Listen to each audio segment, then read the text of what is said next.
Welcome to Audiera. I keep these narrations high quality and completely ad-free so you can just enjoy the ride. If you appreciate that, subscribing is the best way to support the channel. Alright, let's dive in. Chapter 901. A knight duel was a method of battle that came about because whether or not you had knights, war machines, decided victory or defeat. Anything below knight-level strength didn't step in. From one-on-one duels to many-on-many fights, it was knights alone who went out and fought. The side that lost acknowledged defeat. In truth, once you'd lost your knight force, winning was a distant prospect anyway. By having only knights take the field, it prevented armies from clashing and producing mass casualties. And instead of dragging a war out, it decided victory or defeat in a short span, reducing each nation's expenditure of strength and cutting down on consumption of war supplies. On top of the palanquin, the emperor's thick beard covered half his face like bristles, and he was so huge it made you think that kind of face suited him perfectly. His forearms, exposed between the loose folds of his clothing, were packed with scars that proved the life he'd lived. Even sitting still, a faint aura of force pressed down on everyone present. Everyone here, Enkrid included, watched and studied him. His fingers. Enkrid caught the most distinctive part of the man's body. Training with Jackson always started by finding the oddity. This time was no different. Thick. If you looked closely, it wasn't just his fingers. His abs glimpsed for an instant through the slack of his clothes, his forearms. Everything was thick, like solid steel. The five senses and a sixth sense honed through sensory techniques, plus the eye he'd gained running with the frock, all came together at once. It wasn't for nothing that he thought. Like steel. You could see traces of strength built through some special method of training. The muscles looked hard yet flexible, trained enough that Odin would have loved them. As Enkrid observed, Rem did the same. Would you look at that? People always look hardest where their interest goes. Rem was no different. He focused on the Emperor's nature. He's got shamanism in his body. Rem didn't know which shaman had worked it, but the Emperor had taken a portion of soul working into himself. He could feel a refined soul. This wasn't some half-baked trick. Work of a southern tribe. Shamanism wasn't the West's exclusive domain. In the South, there were tribes that had developed it differently than the West. Rem had never met them, only heard of them, but he knew they existed. And now he was catching a glimpse of their traces. The way it's manifested isn't wildly different. The big category was the same. You borrow the power of souls and gods and wield it. Even so, it was hard to predict what effect the shamanism lodged in that body would show. Curious. Should I toss an axe just once? The curiosity rose, and his hand went to his axe on its own. Ragnar shifted his gaze indifferently, then fixed on the knight standing below the Emperor, the owner of the hexagonal club. An opponent he'd already clashed with once. You still not dead? I figured you'd have died of shame already. Ragnar put on an Enkrid-style provocation. Of course, if Enkrid heard someone say he learned it from him, he'd tilt his head. Where's my delicate provocation in that? That's what he'd ask. But no matter what anyone said, the root of this sort of technique really did trace back to Enkrid. The old Ragnar would have swung his sword first instead of talking. You crazy bastard. The club's owner answered back. He showed white teeth through black skin, a smile full of anticipation. If you lost, then die quietly. Ragnar spoke again. The man's eyebrow twitched. In truth, they'd never properly judged who'd won or lost, but why did he look like the one who'd been beaten? You're definitely gonna die. That was what he followed with. He wasn't skilled at trading words. Instead, he just put strength into his eyes and glared. A vicious momentum lay in that stare. as if killing intent flew like a blade and stabbed you. Ragnar responded appropriately. If Bjorn. He lifted only one corner of his mouth and tossed out a sneer. Even Rem had to admire that response. He stopped observing the Emperor and looked at Ragnar. I'll kill you with my own hands, the black-skinned knight said. Beth. Ragnar raised the opposite corner of his mouth and sneered again. You're a noisy bunch. The Emperor, who had been watching, finally spoke. Cyprus and everyone else turned to him. With thick fingers, he tapped the armrest. That alone gathered all eyes.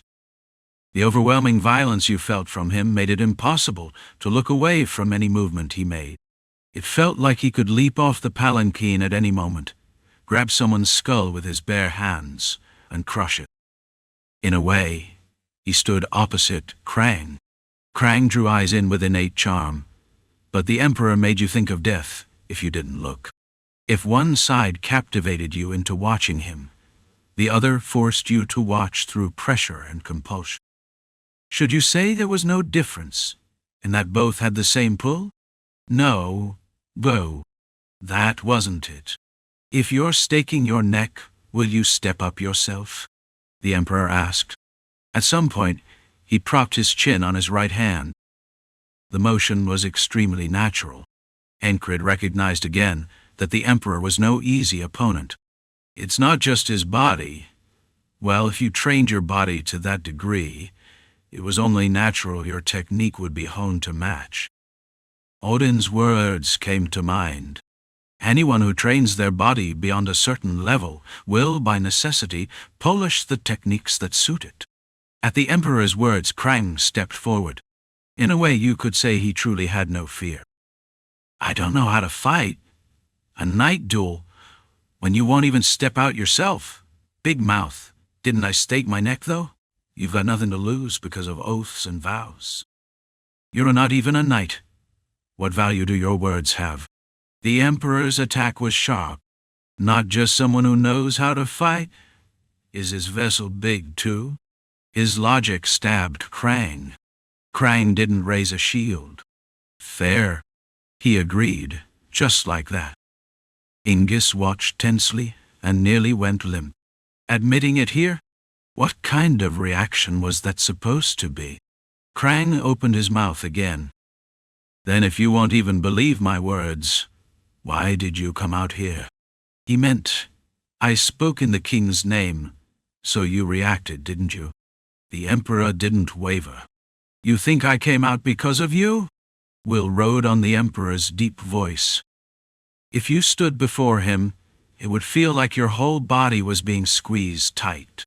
Even from a short distance away, Ingis had to suppress the urge to draw his sword. Ah? If not, then not. Krang answered in a tone like he was playing some prank.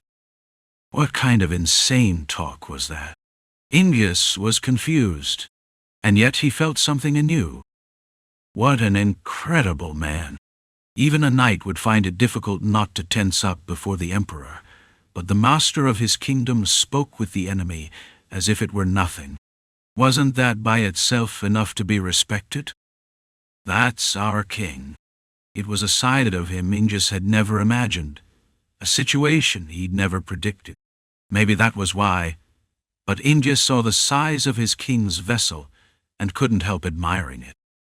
So if you say it isn't, then I'll have to tell you why I came all this way, the Emperor asked. You already know, so I won't say more. Krang nodded. The Emperor stared at Krang silently. How many people here truly understood what this situation was? Impudent. The Emperor spoke again. So will you fight or not? Krang spoke as if victory were guaranteed, as if he'd left success in someone else's hands. Was what he had right now confidence? Arrogance? Or reckless bravado born of ignorance? None of those. The Emperor saw it. Krang opened his mouth again. Instead of me, my close friend will fight. Instead of me, the guardian god of the kingdom will step out. Instead of me, the kingdom's knights will step out. and I will stake my neck on them. Now, what will you stake?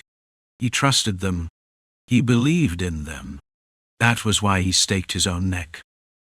All at once, Cyprus barked out a laugh. Enkrid smirked, and Rem lifted the corner of his mouth. Who held the advantage in this war? Objectively, you'd give it to the south. On the surface, the scales were heavily weighted to one side. Behind the emperor, presences that made the hair on everyone's skin rise began to reveal themselves one by one. The south's hidden strength showed itself. Among them were 6 knights dressed exactly like the faceless order of knights, and there was also a knight with a thin scabbard hanging at his waist. A few more faces emerged. Those were the order of knights the southern emperor had raised. Their very name was the Final Order of Knights. The final order of knights that would unify the continent and even seize the demon lands. I'll make myself believe your words, however. The emperor was no pushover. He didn't need to settle things by trading words with a cheeky bastard like Krang. But he wasn't about to be dragged along either.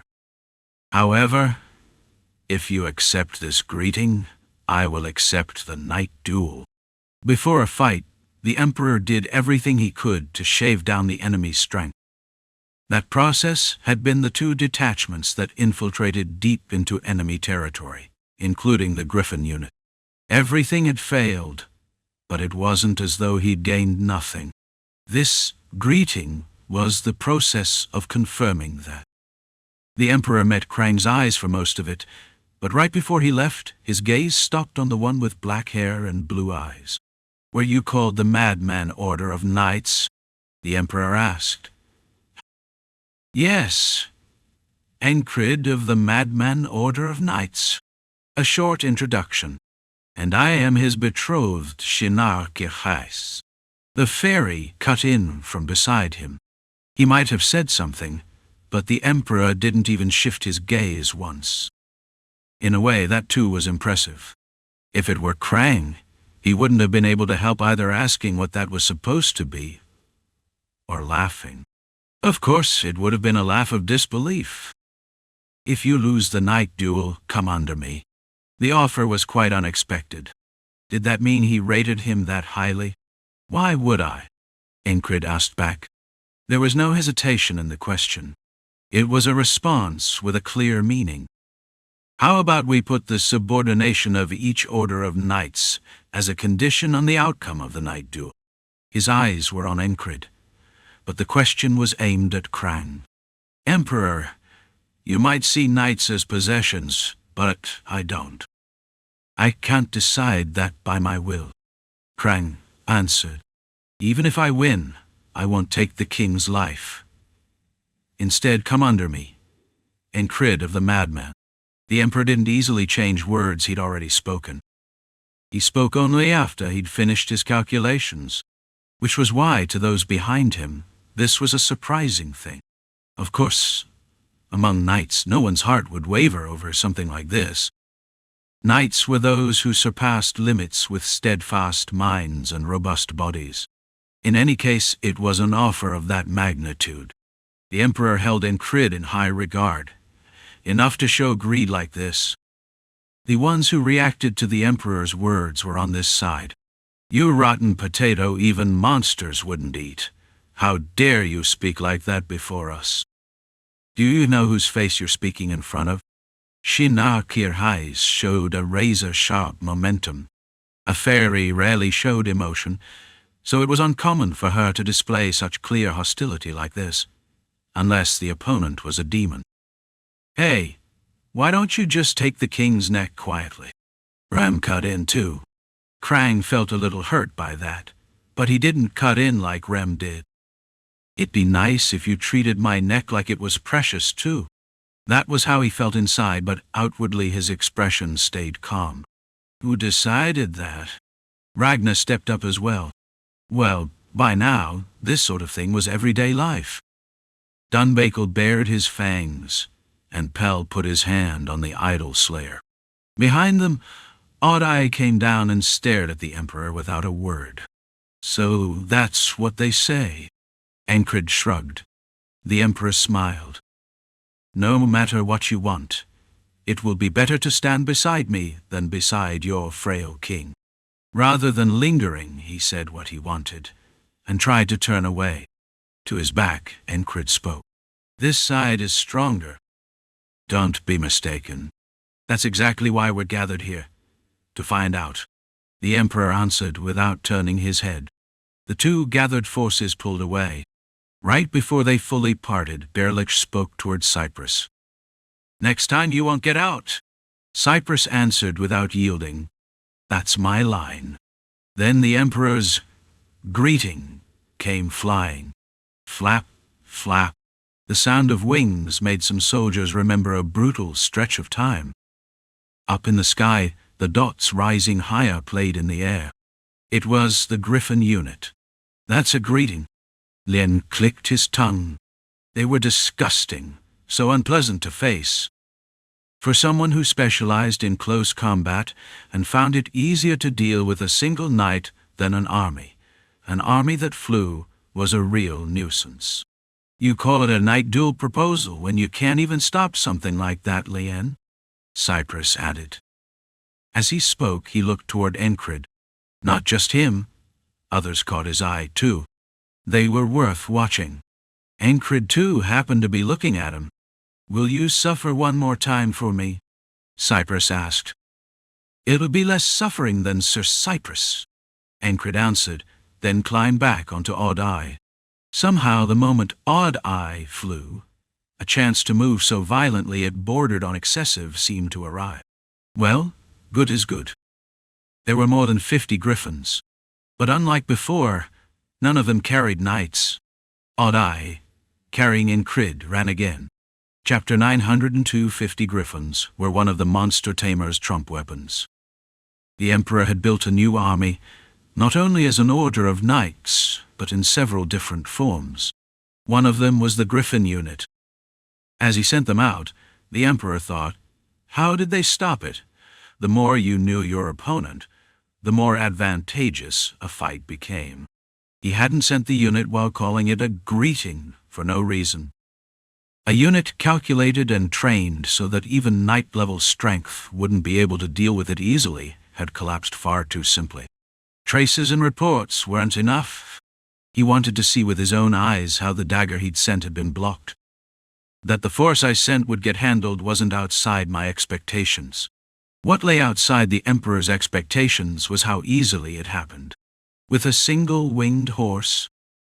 So the Emperor was curious about the mounds. How? You can say, with one sword, he cut down 1,000 soldiers, and anyone can repeat that. But if you ask how that happened, the methods become varied. That was why he was curious. And his wish was granted. One winged horse rising into the sky showed him what he wanted to see. There is no enemy on the path our Emperor takes as he departs. I proclaim to the disloyal, the impure, the ignorant who would dare block his way. Kneel at once and lower your heads. After the Emperor's trumpeter shouted at the top of his lungs, he blew his horn. It was a horn that narrowed where you held it and flared wide at the end. Wow! A blast rang out, loud as a frock knight's frog cry. Even before that, his voice had been something else. It was nearly as loud as the horn itself. That's what you call born with it, I guess. From the sky, Enkrid heard the voice below. To the horn's call, the griffin flock began to surge in. There were a lot of them. Don't overdo it. Betrothed. Right before he mounted up and flew, Shana said that. With a fairy's particular sharpness, she read Enkrid's condition easily. He was tired. He hadn't been able to rest his back against a bed even once, moving like a storm without pause. I've gotten more used to it than I expected, so I'm fine. Enkrid answered like that. Well, if it doesn't work out, leave it to me. I'm gonna throw a few to warm up anyway, so I can catch them all. Rem spoke while gripping his sling handle instead of his axe. Enkrid had done all sorts of things riding Odd Eye. He'd fought griffins, flown and flown again. And along the way he'd realized a few things, so a reply like this came out naturally. "I think it'll be fine." What will be fine? That was Ragnar. That the two of us, me and Odd Eye, are enough. Enkrid proved it immediately. Odd Eye, which had been sprinting across the ground and then risen into the sky, charged straight into the Griffin unit. Steel-like feathers were weapons in and of themselves. The beak stabbing forward was threatening too, and the soldier riding on top thrust with a spear honed through training. In the middle of that he saw one holding a crossbow, but he figured it was meaningless in aerial combat. With something coming in at high speed, how were you supposed to hit it? Enkrid thought that, and then corrected himself right away. So that's how you do it. The enemy wasn't stupid. If it couldn't work, there was no reason to ride a griffin while holding a crossbow. Their crossbowmen weren't alone. They moved in groups of 10. Just like that, they poured bolts into a fixed zone. They weren't chasing a target and firing accurately. They were firing to occupy space. Should I call it space occupation fire? These bastards had trained everything. Even so, it wasn't threatening. With Dawn alone, Enkrid could knock every quarrel out of the air. And right now there wasn't even a need to do that. The moment the crossbows fired, Odd Eye changed its wing angle and rode the wind. By feel alone, Enkrid understood what Odd Eye had done. Riding the wind, it set its wings level with the wind. Feeling the flow of air it cut through while riding that flow. As a result, Odd Eye's speed spiked in an instant. High-speed flight. Enkrid felt his organs shove again, so he swallowed his breath in chunks, tightened his abs, and endured. After that, it was as if Odd Eye was speaking to him. "Stretch your sword." It wasn't actually speaking. Its intent simply came through clearly. When Odd Eye tilted its body to the side, it made the perfect posture to hold something in the right hand and swing. Enkrid followed that intent. He gripped his sword, put strength into it, and cut. A griffin's neck and one soldier's neck caught in that arc. This feels like I'm hitting scarecrows. Everything was being guided by the friend between his legs. Enkrid was merely becoming the one sword that friend didn't have. Odd Eye shot higher, then drove through a nearby cloud as if piercing it. The griffin flock chased after. The speed difference was obvious. No, the difference in flying skill was blatant. Until now, Odd Eye had kept flying. And as it did, it kept learning and awakening to how to fly, over and over again. It had experienced long-distance flight and short-distance flight, and even combat situations. If Ragnar existed among knights, then among horses, Odd Eye showed the same kind of aspect as Ragnar. Even without anyone teaching it, it learned on its own. To Odd Eye, flapping its wings was that kind of thing. Enkrid entrusted everything to Odd Eye and faithfully followed its intent. When it was time to extend the sword, he extended the sword. When it needed a fist, he swung it as is. Then he planted his body with both legs and raised his sword over his head. A griffin caught on that blade and split in half. Weight slammed into both arms, but he had a knight's strength. This was nothing. The blade became a guillotine, splitting a monster hole in the sky. Blood, bone, and chunks of flesh poured down from above. How many times had his insides surged like that? Odd Eye moved like a fish that had found water, and the griffins became fish hauled onto land. Odd Eye folded one wing and whipped its body around. Enkrid swung at the timing. With that, Odd Eye and Enkrid combined into a flying shredder. Quaduk! Skulls and beaks caught on the sword, ground up and severed. The ones caught wrong had their neck bones snapped. Odd Eye spread its wings again to regain balance, surged upward, then folded both wings and dropped straight down. This was no different from sprinting through the sky as if it were ground. No, it allowed movement that was even more three-dimensional. "You're all gonna die like dogs." Enkrid said it, stealing a brief moment of leeway. The soldiers heard him too. He'd loaded his words with will, so of course they did. But none of them reacted. As he flew, Enkrid looked into the soldiers' eyes. No focus. Whether they were drugged or some trick had been used, they charged after losing all reason. So this is the southern way. It wasn't a pleasant sight. A soldier who takes the field accepts death. You could say they accept both the resolve to kill and the resolve to die. But these men weren't resolved. Something had intoxicated them. The emperor had formed an army that didn't know fear. It wasn't a pretty thing to look at. Oppression. The emperor used coercion and oppression as weapons. The meaning of those words sank deep into his chest. In an instant, 19 griffins died. It hadn't even been long since the fight began, but the outcome had already tilted. Even so, they never considered retreat.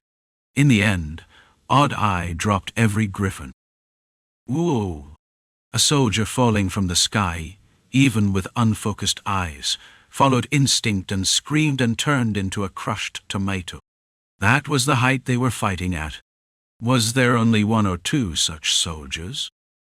Of the 50 griffins, not a single one survived, and half the soldiers fell to their deaths. Ah! Ooh! Aha! Those screams rang out one after another. As he fought, Enkrid scanned the enemy lines. There was no momentum reacting to his fight at all. No, there was one killing intent he could feel. A knight's killing intent was like a refined blade. Ordered, shaped, something constructed.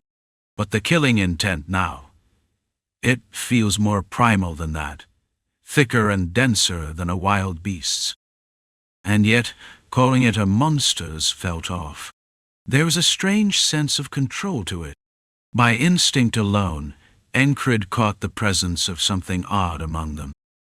Highness expected. The Emperor watched the griffin unit get swatted out of the air like summer flies, but he wasn't flustered. Hadn't he already expected it? Instead, he thought of the king of Narilia. A sly bastard. A man whose true nature didn't show even to his own eyes. It had been a long time since he'd seen someone hide his inside so well. Just like I prepared the griffin flock, you must have prepared that horse too. What a truly sly young king. He was wrong. There wasn't a single person who knew Odd Eye was a Pegasus. Enkrid didn't know either. It had happened by accident. But the Emperor made plans. And from that vantage point, he judged others the same way. Show me what else you've hidden. With that thought, the Emperor made a small gesture. At the light motion, 2 aides approached his side. Prepare my children as well. Yes, Your Majesty.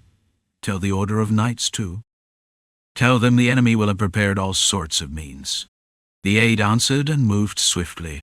Soon, by his will, the final Order of Knights began to step onto the front. The monster tamer clenched his teeth hard as the griffins he'd prepared died in heaps, and swore revenge. Damn Pegasus. Fine. He still had a trump weapon he'd prepared. Next to a knight whose entire body was hidden under helmet and armor, he whispered low. The figure wrapped in full plate was also a member of the Order of Knights. You will kill that bastard for sure, the tamer said, patting the back of the armor. It was an expression of familiarity. Gurk. A phlegmy sound came from inside the helmet. That was the answer the helmet's owner spat out. Berlich wanted to call out Cyprus right now and fight him, but there was no way the other side would humor it. He'll step out after he's pulled himself together a bit, right? He acted like he'd charge in blindly because he had resolve. But Cyprus used his head more than you'd think. Berlich knew that Bastard didn't enjoy taking on a fight he was at a disadvantage in, so it wasn't hard to read his pattern. They'll send out someone at next captain level, right? Should I play along accordingly? As he was thinking, someone else spoke first. I will go first. It was the one with only a thin sword hanging at his waist. His voice was quiet, and his manner was silent. Lian may come out. They knew the red cloak order of knights guarding the front line inside and out. Hadn't they faced each other and fought over and over? The knight who stepped forward nodded. Even that nod was slow and calm. He was someone who seemed to add the element of composure to every action he took. It doesn't matter. He had no eyebrows and no hair. Everything he carried, only the sword, looked like it was made of iron, and he didn't even properly wear a common gambeson. Armor made by weaving scale after scale from a snake that had become a demon beast, and a slender sword. That was all he seemed to have. Then, with silent permission granted, the southern knight stepped out. His gait remained modest and quiet. Right beside the path he passed, one soldier who'd been riding a griffin crawled on the ground with a broken leg. Somehow, he hadn't died. The knight passed right by him, and after he passed, the soldier stopped moving. Blood gurgled out from the soldier's throat. A throat that had been fine now had a hole in it before anyone knew it. Boots made specially from very thin leather moved as if they would brush the ground. The southern knight who stepped forward opened his mouth. "Who among you is the fastest?" With the words he raised his hand so his palm faced the sky and crooked his fingers. "Come out." Chapter 903. One of the traditions of a knight's tournament is the duel. You go one-on-one and see who wins. Everyone else becomes a spectator. Being the first to step forward is a display of confidence. A knight of Lehinshu-Tayton seized on that. That bastard. Lion ground his teeth, Kirk, as he waited for his turn. It was the guy who'd gotten a blade into him the other day. Well, it wasn't exactly a grudge. More like a punk whose little tricks were laughable. For the skill he had, the way he acted was childish. Lian cracked his neck left and right. This time, he'd break his nose. There was no place that suited him better than a knight's tournament. His engraved weapon was a pair of gauntlets that wrapped his fists, and greaves strapped around his shins. His specialty was breaking joints, and his hobby was smashing faces with his fists. The knight called Lian was a man who found it twice as easy to face a single knight as it was to face an army. The guy who'd stepped out now was the sort who was hard even for him to deal with, but that didn't change anything. When it's time to fight, you fight. If you have to block, you block. If you have to die, you die. The ones guarding the southern front all had that same mindset, from the lowest soldier on up. That was how they'd held the line until now. The name, Guardian God of the Kingdom, hadn't come from nowhere. Thump. Lian slammed his fists together. Sparks flew, as if speaking for his heart. Wasn't this exactly what Master had been preparing him for, keeping him from going out there until now? He wasn't injured anywhere, and his stamina was overflowing. "Who among you is the fastest?" The guy who'd stepped out asked. Across the whole continent, when people talked about speed, there was one alias that never failed to come up: Gale. And the alias compared to it was Blitzkling, Lightning Blade, and that belonged to Alexandra Zahn. And the man who'd stepped out now was a lunatic who worshipped speed, dreaming of the day he'd meet Gale and Lightning Blade. His alias was the fastest. In all the South, there was no one faster than him, so he was the fastest knight. "My name is Rados, and they call me the fastest knight. Fastest one among you, come out. Let's measure speed." He finished speaking, and Lian was just about to step forward. "Is it my turn?" Dunbakel moved her foot. She was a beastkin. She was confident her burst acceleration was faster than anyone here. That was why she started to step out. Then, before even that foot could plant, she hurriedly ducked her head. Whip! A fist passed through the spot where her head had been. The evasive move born of instinct didn't betray her today, either. The back of her head didn't meet the violence-packed fist. "Where do you think you're going, stench?" He's calling me. It was Rem. He spoke as he swung his fist. From the start, he hadn't meant to land a hit. He meant to stop her from stepping out. His intent worked. Dunbakel stopped. She couldn't just ignore it and go anyway, with a barbarian that crazy standing behind her. Why do you lead with your hands instead of your mouth? I use my mouth too. He said it with a cackle, and it was obnoxious. But he wasn't an opponent you gained anything by jumping. Dunbakel spat once, pip two, onto the ground and backed off. The lying barbarian should withdraw. Would Ragnar just watch? The genius swordsman who held Sunrise stepped out beside Rem. "Man, you need to learn when to butt in and when to get out," Rem growled. The two of them bickered like they always did. In the middle of it, Shannara looked at Enkrid and asked, "What do you think? Do you think I'd be faster?" If it was just speed, Shannara wasn't the type to lag behind anywhere. If Jackson were here, he would have said that what mattered wasn't being fast, but moving as much as you needed at the right moment.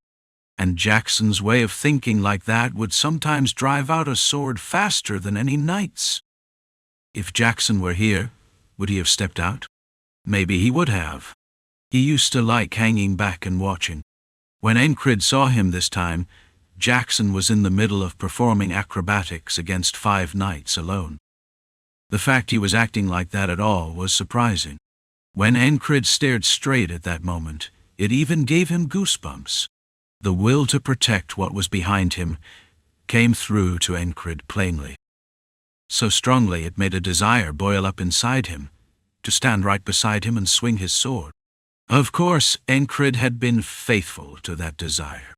He'd dropped in and gotten his wish. Even now, his mindset was similar.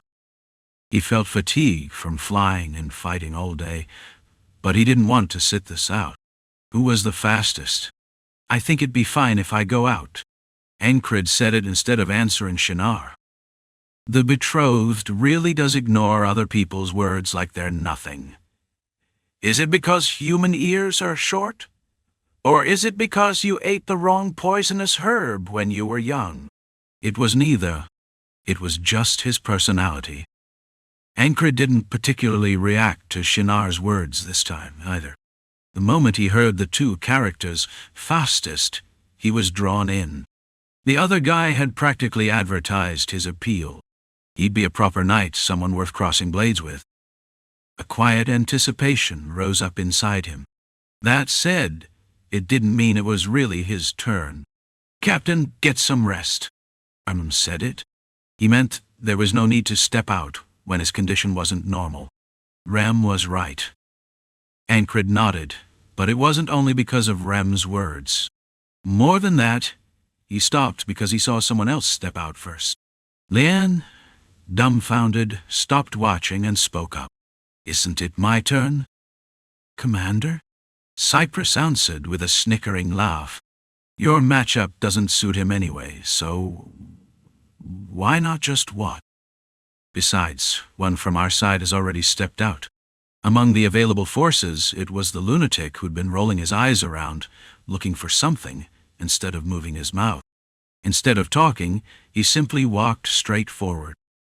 There was no grand resolve or killing intent in those steps, and no one had expected he'd step out like that. So even Rem couldn't stop him from going. "That bastard," Rem said, frowning. "How dare he step out without permission?" "When you get back, we'll see." As Rem carved a grudge into himself, Rofad had also roughly tended to his body and come out to watch the situation. He looked for the guy who'd put holes in him. "Looks like that bastard." He hadn't seen his face, but the aura like a quiet lake was hard to forget. It was the same as the man stepping out from the other side now. And the ally facing him also came into view. Why does that bastard Pell look angry? Who knew? Pell walked out, step after step, and asked, "It's you, right?" The other man showed his doubt with his expression. "It's you, you weasel." As Pell spoke and gripped Idolslayer, Knight Rados also placed his hand atop his sword's hilt. The distance was more than 10 steps, but it was close enough to trade swords as if they were having a conversation. Between them was barely a 10-step gap. The moment they drew, neither would need to say who was first. They would both spring forward. And they would both strike with the swords in their hands. Then it would be decided which of the two was faster.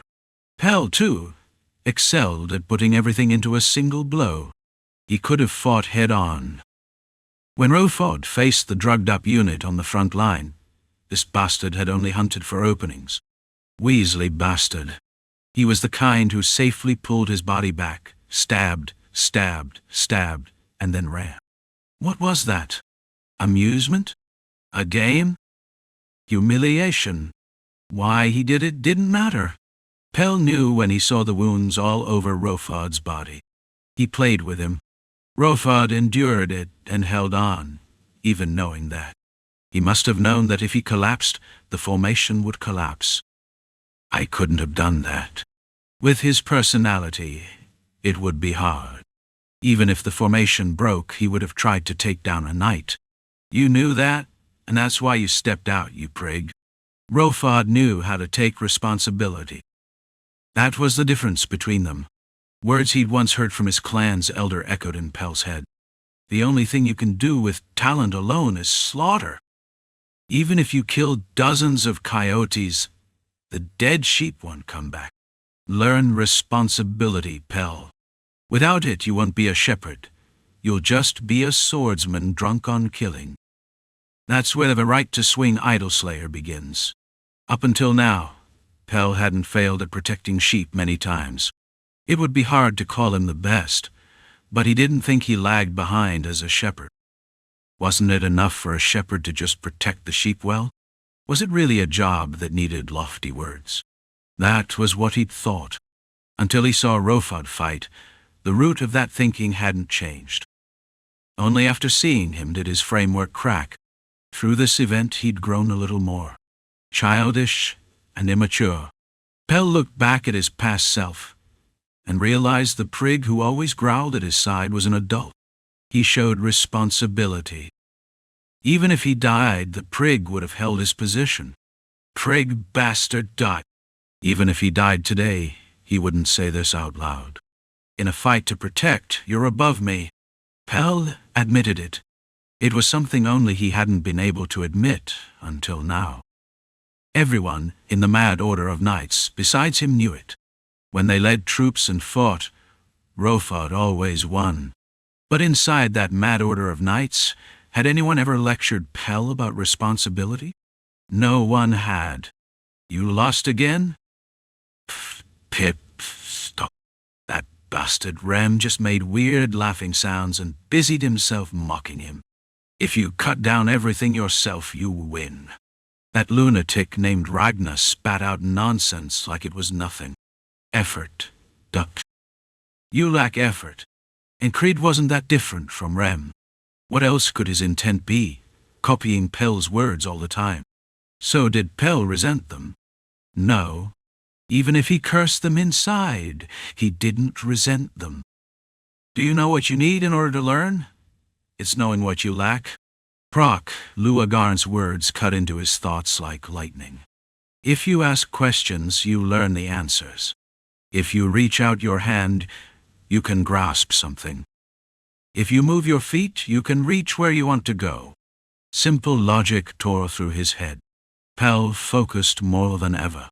Before the other man even drew, he predicted the trajectory he would swing. At the same time, he also drew Idleslayer and swung.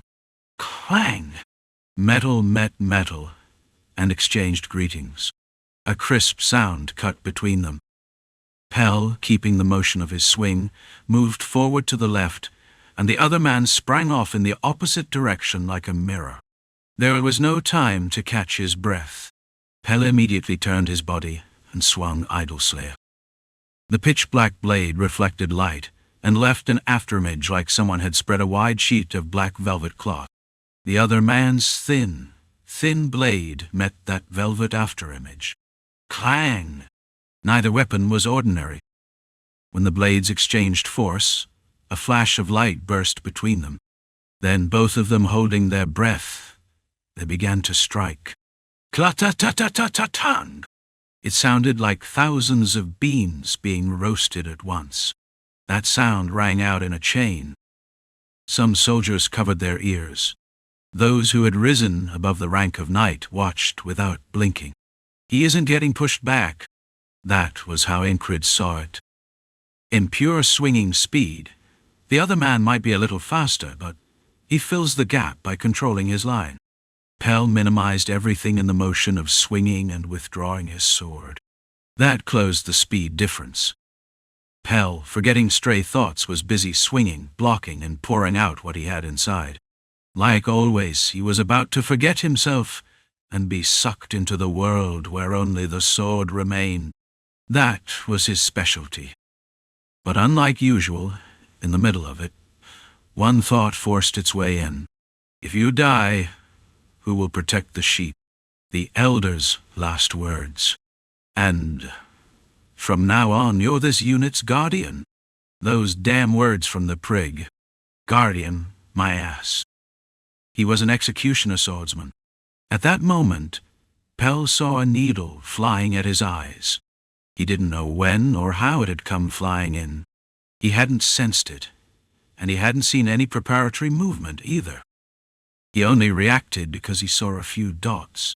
In the middle of reaching out with his sword, he hurriedly switched to evasion. Pell put strength into both big toes and performed a move close to a stunt. He kept his knees as they were and lay back. He braced with his waist, and it was like he was lying on an invisible bed. It was something he'd done with astonishingly trained abs, thigh muscles, and toe strength. And above him came the cutting strike the fastest knight boasted. Pell raised his sword upward, terrorizing. The other man's blade struck and passed straight by Pell's left shoulder area. Maybe he should call it lucky that he hadn't lost his arm. Pell's blood dripped onto the ground in fat drops. Pell held his sword up to block and put strength into the sole of his foot, kicking off the earth to raise his body. Throughout the entire motion of standing, he kept his sword raised in his right hand, pointed at the other man. There was no carelessness. Carelessness here would lead to defeat and death. The man called the fastest knight faced him with his left hand behind his back. His right-hand sword still held out in front, and spoke. First, the left arm. Pell couldn't raise his left arm. A tendon or something had clearly been severed cleanly. In other words, one arm had already been forced out of the fight first. Chapter 904. That bastard. Lian murmured as he watched. Had he been hiding something like that? Oh. Cypress, rather than the needle the enemy used as a dirty trick, focused on Pell, who had avoided it. It was an excellent reaction speed. It wasn't inferior even compared to a beastkin. Among those watching, there wasn't a single person who wasn't surprised. But Enkrid, Rem, and Ragnar were calm. All three had the same thought. If he couldn't even dodge something like that, he would have died a long time ago. That didn't mean they had no feelings, though. He's really annoying, huh? Dunbakel said. The problem is, it's not just annoying. Enkrid replied, and Rem nodded. No one had any intention of getting involved in their fight. It was a fight that began with the words, Knight's Tournament, and it was a duel. Whether they died or lived, those two had to settle it between the two of them. Krang, when no one was looking, wiped the sweat pooled in his palm on his cloak. He used as a sweat rag the symbolic cloak embroidered with sun water, the one worn when the king goes out onto the battlefield. That was how much sweat he was holding as he watched. Worried? Enkrid asked. Krang had been watching the fight not somewhere else, but right beside Enkrid. Of course, to Krang's eyes, he couldn't really see anything properly. The king took a breath and spoke. The fact his legs weren't trembling in a situation like this was impressive by itself. But because he didn't think it was impressive at all, those words came out. Losing doesn't matter. But just watching someone step out and fight in my place, no matter how many times I do it, I can't get used to it." Enkrid nodded at those words. There were many things he could have said here.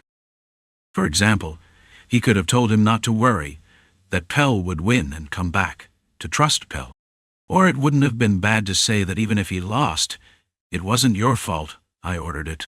But Enkrid didn't say any of those things. He simply recalled Jackson, who had been facing 5 knights.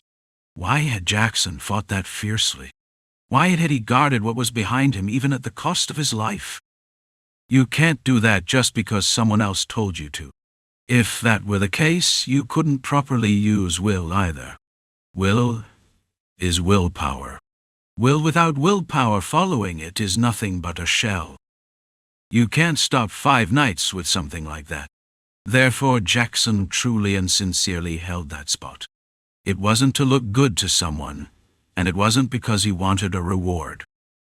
Enkrid didn't ask, but if someone asked Jackson why he went that far, Enkrid felt like he knew the answer without even hearing it. Just because. He would have said just because. A man who had been enough to seize everything in the shadows, no, who had seized everything, now came up into the light, and instead of holding everything, he started a life of protecting, letting go of half of what he held. That was something you couldn't do unless you wanted it yourself. Therefore, the only thing to say now was this. His background is a shepherd. His name is Pell. Why are you saying that all of a sudden? Krang asked back. His affiliation is the Mad Order of Knights. I believe that bastard will win, but he doesn't even need that belief. He isn't standing here for the sake of one king. Krang understood at once and nodded. I see. Everyone standing here was standing by their own convictions and willpower. It was telling him not to forget that. Everyone stands to protect what they believe in. Without that belief, will won't even react. Will is willpower, and a knight is someone who uses will. If you can't set your willpower straight, you can't become a knight. In that sense, Pell is a knight. Inside him, too, a pillar of willpower that had stood straight long ago must be firmly planted. Well, if he dies, it's his fate. In the West, that's what they say. Rem added a line. So this friend's fate reaches only this far? Cypress added. The fight was still unfolding in real time. From their side's eyes, should they say he was holding on by a miracle. Pell was like a scarecrow that wouldn't fall, even as he tottered on the edge. Like a flower that had barely bloomed on the brink of a cliff. Like a little boat drifting before a wave. The scarecrow did not fall in the end. The flower held its place in the end, and the little boat, by some miracle, rode over the waves and kept itself intact. I told you he won't lose, Enkrid said. It wasn't that he knew anything. It was nothing but pure belief. Krang decided what he would do here. Pell, when you come back, I'll introduce you to a maiden of the royal family. Cheering. Shouldn't he at least do something like this with energy? Your Majesty, the captain of the guard called him. The king often did odd things. This time, too, it looked like that. But, yeah, win. At his words, the unit responded. It was as if discipline gathered and clumped together, forming a single current. As the mood rose, the fight on the battlefield also rode that flow and changed. Heat gathered around the two who were fighting, and a whirlwind rose. At some point, because sound had been continuing, they hadn't noticed, but a ta-ta-ta-ta sound like a woodpecker pecking at a tree was continuously ringing out. Of course, the woodpecker making that sound would be as big as an elephant. The repeated bursting sounds were closer to a roar. In the midst of it, the captain of the guard couldn't bear his conscience tricking him and spoke. Where in the royal family is there a maiden? This royal family's bloodline was scarce. That was why the aristocratic council wanted the king to have many heirs. Matters about those heirs had even been one of the agenda items in deliberation by the Council of 10. There were no princesses in the royal family. You've misunderstood what I meant. I meant a maidservant who works for the royal family. Your Majesty, most people call that a scam. As the captain of the guard swallowed the words he wanted to say, the king, who had whispered, smiled softly. The king, who had shaken off, or hidden, his anxiety, said, "If we lose, it's over anyway. We should think about after we win. The fight belongs to comrades and guardian gods. Right now, it belonged to a knight named Pell.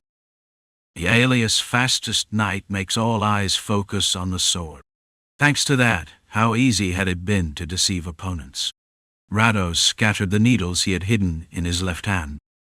The technique he had honed for years was comparable even to an assassin's. From the moment the opponent barely dodged, it was his time. The days he had trained solely for speed were projected into will and exploded. A blade faster than ever flew like a swallow and pierced. He had taken one of the opponent's arms. The blood clinging to the blade annoyed him, so he flicked it off, put his left hand behind him, and extended only the sword in his right hand forward. Now the opponent would be anxious, bothered by his left hand. All of this was tactics to win. Should you call this the Southern style of fighting? Tricking and being tricked, and the one who gets tricked is treated like an idiot. That's the South. If you were the sort to fall for an evil spirit's whisper, you weren't treated as a knight, not even as a warrior. Rados waited for the opponent to say things like it was dirty, it was cowardly. If he struck with his sword then, it would be another advantage. But the opponent didn't say anything. He clenched and unclenched his left hand a few times, checking the wound, and only kept his eyes fixed. What was interesting was that in the opponent's eyes there wasn't even the slightest hint of injustice about the method he had just been hit with. Not a bad opponent, Rados judged. Then next, it would still be best to push his specialty. Rados worshipped speed. That was why his clothes were light, and his sword was light. He wore armor made of thin snake scales, and even his boots were only things as light as that. All of it was for fast cutting. The moment he extended his left foot, Will changed his body as light as a feather. If he connected that directly into a thrust where he extended his sword, that was Rado's proud thrust. His steps made no sound of kicking the ground. Before he moved, he was quiet, and once he started moving, he became a storm. That was the essence of the swordsmanship he had honed. It was a thrust that had always punched holes into an opponent's body, but the blade he thrust this time failed to achieve its purpose. Instead of matching speed with speed, the opponent raised the sword's guard in front of his face and used it like a shield to block. Rado struck the guard with the tip of his sword and pulled back. Speed is strength. As if proving it, the tip of his sword, striking and retreating, broke the opponent's posture. It was natural, since he had barely blocked while unable to use one arm, and to Rados it looked like the time to play his winning hand. This wasn't even a fight meant to be dragged out this long to begin with. He wrapped a spell object around the inside of his left palm. It was for when he needed it, loosening his grip on the blade, pulling, and gaining friction. That was how he got a momentary acceleration of the sword. He used that now. He pulled the sword in an instant, caught it with his left hand and released, swinging as if drawing the sword. Against an opponent who had been reacting to a few thrusts, a horizontal slash became a threatening move, especially when it was a cut that felt faster than a thrust. His expectation was not fulfilled this time either. The opponent once again barely held on. He raised the sword with the black blade vertically and blocked. Every movement was simple and plain. Thanks to that, though he was slow, he barely managed to block. It was as if the goddess of fate had decided to help. "You're lucky," Rados said. Blood pooled on the blade that had withdrawn. The opponent had dropped to one knee and braced his leg against the black blade as he endured, so it had cut part of his thigh. With that, he had also taken away part of his mobility. "I didn't think you'd last this long." As Rados spoke again, Pell straightened his sword and asked, "If you lose, what happens to you?" Instead of asking back, Rados simply watched the opponent's eyes. Was it a provocation, or had he lost his mind?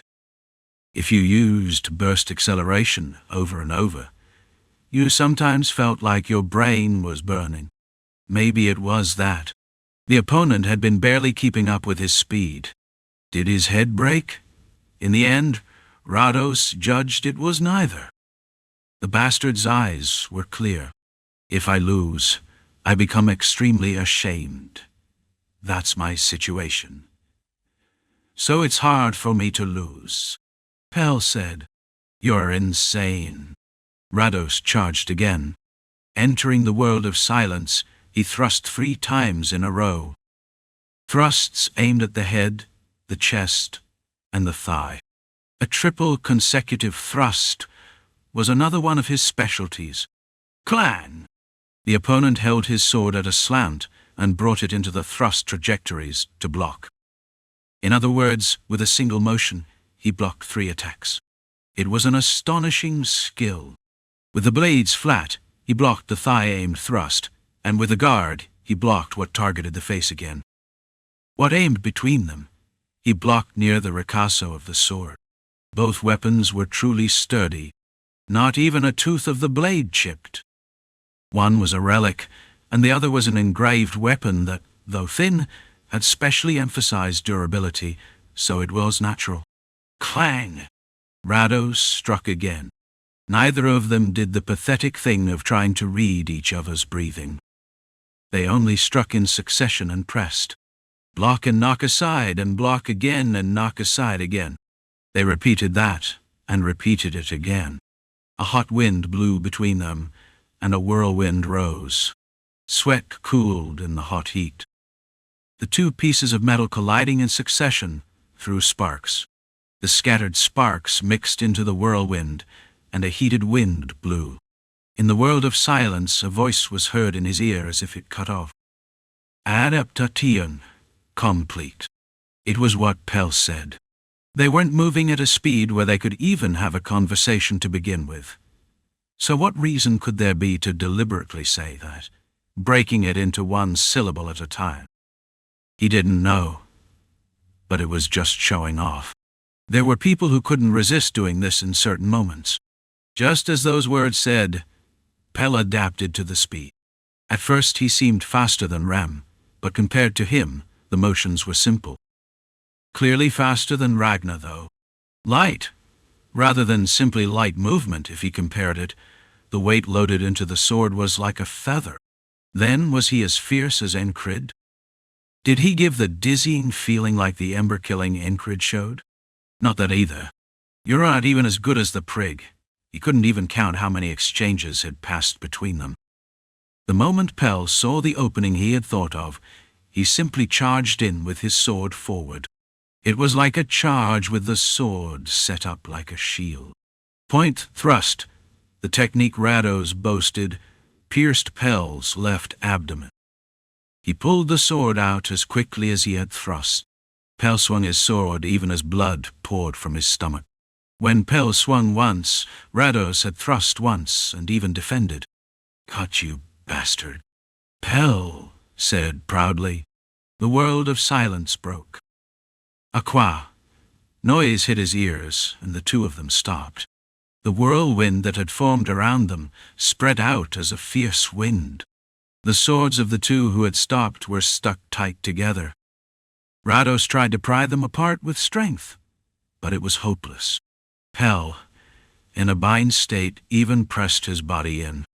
Rados, at some point, scattered sand with his left hand. Pell closed his eyes and lowered his head halfway before that. The sand hit his forehead and fell. Pell was from a shepherd background, and shepherds are people familiar with fights like this. How many times in the wasteland had they fought fair and square, staking honor? "You got caught, you," Pell said, tilting his head up at an angle. In Rados' eyes, The light in Pel's eyes looked like an evil spirit had possessed him. In a bind state, a thin sword can't easily display its power. That didn't mean Rados had absolutely no talent in unarmed fighting either. He hooked Pel's foot and shoved. Pel simply endured with strength. It was a shove like kicking away an ankle, but it was firm like the roots of a 1,000-year-old tree. The days of being tormented by Odin had not been in vain. All the time I poured in, that time with a different density made the result now. Pel endured, and Rados showed an opening. He should have abandoned even his engraved weapon and withdrawn, but he didn't. The swords were stuck tight together, and he was being pressured. Pel, still in the posture of pressing downward, slammed his forehead into the bridge of the opponent's nose. Thud! Rados blocked again. His left palm caught Pel's forehead.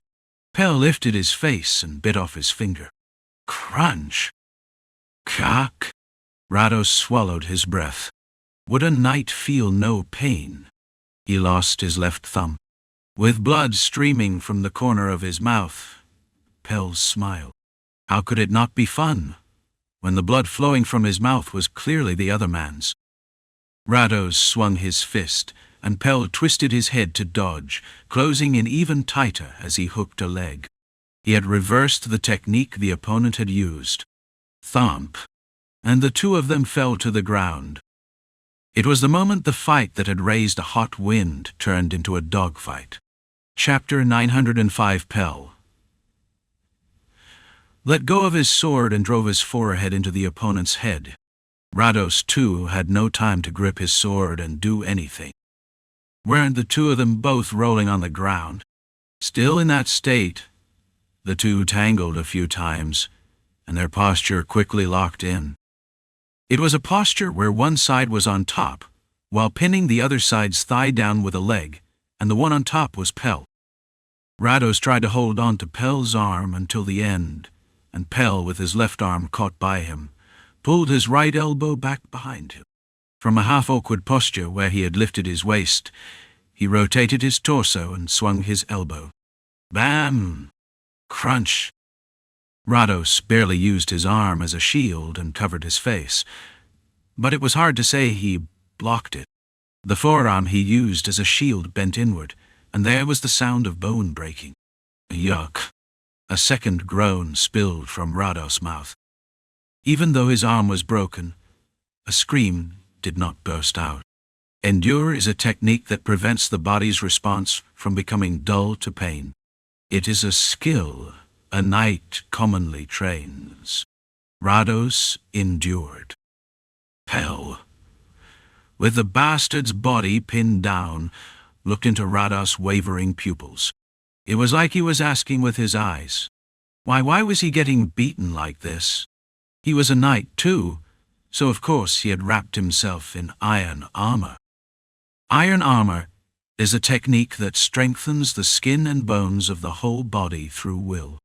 Of course, it's not to the extent of blocking a blade wrapped in will, but shouldn't he be able to block a few strikes?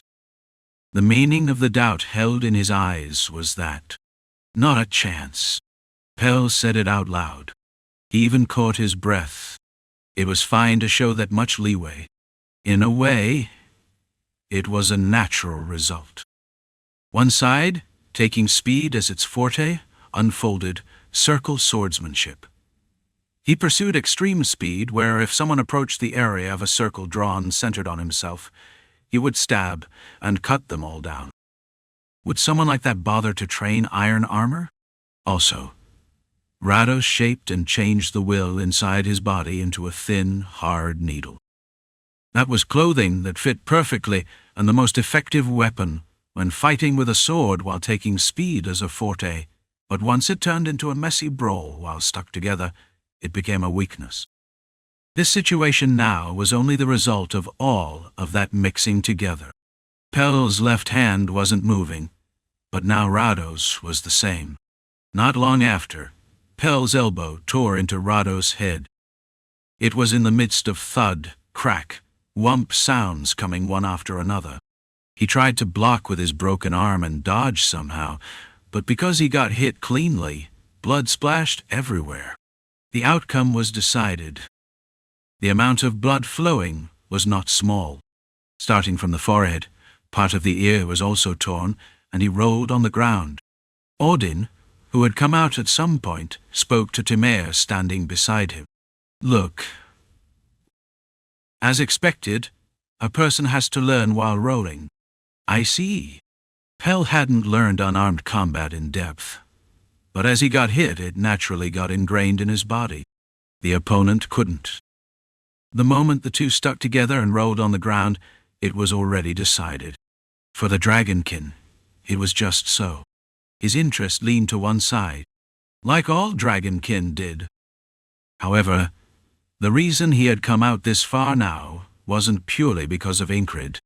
It was because some unpleasant sensation stimulated him. He planned to watch from now on and find out what it was. Just because someone is a knight doesn't mean their scream when they die is different from other people's. Rados let out a death rattle. His head was torn, and he felt dizziness, and he couldn't stop Pell's fist from lodging into his face. That was his last. One eyeball popped out and rolled on the ground. Wah! Pell straightened his waist and let out a weird scream toward the sky. It was a victory roar. Just because the start of the night's war was a duel didn't mean every fight would end up as, "You, come out! Go out and sweep them away," the High Pontiff said the moment the outcome was decided. All of the Southern Knights stepped forward. From far away, Enkrid saw part of the enemy knights approaching at a fast pace. There wasn't a single, unimpressive one among them. Each and every one revealed a fierce, ominous momentum. It was right before fighting, so there was no need to hide killing intent. Momentum became intimidation, and intimidation clumped together like a chain-linked thundercloud and pressed down on the hearts of those watching. "Cypress, are you going to run because you're tired? This was a fight between you and me anyway." In the center of that, a frock knight shouted triumphantly. This side was exhausted to the limit, and that side was in top condition. So it was a fight he could avoid. Enkrid was also full of the intent to step in instead, but instinctively knew that would not happen, because even without seeing him for long, he could tell what kind of knight Cypress was. "My opponent is decided. May I leave the rest to you?" Cypress said. Even though he didn't point to anyone, everyone knew who his words were aimed at. "It'll be hard for me to face all the rest, though." Liane tossed it with a joke mixed in. The reason his words were a joke was because they weren't aimed at him. In this place, the only person on Cypress level was the one in a position leading another Knight Order. Without any special answer, Enkrid moved. "Dunbakel, pull Pell out." Pell had just smashed an enemy's skull in front. He had planted Idol Slayer into the ground and stood up, but he didn't look like he was in a state to fight more. Dunbakel threw her body forward without answering. Dunbakel, who kicked off and dashed, drew a white line, then dug into the ground with a grurk sound and stood in front of Pell. "I can still fight." Pell was stubborn with his mouth, but his body quietly left itself to the beast woman. In truth, he had no stamina or will left to push himself further here.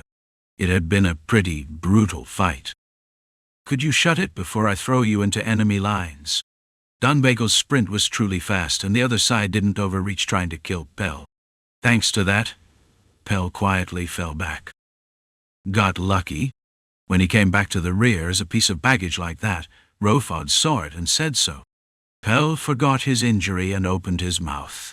It's skill. A difference in talent. It was a tree you can't climb. If it were you, you'd have died, so offer morning greetings in gratitude every morning. You pedant. You want to get stabbed every morning. Rofod acted like he hadn't seen Pell get angry over what he suffered, and Pell responded so Rofod couldn't say useless things. Either way, the two of them fought well. Now it was their turn to be spectators. Enkrid watched Dunbakel bring Pell and opened his mouth. Rem didn't need an explanation. Just from hearing his name, he reacted on his own. Look at him.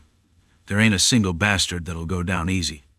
But you gotta say hello, right? That's the courtesy toward guests. I'll go with a Western-style greeting. As he spoke, he gripped slings in both hands and spun them. It was instant for the hum-hum of the spinning slings to turn into a wheeing sound. The projectile Rem threw with the sling felt like a teleportation spell activated by sorcery the moment it fired. Before his hand could finish turning, the head of one knight wearing a black helmet burst, one of the 15 that had survived the fight with Cypress. The one remaining raised a pitch-black rectangular shield and blocked. Bang! With an explosion, it should naturally have crumpled and shattered, but it didn't. A few patterns on the surface of the shield glowed faintly, and a wobbling wave rippled where it blocked the projectile, and it held firm. Rem's mouth opened on its own. Excluding the one dead bastard, all of them raised shields, and every last one reeked of sorcery. It was a little different from the Western style, but the structure itself wasn't very different. Something like a rock snail, maybe. In the West, there is a monster called a rock snail, and there exists an enchantment sorcery called a snail shell made by looking at that monster. The sorcery hung on those shields now also looked similar. A rock snail's shell has the property of taking in shock and spreading it. It is harder than steel, and has a hardness where an ordinary slash doesn't even leave a scratch. These bastards are giving me a challenge spirit? As he spoke, Rem folded one of the 2 slings, placed his left hand on the handle of his axe, which was a downswing weapon, and held only one sling in his right hand, and spun it. If the other side uses sorcery, is this side supposed to just use strength like some bear beastman or something? Even that Odin bastard mixes in technique.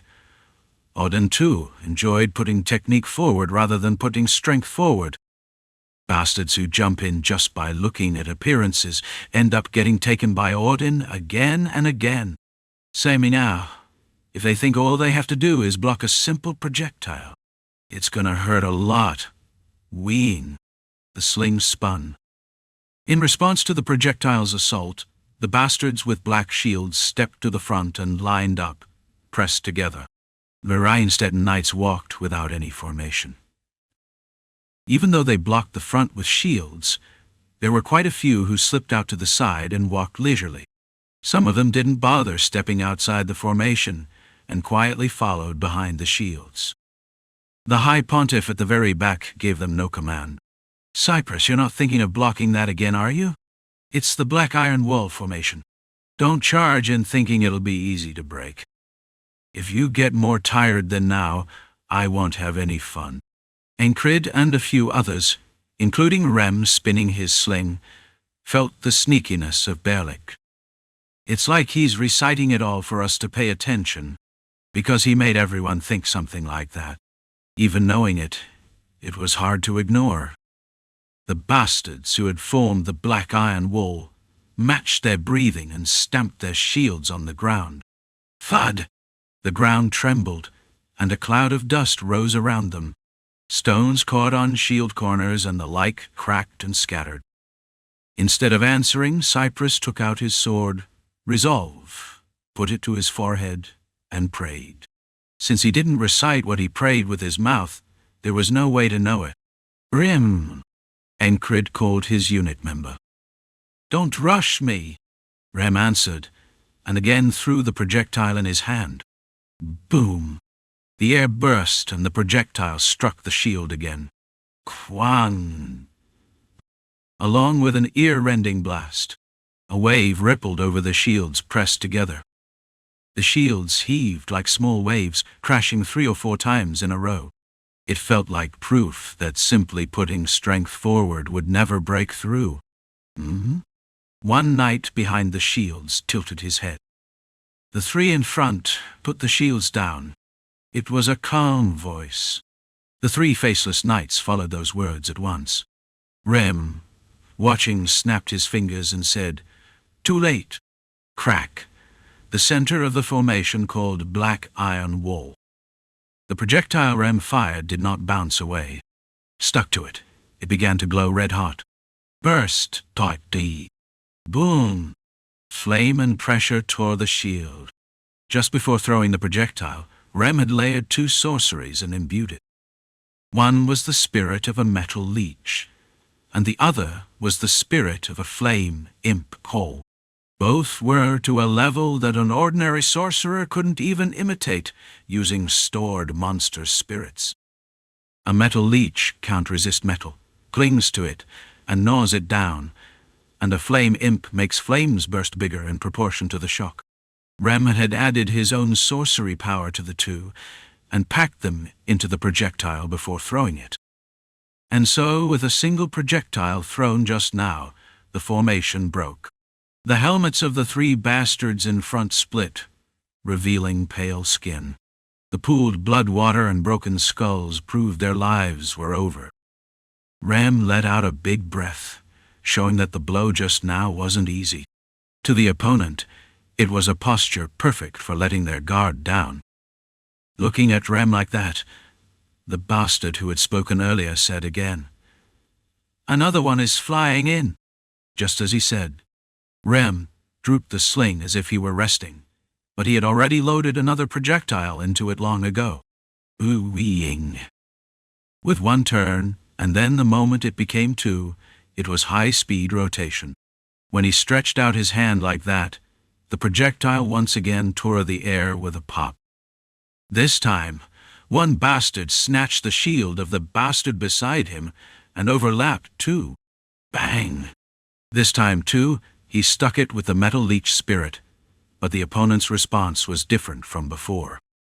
The bastard holding 2 overlapped shields threw the shields straight forward. One! A heavy lump of metal flew in, but there wasn't a single person here who would get hit by something like that. The shield froze in the center between the 2 groups with a cark sound, icicles forming. If earlier it was the spirit of a flame imp, this time he packed in the spirit of a snow mountain evil spirit. A snow mountain evil spirit is a monster that freezes even blood the moment it touches. It was the kind you'd only see in polar regions, even beyond the west. The drawback was that it was for short, decisive battles only. If there was no medium around when ice formed, it quickly became nothing but an ordinary lump of ice. It was the same as how a snow mountain evil spirit naturally withers and dies when the blizzard stops. In short, its duration was terrible. Because the shield flew in and turned into ice and burst in midair, patches of frozen ground formed here and there between the 2 groups. Someone had intentionally let water pool, turning it into dotted frozen ground. "It's seriously killing it." Lian nodded. He had no hesitation in acknowledging skill, whether ally or enemy.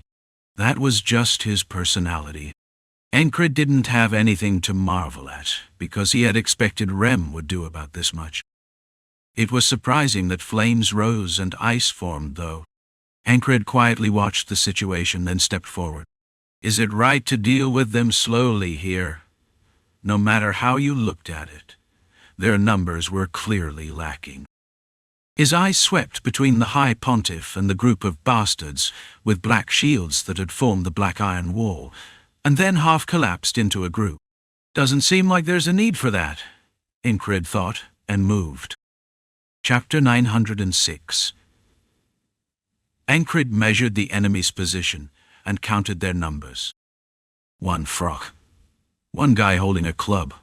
1 fairy, 1 group of black masks, 2 guys hiding in between and watching, 1 giant, and lastly, the High Pontiff.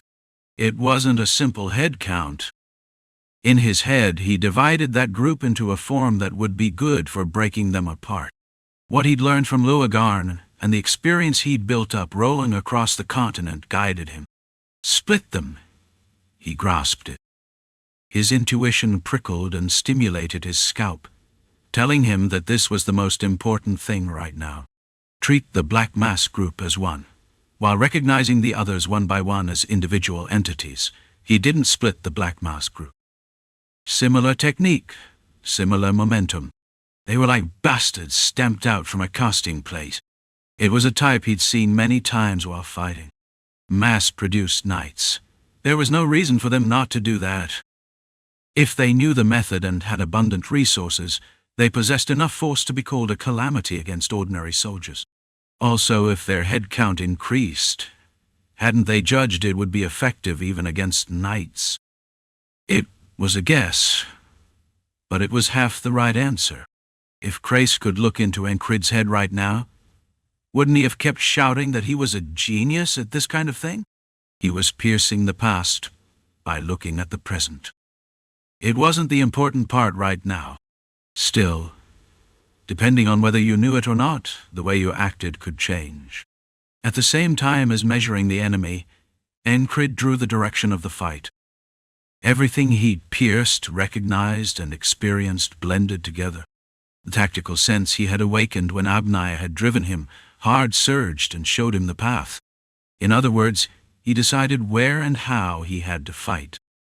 And the step Enkrid took was a step faster and more certain than anyone standing on this battlefield. Ram Ragna, stick to me. I'm the center. Trident formation. Enkrid used the High Pontiff's leisurely steps and Berlich's opportunistic nature. Thanks to you, Pell. Because they'd won the first duel, those bastards approached in a formation that applied pressure instead of charging. Thanks to that, didn't an opening appear for this side to break out? Of course, an ordinary person would probably ask where the opening was here. It was that he was using the short gap that formed while they reset to fight again. Enkrid stomped off the ground. Rem and Ragna followed tight behind him. The three ran as if forming a triangle's vertices. It wasn't that fast, but it was far faster than the enemy. Left was Riem, right was Ragna. Like that, the three of them plunged without hesitation into the middle of the Black Knight's group.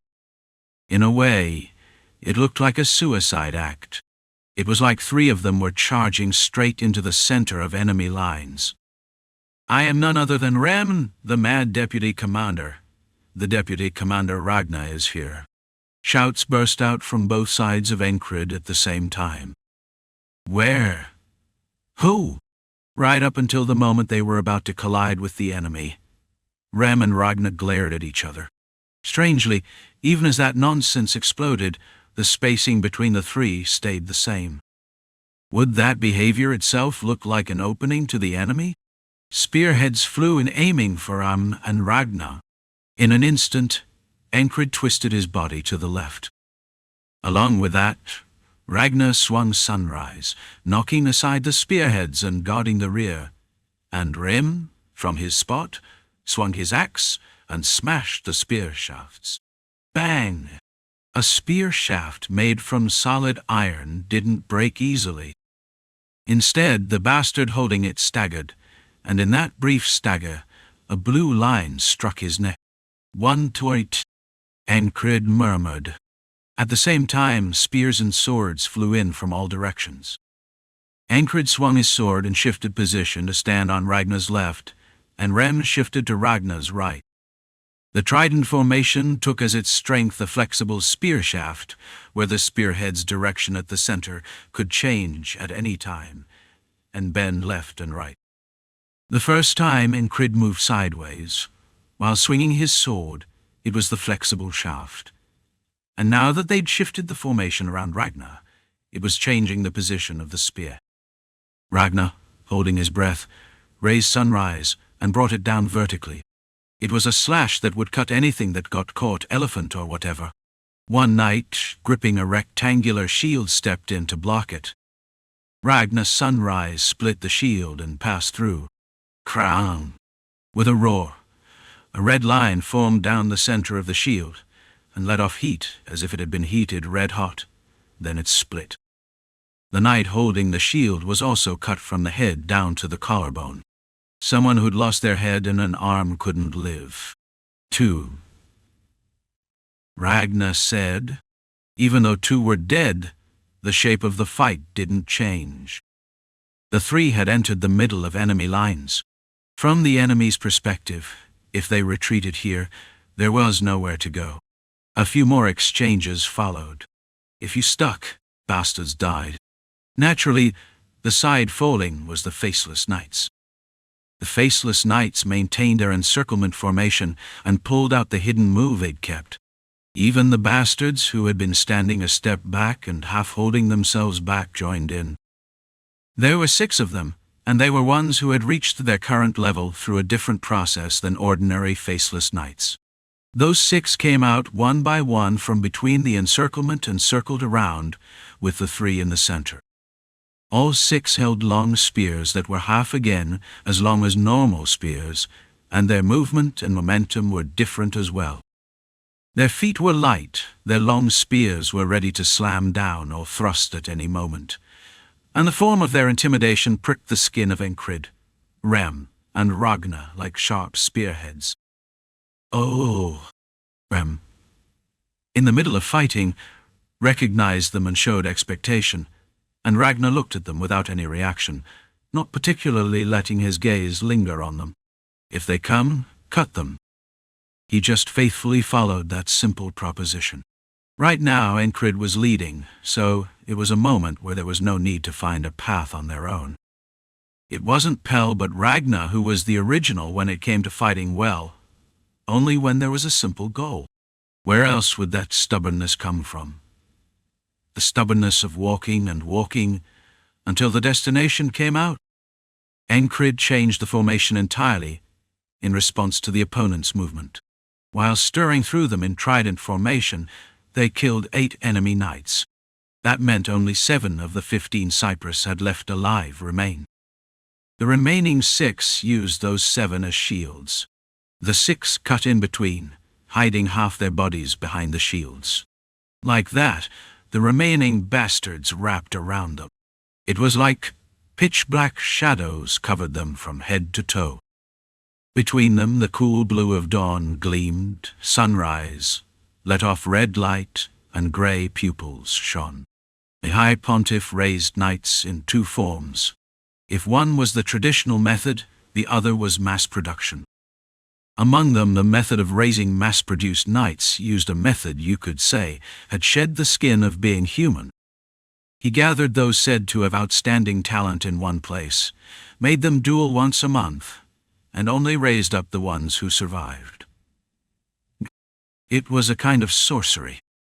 It had been borrowed from the method of gathering bugs and making a vicious sorcery poison. Only the survivors get the chance to prove themselves. The High Pontiff's policy was clear. Wasn't it a similar form to how the Mud Knights came to be? Among the bastards who committed crimes worthy of death, those who struggled desperately to survive became knights. That wasn't all of the reason for the Mud Knights' birth, but it was clearly the strongest element. Like that, he locked people in a designated area and made them kill each other. If 1 out of 100 survived, he gathered dozens of those survivors again and picked out one. That's how a knight was made. A living weapon that obeys only my orders. It was what the High Pontiff wanted. By taking away their reason through sorcery, they were no different from his hands and feet. That was the Faceless Knights. Having no face symbolized having no self. That too was made that way with a sorcerous meaning. And among them, the 6 selected and selected again were the High Pontiff's prized weapons. They even killed Balrog's fragment. The High Pontiff found Balrog's fragment, imprisoned it, and used it to raise knights. He committed acts worse than what a demon called the Lord of the Demonic Realm did.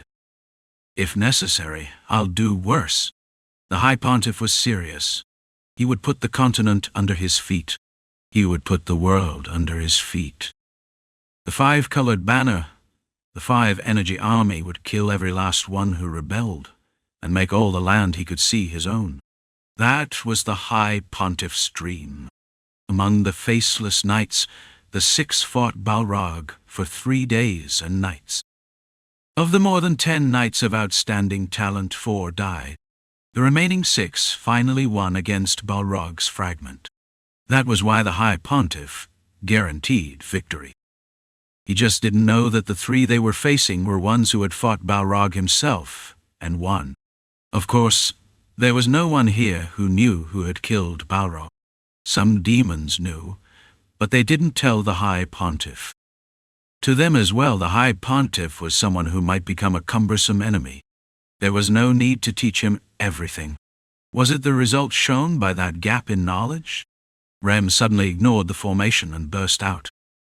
The unexpectedness of breaking the opponent's notion was his trait. It was like after fighting while stuck together in a formation and leaning on that advantage, he suddenly threw it away. Even though they were bastards who had lost their emotions, their coordination got tangled.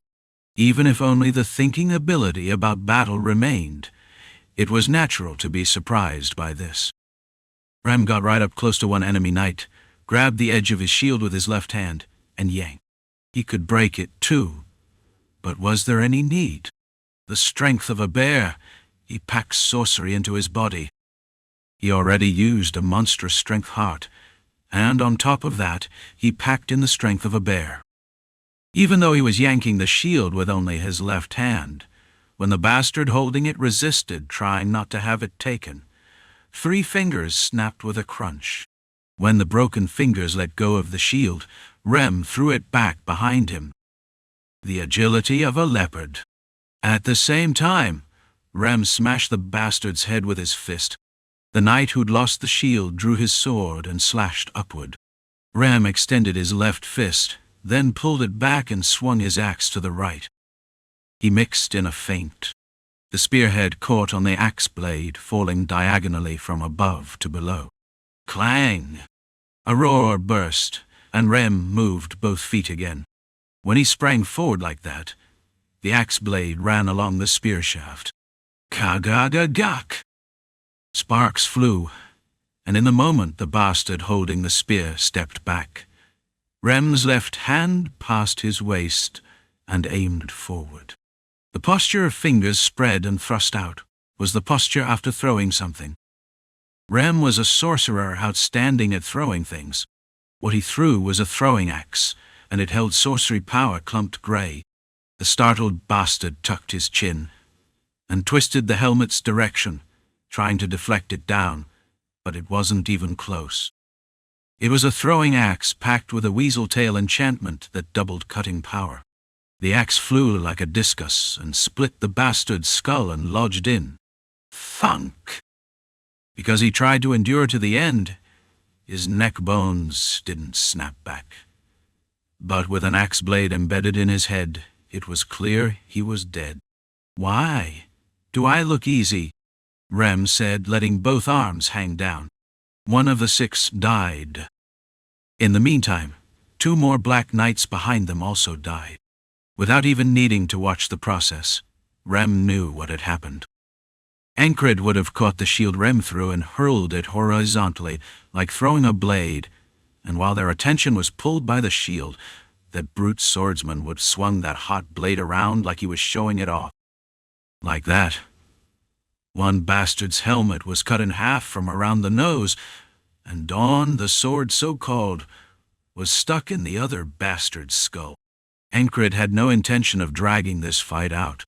He was just about to swing Dawn toward another bastard. A white light pushed into his vision from above. In an instant, everything around him slowed. His thinking accelerated and he recognized something falling from above his head. Reflex together with strength naturally swung his sword. Like that, Dawn struck what had been falling above his head. Huarong. Darnoon. The sound came a beat late. Krang. A streak of white lightning struck down above Enkrid's head, and blocked by Dawn's blade, it scattered its branches in all directions. Izdato. Along with a sound like thousands of rats crying at once. Against the background of empty air, white light drew a pattern like tree branches. Enkrid's black hair snapped up as it stood on end. It's the first time I've seen someone block Gehenna's rootstock with their bare body. It was the mage who had sent lightning down at Ragnar's head. Rem tried to react right away, but from all sides, The faceless knight's bastards rushed in without holding back. "So annoying," Brown shouted, swinging his axe and kicking the bastards away. Because lightning had run through his body, a tingling sensation remained across Enkrid's whole body. It was a spell with considerable power. "Think I cut it?"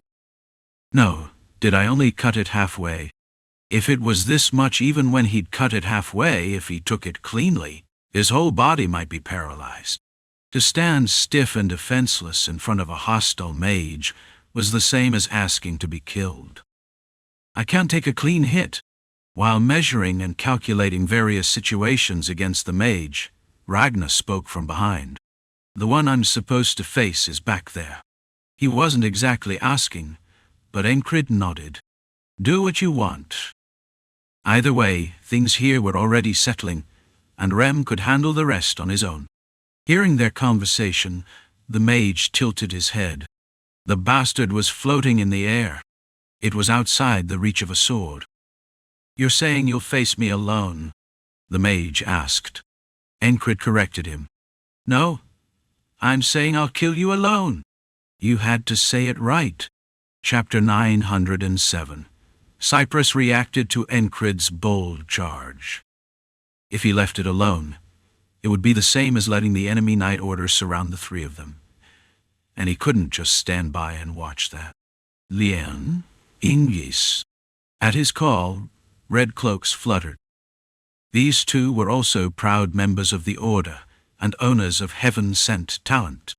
"Yes, I'm going." The two stepped out the moment they answered. There was no hesitation. Even if they died here today, that was what they wanted. Ingis charged at the black-skinned knight holding a club, and Lan looked for the bastard who, earlier, had been flapping his lips about whether to dodge or not from behind the faceless knights. "Finish fast and join up, so don't overdo it," Lien said right before they split. Lien was a knight who knew how to fight. In other words, he had the knack for spotting his opponent at a glance. Yes, Ingis was stubbornly steady. Enduring and fighting was his specialty. If he bought time, Lien would clear out the rest and switch opponents. That was the picture Lien drew. "Hey!" Lien ran forward immediately and shouted. With that shout, Lien's pressure took shape like a boulder dropping down from overhead and struck the enemy. As expected, instead of being crushed under the pressure, the enemy knight slid to the side. Blonde hair, round eyes, an impression that would easily win anyone's favor. He had been aiming for an opening in Enkrid and the other two, but he sensed Lien closing in and stopped. Starting with the movements of these two, everyone found their own opponent. Naturally, it became a shape where each took one and fought. "Stopi ma king. A jokie. Oh, ut of this!" Among them, the giant's shout rang the highest. It wasn't enough that it shook the entire battlefield. Some soldiers, startled, covered their ears or let out groans. The giant bastard went thud and stamped the ground, then jumped up. It was clearly a strange sight. A giant's body was incredibly heavy. That was why monstrous strength existed for them. Without that kind of strength, moving that hard, heavy body would be hopeless. Because of that racial trait, giants rarely left the ground. Lifting that body was hard, and the shock on landing would be several times worse than for other races. They weren't called the Earth Clan for nothing. In terms of body structure, they were even closer to the ground than dwarves were. And yet, a body 2 heads taller than an ordinary giant shot up into the sky and fell. Maybe because of its weight, it fell faster than it rose. Buan!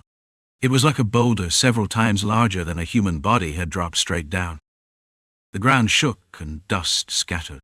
Centered on where he landed, the earth caved in, inward. A pit had been made in an instant.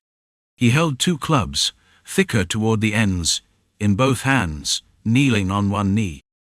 It was a dizzying bulk, a dizzying entrance. And in front of the giant who bared his violence without restraint, a beastman with snow-white hair stepped up and blocked him. "My ears are gonna burst, you bastard." Dunbakel lifted her head, one leg cocked, gripping her scimitar. Even with one knee down, the giant's eye level was higher than hers. He was too big. If Odin had fought him, it would have been fun. The body of the one nicknamed the Bear Beastman would have looked like a child. It was a body outstandingly large even among giants. "It stinks. Something that's neither beast nor human." The giant spoke. Just him talking made her whole body vibrate. His voice was that big. It felt like wind slamming into her. If this bastard had shouted the start of battle instead of a hornblower, some soldiers' eardrums would burst. "Hey, you stink worse, you bastard," Dunbakel said, pinching her nose. Their eyes met, and their momentum turned savage. Just their eyes meeting felt like sparks flying. The giant moved first. The club swallowed sound and dropped down over Dunbakel's head. For his size, it was speed that was hard to imagine. From Dunbakel's point of view, it was like some stone pillar was trying to smash her. She jumped back and dodged. The distance, if you counted it in steps, was more than 10. Dunbakel's thigh muscles swelled as she sprang back. At the same time, white fur covered her body. Beastman transformation. Her fangs grew, and even her face changed into something like a beast's. Compared to ordinary beastmen, her beastification ratio was plainly higher. Boom! The stone pillar in the giant's hand smashed the ground, leaving a deep mark in the earth. Night or not, if you got hit by that, it would be hard to be fine. A few watching soldiers clicked their tongues. A monster among monsters had appeared. Everyone's heart tightened with tension. Of course, Dunbakel's heart tightened too. She'd been like that before. She'd been like that in the East, and it was the same now. "I don't want to die." She was a coward. The Eastern king, Anu, had said you had to know fear to show courage, hadn't he? If recklessness was charging in without knowing anything, courage was stepping up even when you knew. "Then I just don't get hit." Dunbakel used even the survival instinct inside her for battle. That was what she had learned, trained, and awakened by going all the way to the east. "My name is Haramut," the giant shouted, and right before he sprang forward, Dunbakel moved first and returned right in front of him again. "Shut up."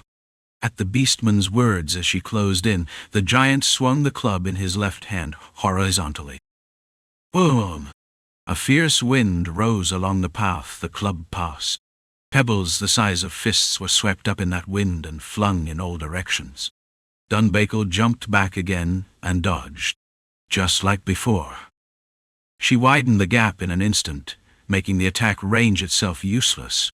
The giant had planned to slam down with the club in his right hand if the beastman ducked her head up and down to dodge, but he couldn't even try. The lion beastman, her whole body covered in white fur, had already pulled far away. She bounced in place a few times and spoke. "It's been too long, so I can't control my strength. Bear with me." "What are you saying?" The giant spoke and wrapped will around his whole body. Among knight's arts, if assimilation learned by watching fairies, and pressure learned by watching monsters killing intent, then iron armor was where their techniques began. A giant refines and uses will in parts of the body, and calls it fury. It's an art based on rage. The nickname red-blooded monster hadn't been pinned on giants for nothing. Haramut loosened the reins on the instinct flowing in his blood. His eyes were dyed red in an instant. Rage close to madness numbed his reason. Everyone dies. The giant burst his will on the basis of rage. Fury seeped through his entire body, making his bulk harder than ever. Thung! Dunbakel's scimitar, looking like a white line, grazed past his forearm, but only a faint red line remained on it.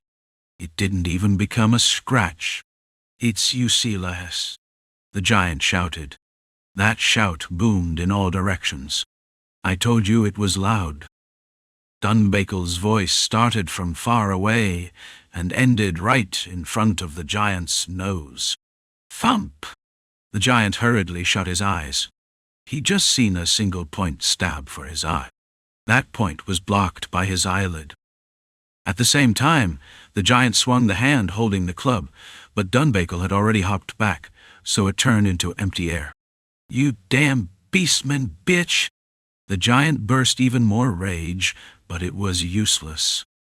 Dunbakel slipped out of his range every single time. Her beastman transformation was different than before. Her thighs became plainly thicker. At the same time, what she was doing now was hunting, using a beastman's traits. "What flows in my body is the blood of a born hunter." Her sense of smell was an assistant that helped that. Dunbakel did it that way because she knew what she could do. The giant was slower than an ordinary knight, and Dunbakel was their natural enemy. She was fast. Hadn't someone Pell fought called himself the fastest? What a load of crap. In the East, there were knights faster than her. Anyway, the way she used space was different. If she fought like this, running freely across such a wide ground, the giant would never catch her. Hit and run. Repeating it and repeating it again, the giant tried all kinds of tricks. He even pretended to fall on purpose to show an opening, and used deception one after another, but bullshit. Seriously. All he got was a harsh insult. Normally, Dunbakel's opponents were Enkrid and the Mad Order of Knights. Compared to them, the giant's deception was like a child's prank. "No matter what you do, you can't pierce my skin." In a situation he hadn't expected, the giant hunched his body. He was going into endurance. As if she'd been waiting for it, Dunbakel pulled back and lowered her stance. Force is proportional to speed. A simple proposition. What are you going to do with that bulk if you're not going to use it? That was something the Eastern King Anu always had on his lips. With hit-and-run hunting, you can't put power into a single blow. But she was a born hunter, and she was also a knight. While pulling back, she pressed power into the foot that braced on the ground and compressed it. The art she was showing now was made in the East, and completed after she returned. The pants wrapping her swollen thighs went pop and tore. Her leg muscles swelled to a thickness that made no sense. From calf to thigh, not only did she not lose compared to Auden, she became thicker than him. An illusion formed, like Dunbakel's body had sunk halfway into the earth. She gathered power and gathered it again, then burst it. It's long if you put it into words, but the process itself was simple and short. Pulling back, then bursting forward. That was all. Only the power carried in that simple motion changed. Thud! Dunbakel put strength into the hand gripping her scimitar, and with her left hand she grabbed her right wrist, fixing it all the way to the elbow, and leaped. Clang! Her scimitar broke. The broken blade spun and flew away. Then the giant let go of the club in his left hand and grabbed his own neck. "Gurk, you!" On his neck, the wound left by the broken scimitar was clear. His neck was cut halfway through, and blood poured between his fingers. The giant was resentful that he hadn't even gotten to properly trade blows. Hadn't his opponent just pulled far back, come in to slash, and pulled back again? He hadn't even gotten to contest strength, or properly exchange moves. The giant dropped thud, onto one knee, lowered his head halfway, and looked for the beastman. She was already far away. Dunbakel also stopped, catching her breath, and looked at the giant. She didn't look like she had the slightest intention of coming close. There was no carelessness. The giant's anger exploded. If she were within reach even now, he would have poured out every last bit of strength and smashed that beastman's head. Gah! As a final struggle, the giant charged at Dunbakel without thinking. Blood streamed from where he passed, drawing a long line. Dunbakel deliberately stood somewhere away from the Allied units. And instead of waiting for the giant to reach her, she jumped and dodged. Not long after, the giant's body, having bled too much, used the earth as its bed and lay down. Thud, dot. With a gurgling sound, blood kept flowing without stopping and pooled under his body. I won, Dunbakel said indifferently. To her, it was only natural. Of course, this result wasn't natural to everyone. First off, more than half the Allied soldiers watching stood there with their mouths open. They knew she was part of the Mad Order of Knights, but was she a fighter on that level? She was the beastman who got hit a few times a day by that guy named Rem. She also never stopped talking nonsense. But she had toppled a giant that was enough to carve fear into everyone, and she didn't even have an injury. The High Pontiff's eyebrow twitched. Is what I'm seeing real? The words slipped out. Even the adjutant at his side had nothing to say. What are those? The ones who had beaten Balrog's fragment were dropping like fallen leaves in an autumn wind, and the giant couldn't handle a single beastman and got beaten one-sidedly until he died. And Giant Haramut was one of those who were spoken of as the strongest among the Southern Giant clan. And yet, you can't win every fight. But you should be able to at least put up some kind of contest. What he'd just seen was too one-sided. If my eyes aren't wrong, they won. At the High Pontiff's question, one adjutant nodded. Yes, that's right. A voice with no emotion in it. The High Pontiff's fist struck the adjutant's head. Pop! His head burst, blood and brains sprang into the air. Why? It was hard to hide his bewilderment. But even so, would a king show that in front of everyone? They prepared better. Thud! Crack! Dotty! The second adjutant's neck snapped. Right. That's how it looks. With two outbursts, the High Pontiff steadied his mind.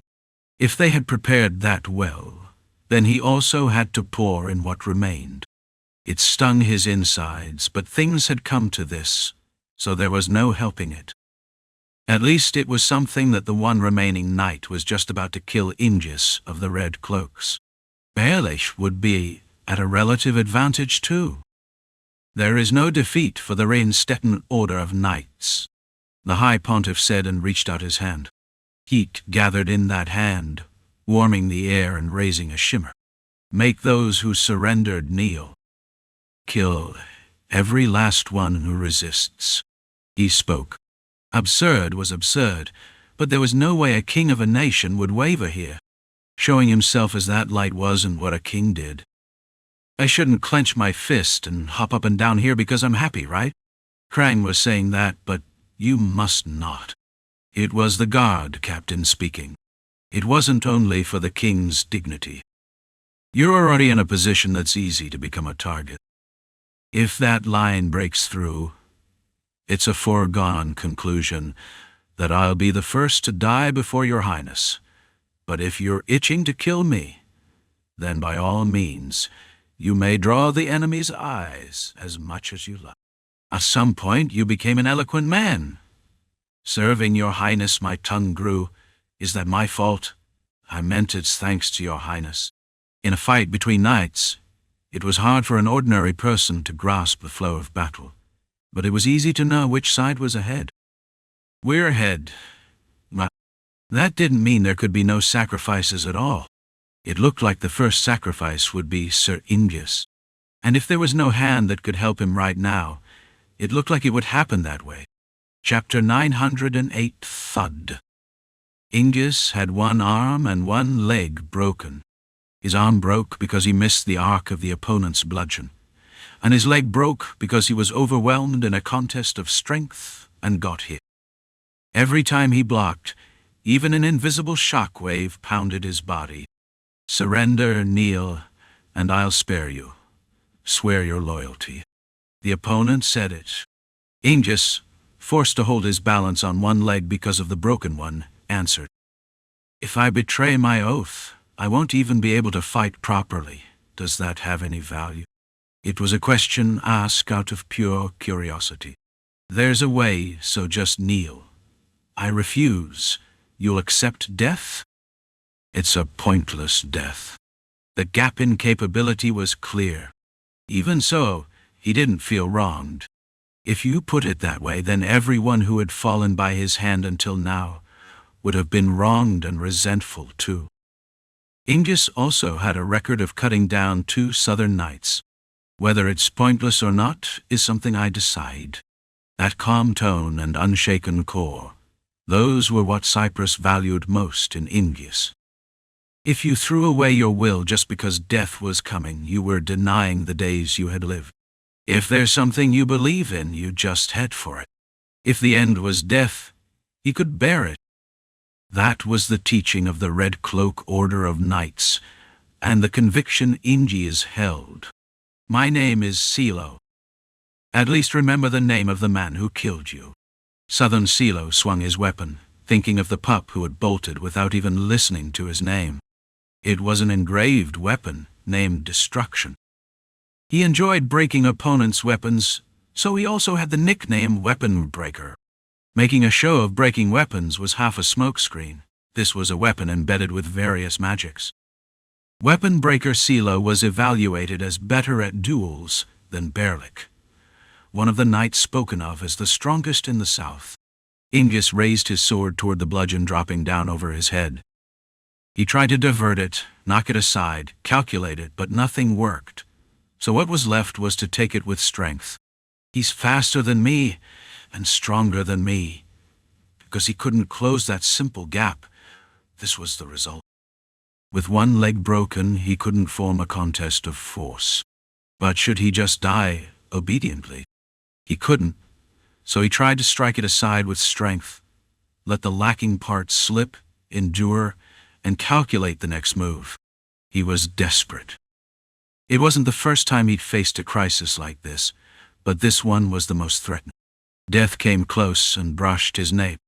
"If I dodge, I die." Ingus met the weapon head-on and compressed his will, pouring it into his sword. As a result born from instinctive judgment and talent, will gathered on his blade. Bang! Even so, the result didn't change. Every collision of the enemy's bludgeon produced pressure, leaving shock through his whole body. This time, that shock was larger. It was like a huge invisible fist had smashed his abdomen. Ingus's waist bent backward, and he flew. The sound of compressed air bursting was like the sound of all his guts exploding. If you could call it lucky, Ingus's guts didn't explode. He rolled along the ground and vomited a mouthful of blood. But he still breathed, and the light in his eyes didn't die. He stopped rolling, pressed his chest to the ground, and lifted only his head to watch the opponent. Those eyes still held light. Those eyes! They looked like he'd want to smash them. Kalo had no reason to go easy, so he was about to charge. Then he stopped his stepping foot in midair. With his left foot lifted, his gaze turned somewhere other than Ingus. Refined pressure weighed down on his shoulders. Kalo stomped down the lifted foot with a thud, shook degree off the pressure, raised his bludgeon, and spoke. "You damn bastard! I was going to come kill you the moment I finished this side." The owner of that pressure came trudging over from one side. He looked like he'd come out for a night's stroll. His name was Ragnar, and he belonged to the Mad Order of Knights. No matter that it was Ragnar, he didn't lose his way with an enemy right in front of him. From the start he had chosen his opponent. He followed Enkrid's judgment because Enkrid called him, but if Enkrid hadn't been there, he would have come to face this bastard long ago. A corpse talking back? Ragnar, the moment he arrived, scraped at the opponent's insides. Ingus wasn't someone who laughed much normally, but now a drained little laugh slipped out. It was the first time he'd seen someone say something like that with such a serious face in a situation like this. He hadn't said it as a joke either. 10 out of 10 sincere. Right. Ragnar was sincere. That one was already dead. In the previous match, a mage had gotten involved, and had barely survived. You crazy bastard. I am weapon breaker Silo. Fastest knight or whatever, no one could reach out carelessly in front of him. And yet this attitude toward him? It couldn't be tolerated. As he spoke, he stepped in. He closed on the one who had come, took the distance he wanted, and brought the angular bludgeon down diagonally. Elo intended to break both wrists of that insolent bastard with the first blow. The engraved weapon destruction held several magics. One of them converted the impact created when it was swung into an invisible shockwave, and another made it so that if it hit precisely on a hexagonal edge, that impact would flow along the blade and transmit into the wrist of the one holding. If you don't know, you have to get hit. With a first-time opponent, it was hard to recognize the magics embedded in an engraved weapon. If he reflexively drew up will and blocked, then, in that opening, he'd sever at least one wrist. Will became will, naturally whirling inside the body and causing a change in its nature. Shiloh had enough skill to show confidence. That was why the outcome of this fight wasn't his fault. It was just that in this world there were truly absurd geniuses. Ragnar already knew how to deal with him the first time he fought him. And on top of that, since they'd been separated for a moment, he'd even been given time to think about how to handle him. A genius time and an ordinary man's time are not the same. Here, both of them would be in the genius category. But even so, the difference was clear. A form that transmits shock if you block. A fighting style that profits off you dodging. Kalo was the all-around type, with no weakness in strength, speed, or personal tactics. That was all. Clang! Destruction struck sunrise. Shiloh's eyes narrowed. He didn't see the result he wanted. Ragnar let go of the sword grip for a brief moment, then grabbed it again. This crazy bastard! That made the magic embedded in his weapon useless. The shock that should have been transmitted through the grip scattered uselessly into empty air. And as for the pressure-made shockwave, he took it with his body roughly. Thung! When the shockwave punched his abdomen, the dark green cloak bent forward and blocked part of it. But it couldn't erase all of it, so he endured the rest with his body. Because he'd let go of the sword for a moment and grabbed it again, Sunrise's blade had dropped downward and been pushed. After that, every action Ragnar took was smooth and without hesitation, as if it had all been for this one move. He stretched his left leg forward in a straight line. It was a bold step. That leg invaded all the way between Silo's 2 feet. Shiloh, with one hand, drew the short sword he wore as a secondary weapon and stabbed. And with the hand holding destruction, he pulled back to block the opponent's sword. Phook! The short sword stabbed between the folds of the opponent's cloak. It was a cut faster than the cloak's movement. Ragnar also wore layered leather and cloth armor, but it was a knight's thrust. The blade bit into flesh. Then Sunrise, which had been dropped downward, surged up. The sun rising was something no calamity could stop. Kalo's end was ringing. He didn't feel pain. A blade he couldn't recognize even with accelerated thinking pierced through his neck. Ah! Ingus admired it purely. Make an opening with an attack the opponent can't expect, then strike at a speed they can't respond to. And in the middle of that he just takes whatever blade flies in. Could there be a situation that showed give flesh and take bone this perfectly? Kalo, to the very end, barely raised an arm to block, but Ragnar's sword, almost as if it had expected the forearm to block, changed from a cutting motion into a thrusting motion. It was like the flapping of a swallow's wings, freely roaming the sky, or like a snake's movement. It also looked like he was gripping lightning in his hand and swinging it. What was certain was that it wasn't really even something you could call an art. He just swung his sword as fast and as flexibly as needed, at the needed moment. Now you can't talk back, can you? On the blade Ragnar held, Chiike, the enemy's blood sizzled. It felt like the steam stank of fishy blood. Even the place he'd been stabbed with the short sword wasn't that deep. It was a blade he'd thrown out reflexively to make him dodge. Before that blade could tear up his insides, he just had to cut the enemy's neck. Ragnar was the kind of man who carried out insane thoughts like that, as if it were nothing. Shinar, about to watch Enkrid's back as he moved out, snatched a single arrow that came with no sound and no presence. The pitch-black arrow was painted in a color that absorbed light, and its fletching used owl feathers that had become monsters. The shaft was soft as if it were velvet, material and form meant to swallow sound. Not a chance.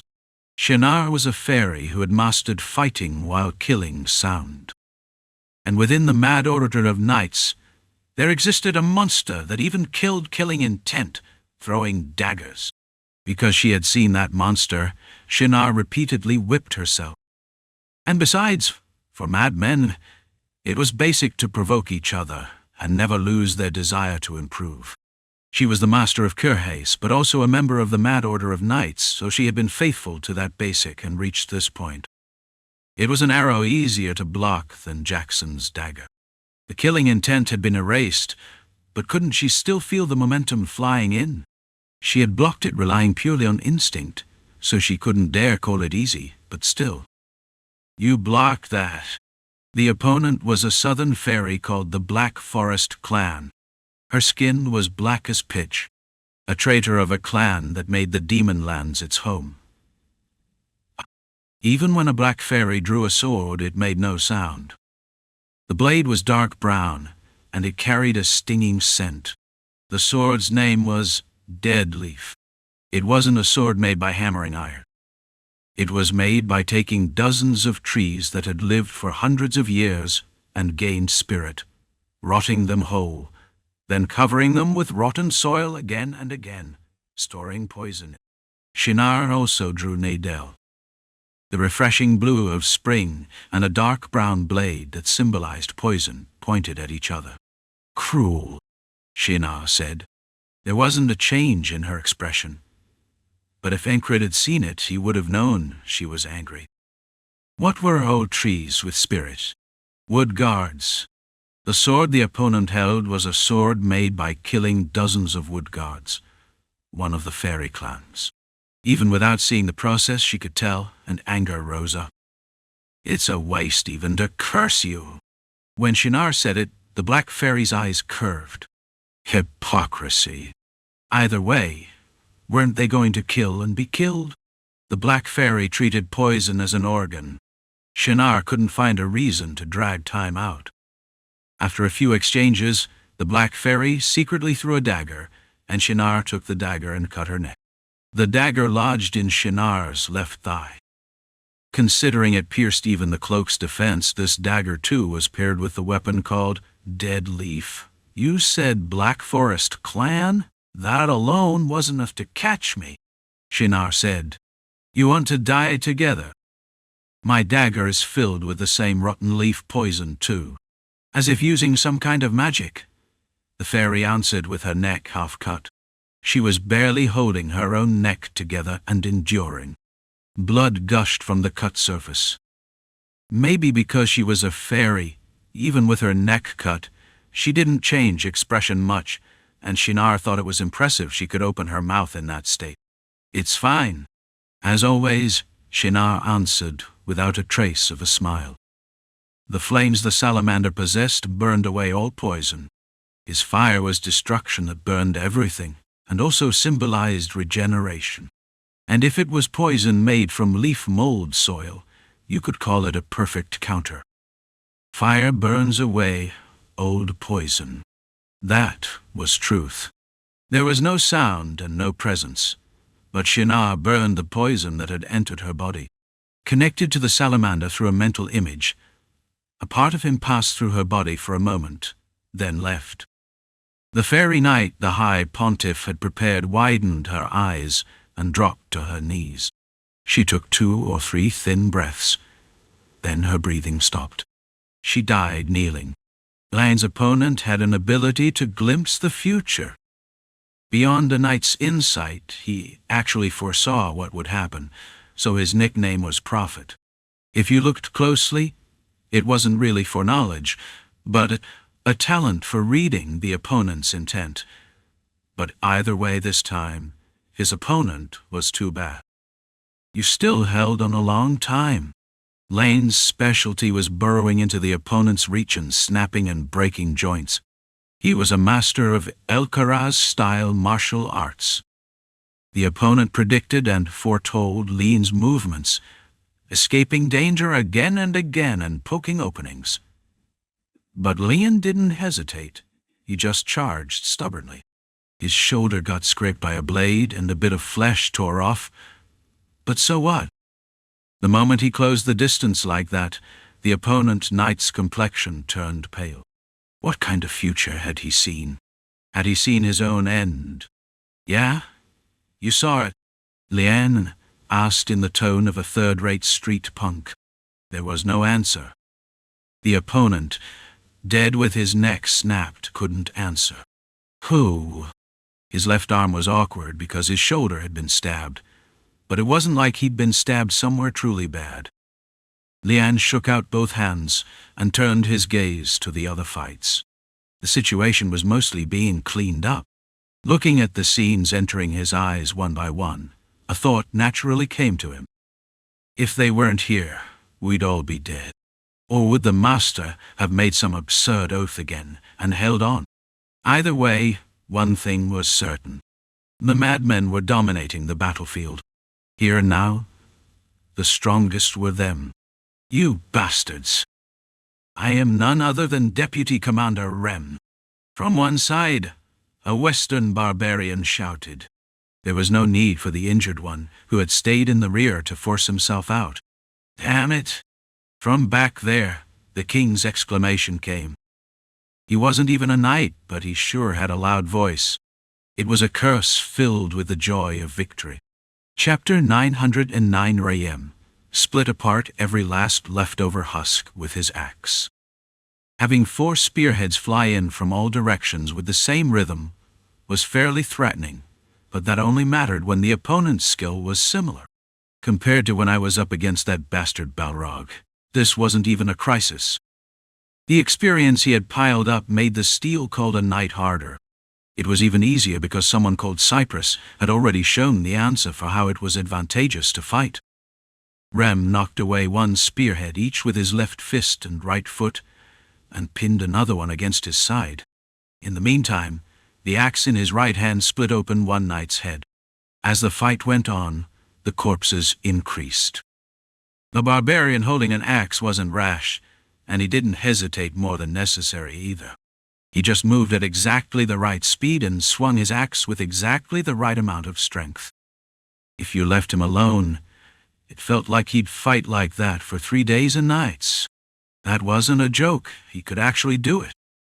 After messing around with Usk, his ability to control the sorcery on its own, and his technique for distributing stamina had naturally improved. Ram kept moving his feet and changing position so he didn't keep more than 4 opponents in his field of view. The faceless order of knights collapsing in droves didn't take long. Then one bastard's helmet caught on the axe blade and peeled off as if splitting, revealing a face. Ram's gaze reflexively checked the face. The cheeks were full of scars and the eyes had no focus. No matter who looked, it wasn't normal. A weapon that wrecked their minds, and then engraved only slaughter techniques. That was the conclusion he reached while facing them. Cruel and brutal wasn't even enough. And it was also why, even with comrades' skulls getting split open by axe blows right beside them, and deaths piling up one after another, not a single one of them retreated. From the standpoint of someone fighting them, it wasn't exactly creepy, but it was unpleasant. Roar, you bastard. That was after he cut the last one's neck. Ram let his axe hang down and turned his gaze. It was to find that bastard called the High Pontiff. Wasn't it obvious who made an order of knights like this? That bastard walked with a leisurely attitude, like he'd come out for a stroll through the garden. Just that alone scattered an intense presence that gathered och novig every gaze around him. The traces of handling sorcery were obvious, and he gave off a disgusting smell too. Just hearing what he did was enough to make you sick. A way to mass-produce knights. Would a bastard who stuck to a method that threw away both justice and benevolence be normal? You all didn't fight because you wanted to, right? I don't know about the rest, but I'll cut that bastard's neck off too, and let you go together. As Rem swung his axe, he heard a wailing sound with no substance. Those were the screams of the faceless, those who had rolled around under the high pontiff and turned into weapons. Oh, what a damn unlucky bastard! Unlike when he was in the thick of the fight and excitedly shouted that he was the deputy commander, Rem's tone was laced with irritation. Do you have the skill to hit me from down there? With hair that had a blue aura about it, and armor that clung tight to the body so the shape of the abs showed, it was a distinctive get-up for an ordinary mage. Enkrid stared up. Since the bastard was using the skill of floating up in the sky, it was true that it was out of reach right now. If I throw something, it'll hit, Enkrid said. Are you planning to throw the sword in your hand? The mage asked back with not a trace of laughter. Of course he would have come with solid preparations to block or dodge. Even so, would Enkrid not even try? Enkrid threw the horn bugle dagger hanging from his chest. Whoa! There was no need to throw it with all his strength. The opponent wasn't a knight. Boom! The dagger pierced through the bastard's stomach and passed through. The dagger Enkrid threw flew off beyond the sky over there. The opponent wasn't a knight, but he was a mage. The dagger clearly pierced through the abdomen, but he didn't bleed, and his insides were fine. Should you say that was indeed fitting for something called a mage? Starting from the mage's hair, crackle, lightning sprayed, then his body turned into lightning, and that was how he let the horn bugle dagger pass right through. White lightning sprayed in all directions from the bastard's eyes. He looked like some god of lightning had descended. Guhina's branched twig, and the moment his mouth opened, lightning struck. Krakoom! Sound is always one beat late. A chunk of lightning that fell before the sound drew a long line as it came down and then shattered against Enkrid's dawn. Looking again, it's certain. Spell suppression? Your skill is outstanding. Do you truly have no intention of coming over to this side? The mage talked a lot. Even while speaking, crackle. Lightning discharged from the corners of his mouth, and blue streaks of lightning sprayed through the air. No. That was Cypress's plain answer. One smell that had been bothering him came in close. It wasn't as much as beastmen, but a trained sense of smell was an excellent tool for detecting enemies. Go! Go and kill that! At some point, a bastard with 2 horns above his head, who had modified his helmet to fit them, blocked the front. Grrr. Mwah. Along with the growling sound, thick saliva ran from his mouth. Under the helmet covering the mouth area, a lump of drool went plop and fell. Compared to a giant, his frame wasn't that big. Even compared to Enkrid, it was hard to call him enormous. Doesn't look like a person, Enkrid muttered. He looked full of leisure, and it wasn't a threatened tone either. I knocked all my griffons down, didn't I? This time it's my turn. That voice just now came from the bastard standing behind the monster. Enkrid sometimes found it fascinating when he saw bastards like that. The opponent was a knight. Shouldn't he not be running his mouth at this distance? The moment he finished speaking, Enkrid sprinted forward. The horned monster, blocking his front, swung a 2-handed axe. It was a world of silence. The axe blade came in with the momentum to split his body into two from top to bottom. There was no sound, and thought accelerated, and it was a moment where he felt the weight of the air, as if he'd fallen into a swamp. Enkrid raised Dawn vertical to the ground, blocked the axe blade, and let it flow. Softly, he repeated it to himself, and changed his will. The will that had been hard and steadfast inside his body became soft, like dough that had swollen before baking bread.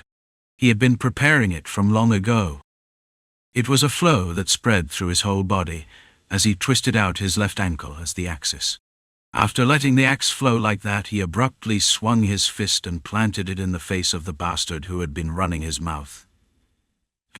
Kagagak. Buck. Time and sound, which had not flowed together, flowed at the same time. The head of the bastard who had been moving his mouth burst. Blood scattered in a radial pattern through the air. Hong! At the same time, a beast's roar was heard. Enkrid turned his body and guessed the identity of what was inside that helmet. A minotaur. Instead of being huge, it was agile, and dense, tight muscles packed his whole body like firm marbled meat. At the same time, the skin was a deep copper color. It was like someone had covered the whole body in metal, and then painted it. The monster gripped the axe with only one hand and swung it vertically. Even while perceiving all of that, Enkrid didn't dodge. Instead of dodging, he raised Dawn once again. The Minotaur had repeatedly been modified into a monster's body, so it fought as well as a knight. Remembering what had happened a moment ago, it loosened its grip and took strength out slightly. It learned and grew stronger the more it fought. That was how it had come this far in a monster's body. It was the trump card weapon raised by the monster handler, who had done something stupid and then died a moment ago. Watching the opponent's response, Enkrid hardened the will swirling inside his body and burst it. Point explosion. With heart of might and his usual training added on top, he possessed monstrous strength that could even win at arm wrestling an ogre. And on top of that, it wasn't just simple muscle strength that was loaded into the sword he was swinging right now. The moment Dawn struck the double-bladed axe, the bull monster's arm lifted. That was the result of loosening strength clumsily. Just like that, Dawn visited inside the helmet.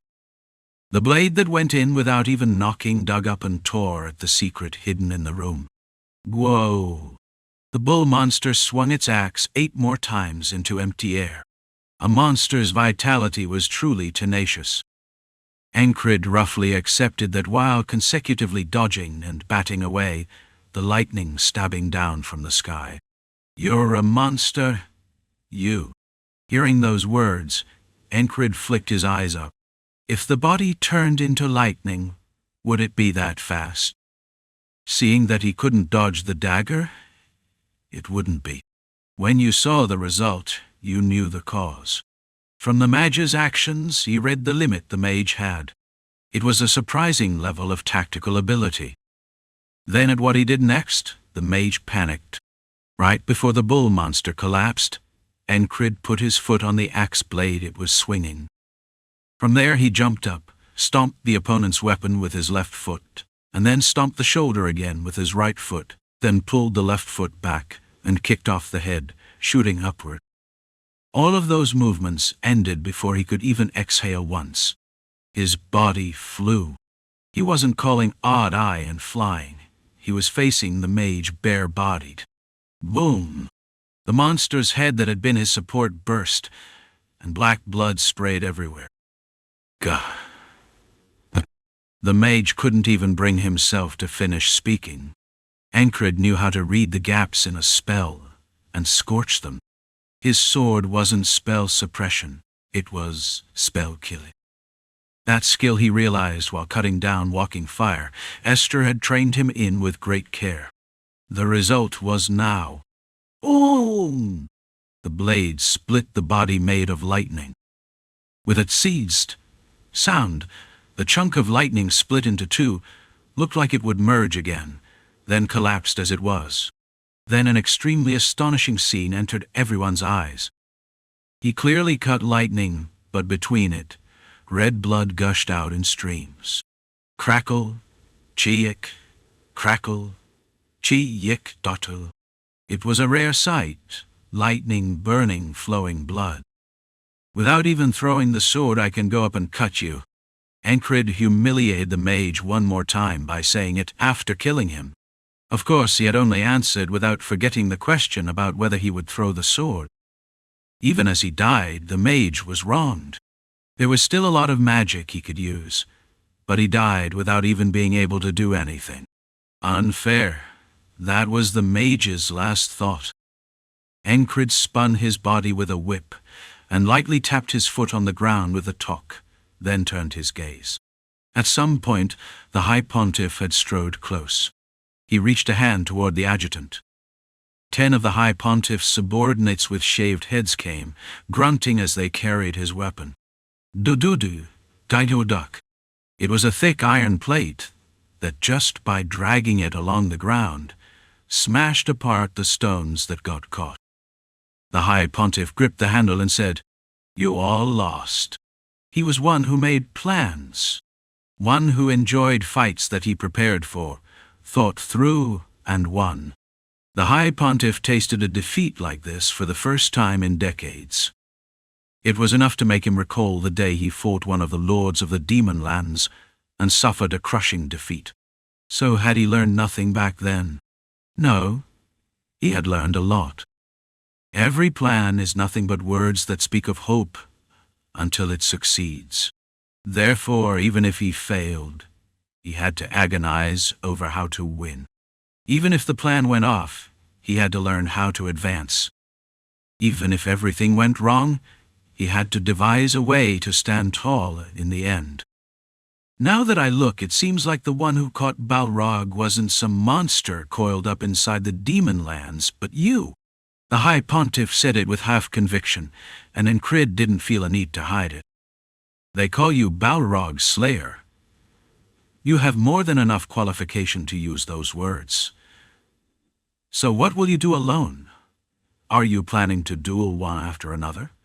One fight isn't finished yet? From far away, sounds like thud, bang, boom could be heard. Cypress and a frog called Berlik were still fighting. You bastard! You were hiding your skill. From far away, seeing the frog shout at the level of a frog's croak. It was close, but it also seemed like you could tell who it was favorable for.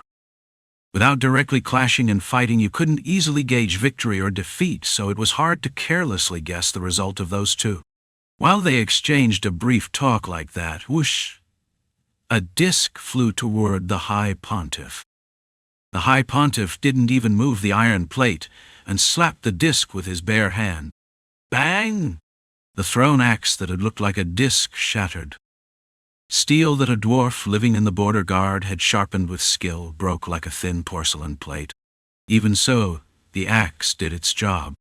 It drew out the High Pontiff's punch and made it possible to guess his skill.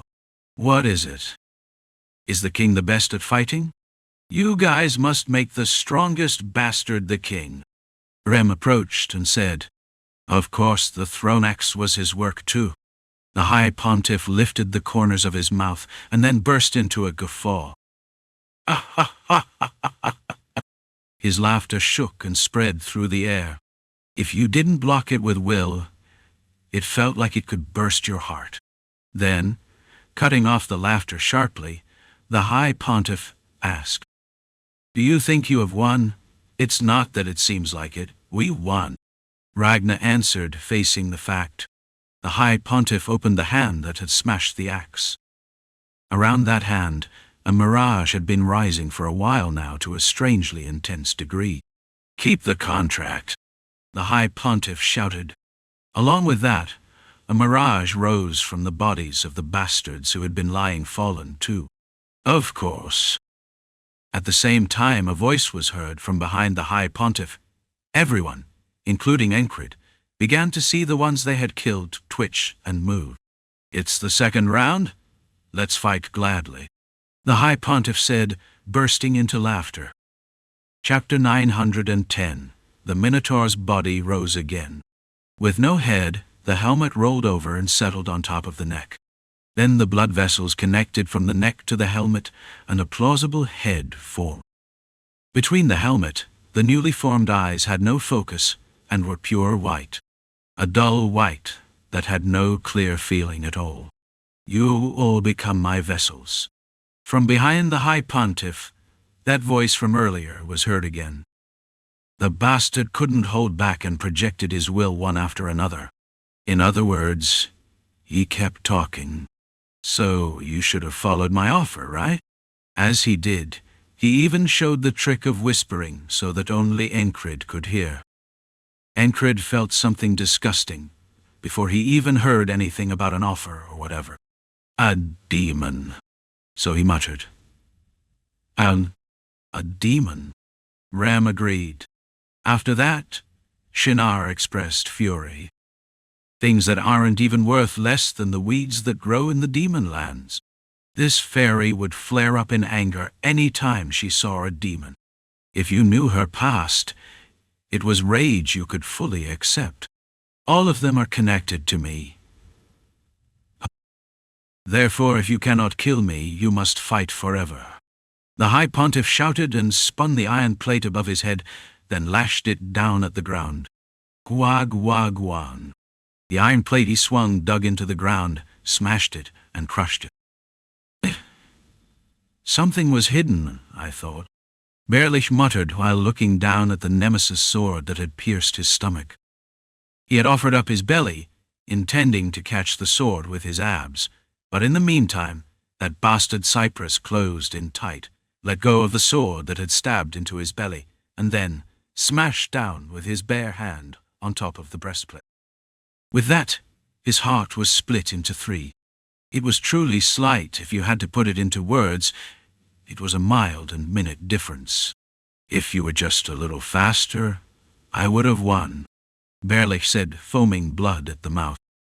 Frock blood flowed down the corner of his lips and drew a line of blood across the breastplate.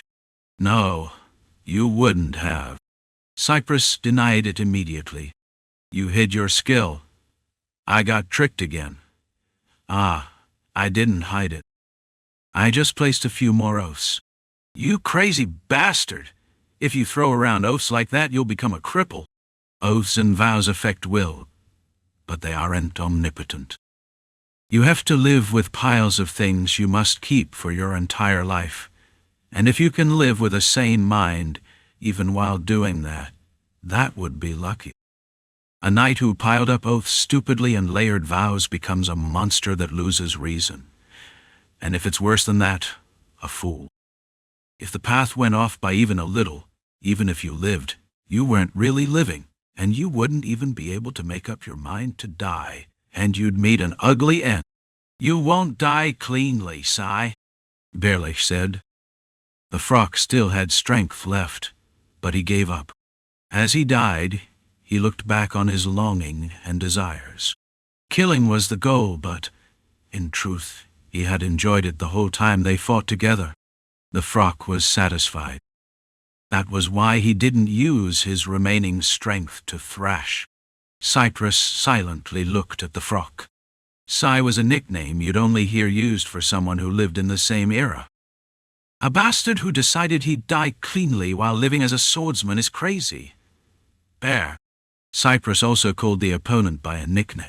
At one time, the two of them had trained together and been friends.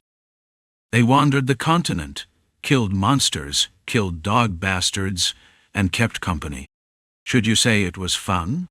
It had been play for the two of them. That long play was ending now. As Berlich's vision blurred, he felt a heat trying to stitch his heart back together. Get my corpse far away, or hack it up and cut it into pieces. Otherwise I'll come back to life. Then I'll be a berserker with no reason. Just thinking about it makes me want to puke. Bleh. Cypress had already perceived the change in the battlefield. And besides, this place was the south. The worst even among the demon lands, borderlands. Ingis, Even with one arm and one leg broken, for a night it was enough to move.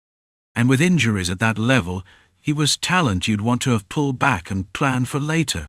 It's the enemy commander. Take him, and I'll bury him, so grab him and get out. Are you telling me to leave the battlefield? Yeah. If Aurelia can't get married, I'll take responsibility. Master. Ingis' expression hardened. It's an order, Cypress said with a smile. Ingis bit down on his molars, swallowed his words, and lifted the dying Frock's body in his arms. Hey, don't die, Berlich said. If he couldn't kill him with his own hands, it had no meaning. So he couldn't die here. The Frock's desire was individualism. Sure, it was the same tone as always. As much as Ingis withdrew, Cypress dragged his limping leg and advanced forward. There was work left to do, so the guardian of the southern front had no time to rest. Shark! The High Pontiff raised his right arm above his head and spun it wide. In time with that movement, the iron plate that had been drooping by his feet responded. No. Moonrise.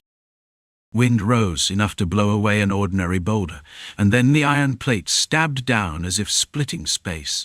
The iron plate the High Pontiff swung was faster than any sword swing. Even that bastard called the fastest knight earlier wouldn't be faster than this. To the advantage a whip has, the weight of the iron plate was added. It had a structure that became lighter from the handle to the tip, but it was a weapon made from a black gold and steel alloy. The ground struck by the tip burst and shattered, flicking stone fragments everywhere. Bang! A loud sound rang through the ground. The High Pontiff swung the iron plate he gripped in those thick fingers again and again. Poo boobog! Poo boobong! The sound of air bursting out along the iron plate he swung was clamorous. Weak. Seeing that, Rem whistled and said, If you want to dodge that, it'll be a headache. He didn't say he couldn't dodge it even if you beat him to death. That was rain. As he spoke, he spun two slings at the same time. What tune? Even if the Bierschumtu sound was less than the iron plate, that power had never disappointed Rem until now. Those bullets flew at the High Pontiff, bullets that held a flame demon. It meant that even if you blocked them, they would still explode. When Rem threw the slings at the High Pontiff, one faceless knight who had died and come back to life cut into the bullet's trajectory. Pung Quan! Rem had expected it to be blocked, so there was nothing to be surprised about. And besides, he had expected they would block it. If that wasn't the case, why would they gather in front of the High Pontiff like chicks waiting for feed? All right, let's see. You still come back to life even like that. So those words naturally came out. Enkrid had cut off all four limbs of the Minotaur whose helmet was its head, and then split the helmet into three.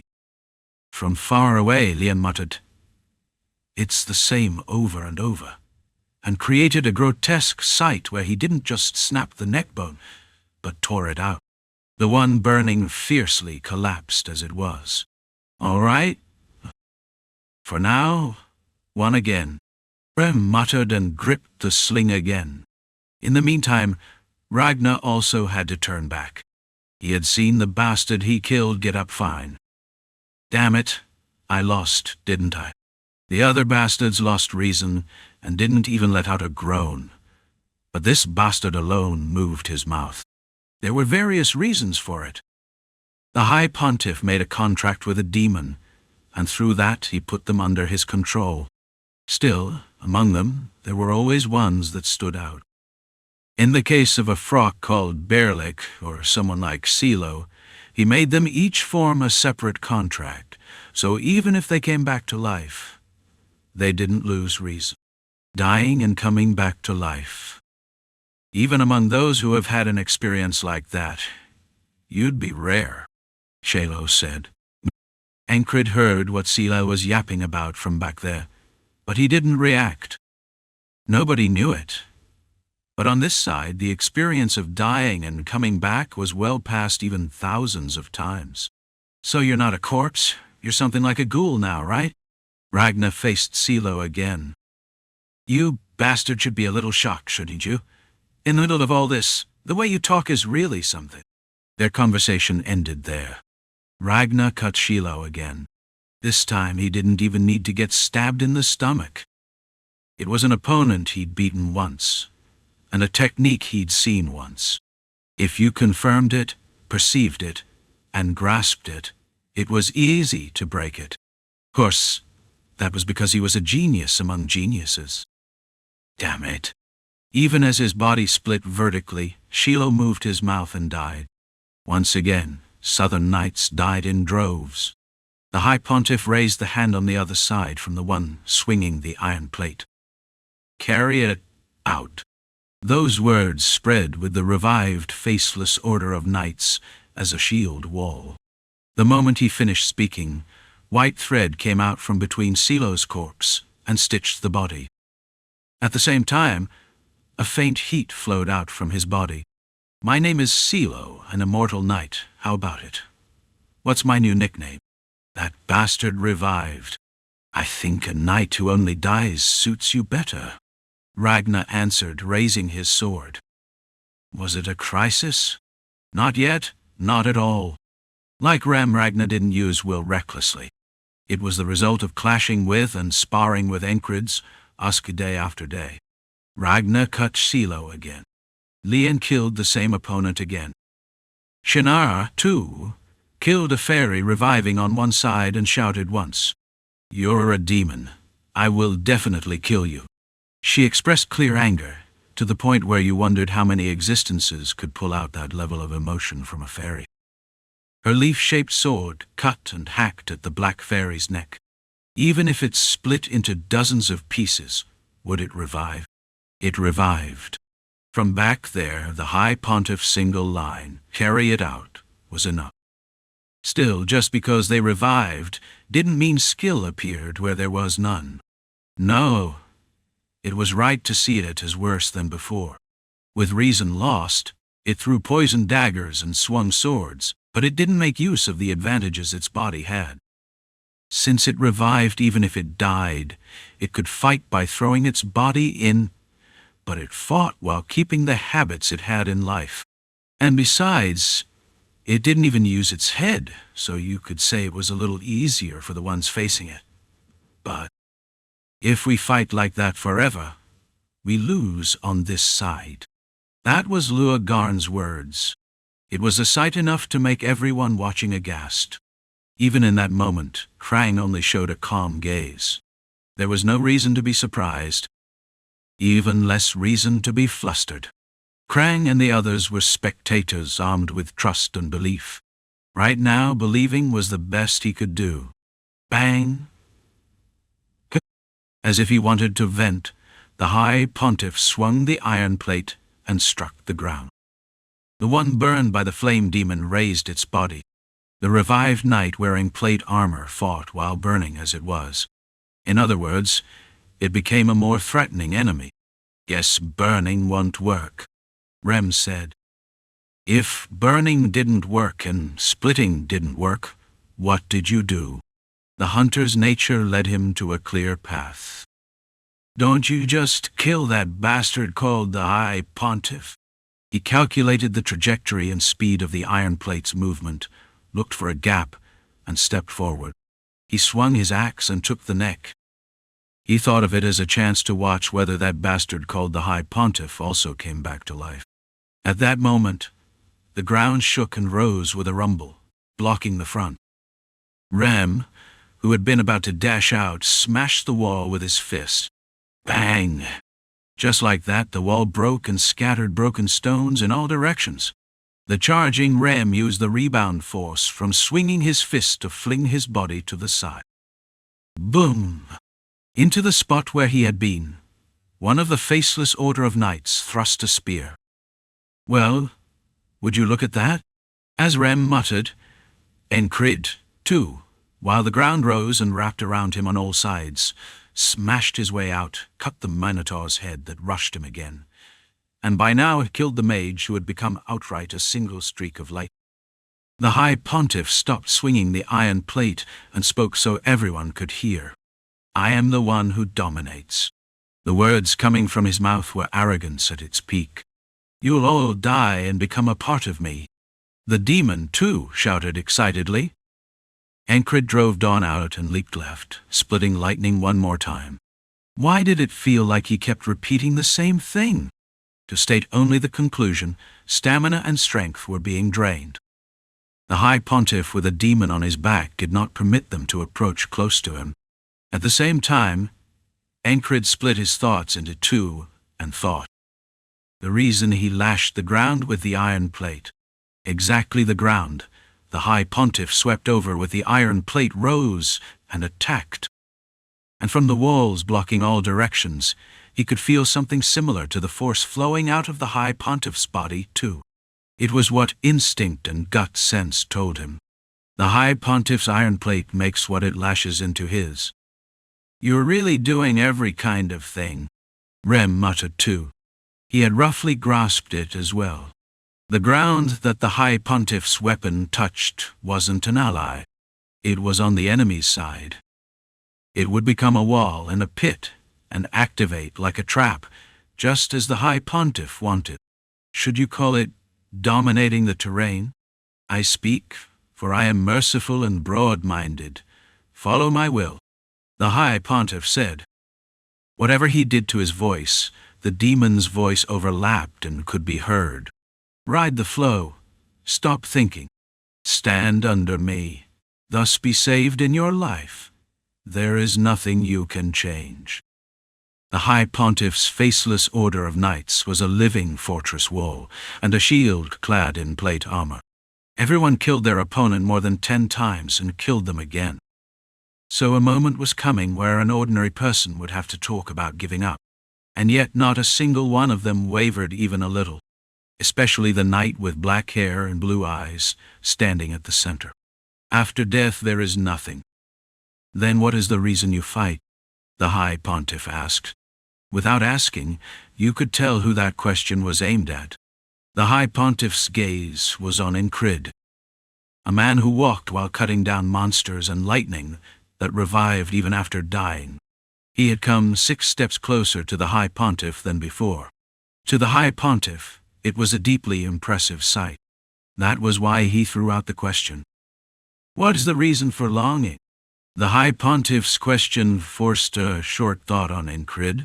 The ruler of the South put coercion and suppression even into his words. Chapter 911. What is the reason for longing? What is the reason you go forward, even if you have to be ready for it not to matter if you die, even if you have to crawl? What are you doing that much for? The question stirred up the past. Save me. The child who shouted for someone to save them dies. The farmer who looked at him with desperate eyes dies. A woman dies. And the father dies too. There weren't just a few people who died like that. Because he couldn't protect them, the ones who stood behind him died one after another. Actions come with responsibility, you idiot. Whose words were those? He remembered it as words that blamed him for only letting his actions go first. It wasn't a mistake, but there were many he couldn't save because he lacked the ability. There were far too many. The one he shared friendship with dies, and the one he shared affection with dies too. The world wasn't warm spring sunlight. It was full of a ruthless, cutting wind. Someone even died in his place. Why? Enkrid threw out the question, but he couldn't hear an answer. The dead couldn't speak, so that was only natural. This wasn't the only pure reason, but it was certainly one of the reasons Enkrid kept going forward. He had never forgotten his own punishment and resolve. Instead of excuses and pretexts, he steals his resolve. He lives today for tomorrow, not for yesterday. A life where he does his best in everything. Instead of regretting the time that had passed, he focuses on the present and lives. That was how Enkrid lived. What is the reason for that longing? The High Pontiff asked again, and Enkrid's gaze turned to the High Pontiff. Silence wrapped the two of them. Everyone looked like they were anticipating what answer would come out. Even the fighting had briefly settled down. In that situation, Enkrid opened his mouth. "So what if you know?" It was an answer nobody expected. The High Pontiff's expression hardened. He couldn't find anything to say back. Who would have known that kind of line would come out at a time like this? From far away, a fairy's laughter could be heard. Indeed, that fairy's name was Shinar Kurhais. She agreed with what her captain and scheduled lover had said. What's the point of asking? And what's the point of knowing? Rem, too, nodded while swinging his axe. And Ragnar, too, muttered from far away that there was no need to tell him anything, and agreed. To the High Pontiff, all of this was a fresh shock. What was contained in his words was domination. The will contained in his voice was a power that shook and strangled the other side. But it didn't work. Does he refuse domination? He didn't know it, but after Enkrid built up the will of refusal, Enkrid had collided with and fought and experienced countless things. And lately Enkrid had even overcome the Dragonking's words of command. To someone like that, the High Pontiff's words of command were only that. Interesting. Even so, the High Pontiff didn't show panic. He wasn't a fool who simply pressed everyone down with strength. The High Pontiff steadied his mind and spoke again. The other side hadn't revealed what was inside, but reading what the other side wanted by looking at behavior and attitude up to now wasn't difficult.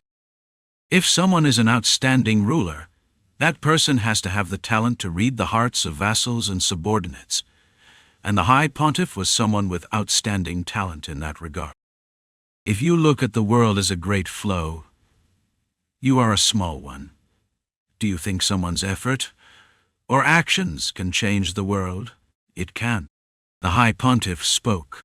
The tone filled with certainty sounded like truth.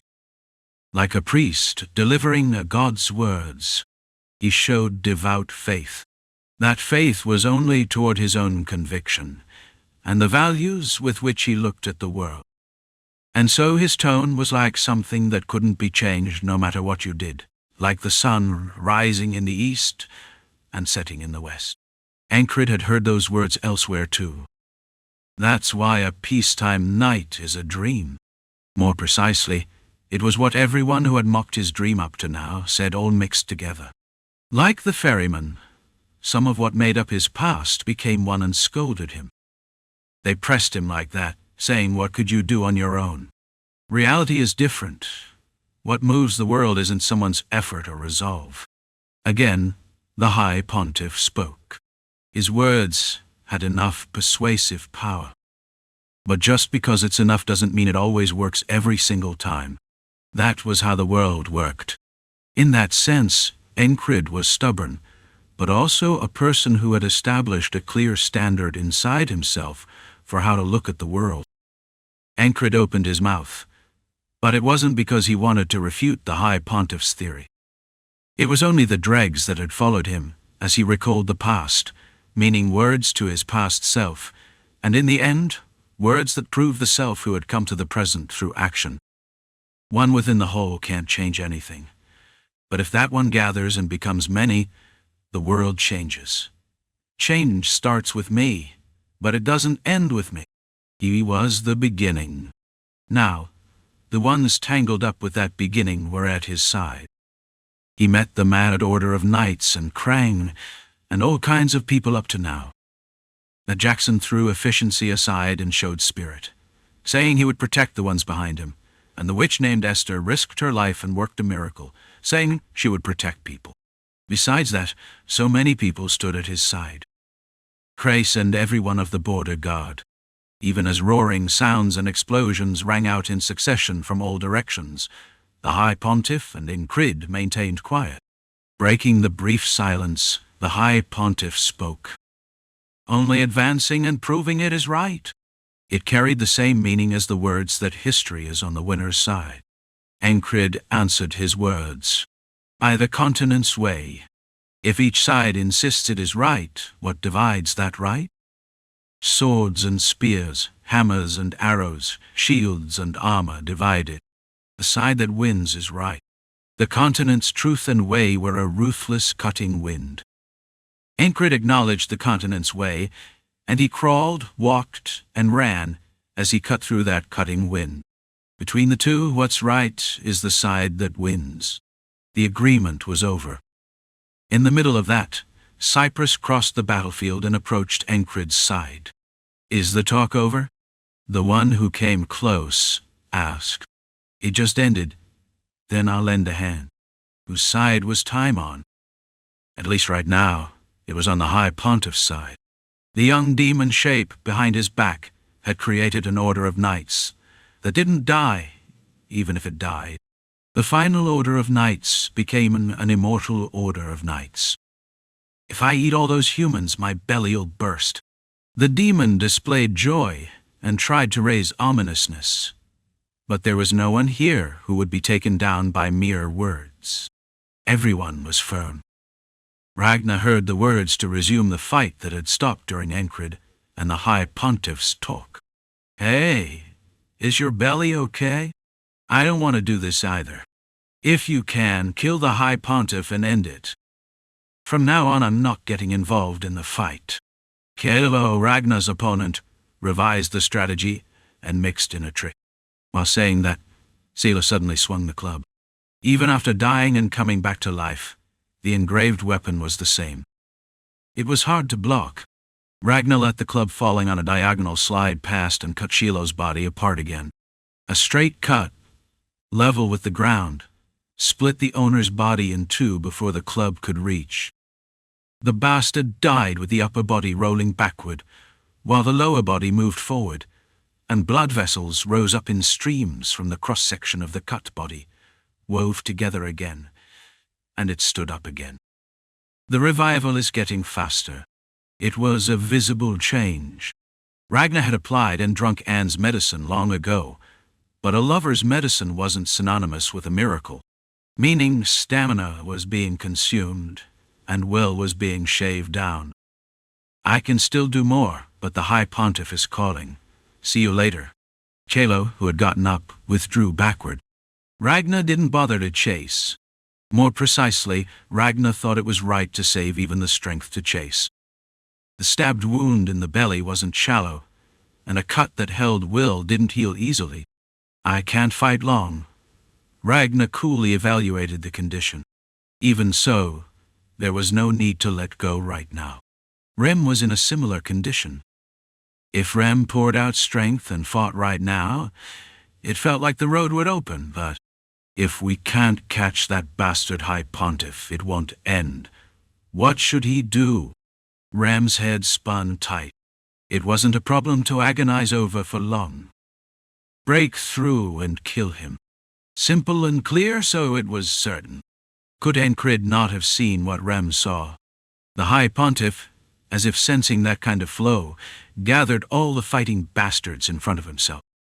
Cyprus braced on the ground with the weapon and caught breath. Just looking at that, Cyprus looked like someone who would die soon. Then Cyprus looked at Enkrid and spoke. I kept watching you fight. Listen to what your body is telling you. Would Enkrid listen? If Enkrid was stubborn, Enkrid wouldn't. But is there no easier explanation? This amusing friend showed a desire to improve even in a situation like this. It's exactly what it sounds like.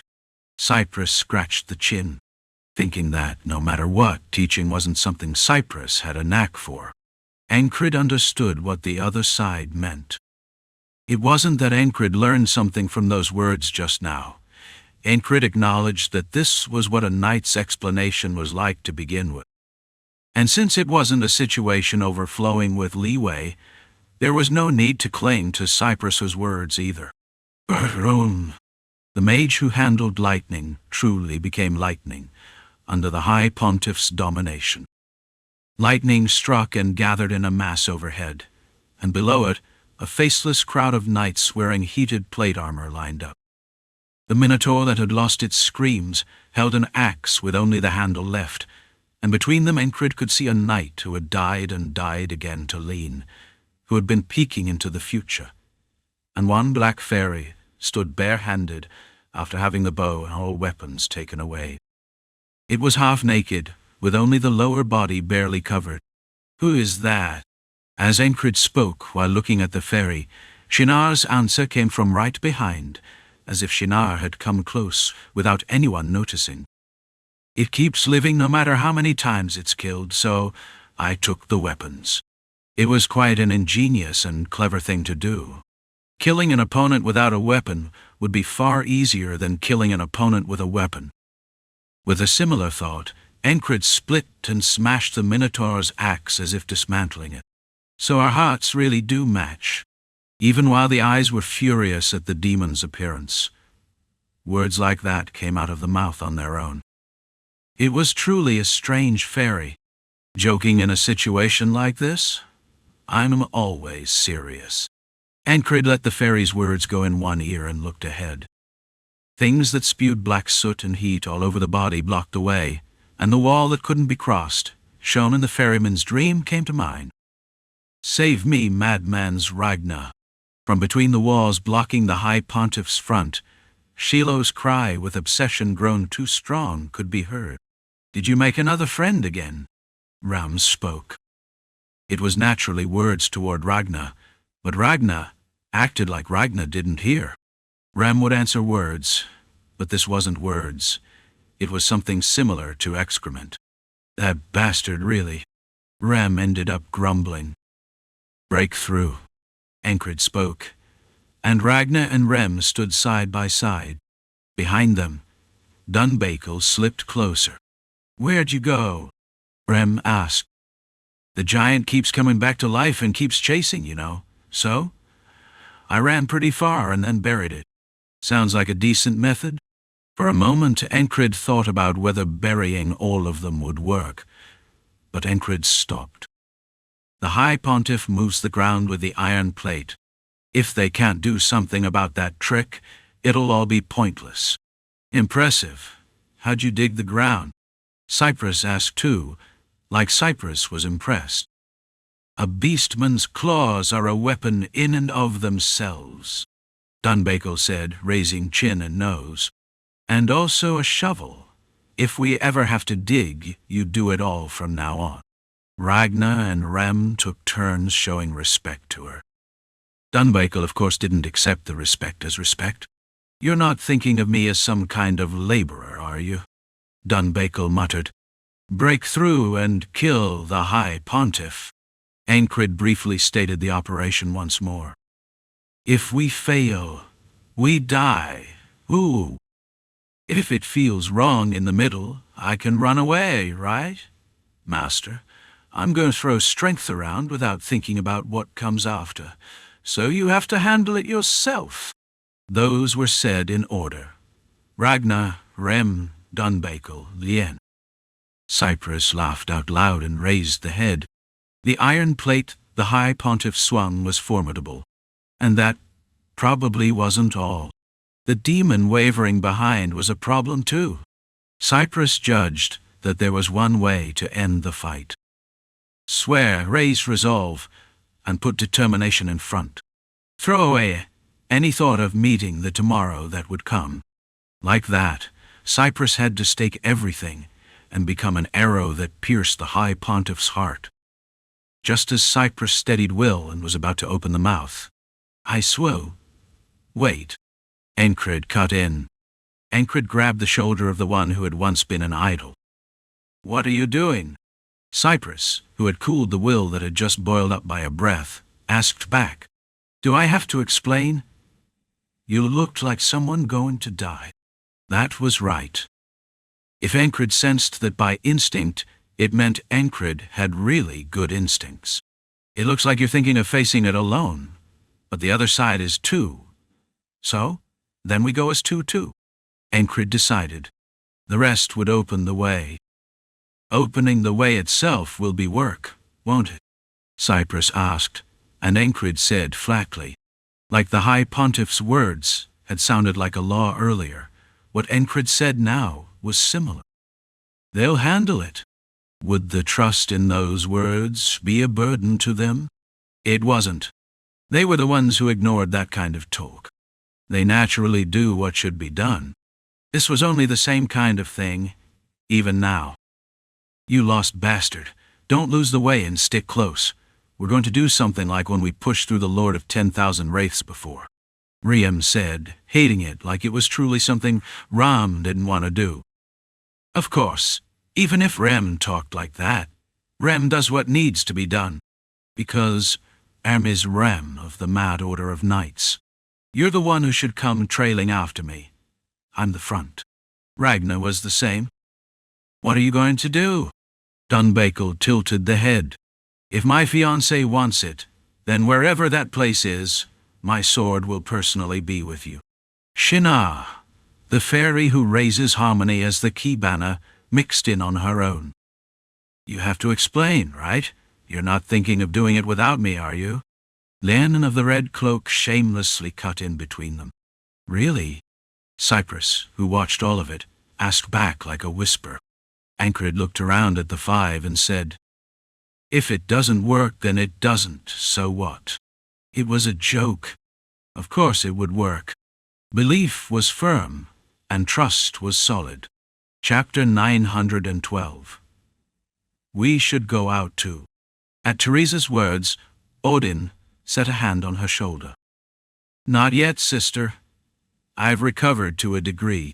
Even now, she was constantly radiating holiness and guarding this whole area.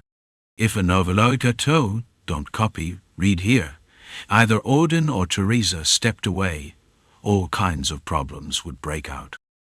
The southern army was already stirring, and ghouls, beasts, and monsters were gathering around. Was it time to go out even if they had to bear that? Should they tell the ones left here to stake their lives and charge straight out there right now? Odin thought not. Barbarian brother, the lost brother, the fairy sister, and the musty sister are still holding up fine. But at some point, Pell and Rofod were also at their side.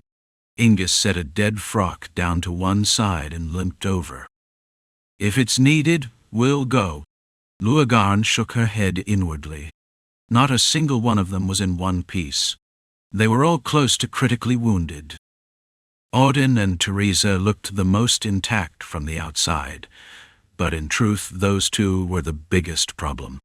Odin and Teresa had been pouring out every bit of holiness they had, breathing power into the holy relics. They had been doing that this whole time. Would those two even have any holiness left? Would they have enough room to use it freely? This isn't a fight you can jump into with only a body and no holiness. That was what she thought, but she didn't say it. She herself was full of the intention to rush in with nothing but a whip and a sword if she was needed. So there was no way she could stop them. Odin looked over everyone and spoke. When the time comes, we go then.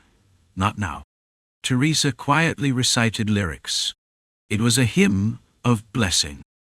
If they started getting pushed back, everyone here, including Odin, would throw their lives aside and rush in. Against an immortal that kept coming back to life. What can mortals do? Odin knew the answer to that question. Anything. Somehow. Was that what Cyprus's nickname was? Our captain brother's like that too. A battlefield of dying and killing, at that moment where only death waited regardless of enemy or ally. He had built a rampart with sheer momentum, and made the fight stop. He had killed a demon that tried to swallow a fairy city, and he had even cut down forbidden magic. The one who had even killed Balrog, the demon of struggle, was up ahead holding a sword and trying to fight. And at his side were people crazy enough to be called madmen as well. Urn didn't expect a perfect rhythm from people meeting for the first time. Instead, he had watched the knight named Lien fight earlier. Close combat. Specialized for fighting a small number. His way of fighting was completely different from what you'd put up in Odin's place. That bare bastard. He's not here when you really need him. Not that Ram was blaming him. If he's not here, then you do it without him, that's all. And sure, they'd talked about breaking through the Lord of 10,000 Wraiths, But it wasn't like they needed the same formation as back then right now either. The enemy's few, too. Compared to the 10,000 wraiths, that is. Instead, you could call them the elite of the elite. At the High Pontiff's gesture, even the knights that Cyprus had killed got back up. The number blocking the way was close to 50. And on top of that, lightning was striking overhead, and that bastard High Pontiff wasn't going to just stand there and watch. To Rem's eyes, the mirage clinging to the shoulders of the ones who had died and come back looked like a swarm of bugs. The demon's work. Whatever it was, what he had to do right now was clear. Open the road. That was all the captain wanted, too. Lost guy, you in the middle. Even if you don't say it, that's what I'm doing. Ragnar was in the center. Rem took the left, and Dunbakel took the right. What about me? Lien asked. Rem answered without even looking at him. We'll spill them out where it's appropriate, and you'll only get the timing for one clean hit. The fairy whose life goal is getting engaged, and you pick up what we spill on your own, nice and clean. Is that an explanation? Leon grumbled but nodded. Instead of understanding the whole strategy, he grasped one clear thing. One hit, meaning that in the middle of fighting, he'd only get the opening for a single punch or a single kick. He couldn't let his focus slip for even a moment. That's not even that hard. The fairy said it with sincerity. She'd already caught on to what Rem was trying to do. They'd spent no small number of years sticking together, shoulders touching, cutting and hacking side by side. Enkrid would sometimes drag Rem along and push him to build little small number tactical formations and the like. Why are you making me do stuff like this? It's fun. Not just a simple spar, but combining their strength and accomplishing something new. Enkrid was someone who felt interest in that itself. In other words, he was a madman who enjoyed the process itself. A brief thought that passed through both Rem and Shinar's minds at the same time. If you miss, you block it with your body. If you got it, nod. Rem finished. Lien found it refreshing, the way these people treated him. Is it because you don't know who I am? I'm Lien of the Red Cloak. I said nod. Even right before a fight, Rem had a talent for scraping at his allies' insides. Truly, you had to call him a remarkable talent. Leon didn't bother with trivial things. He would cut open the road his master needed to go down. For that, if it was needed, he'd do anything. It was for the person who had raised him from childhood and brought him to where he was now.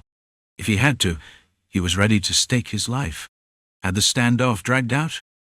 Not really, but with a quarong. Sound. Lightning stretched out in strands and drew pure white lines across the sky.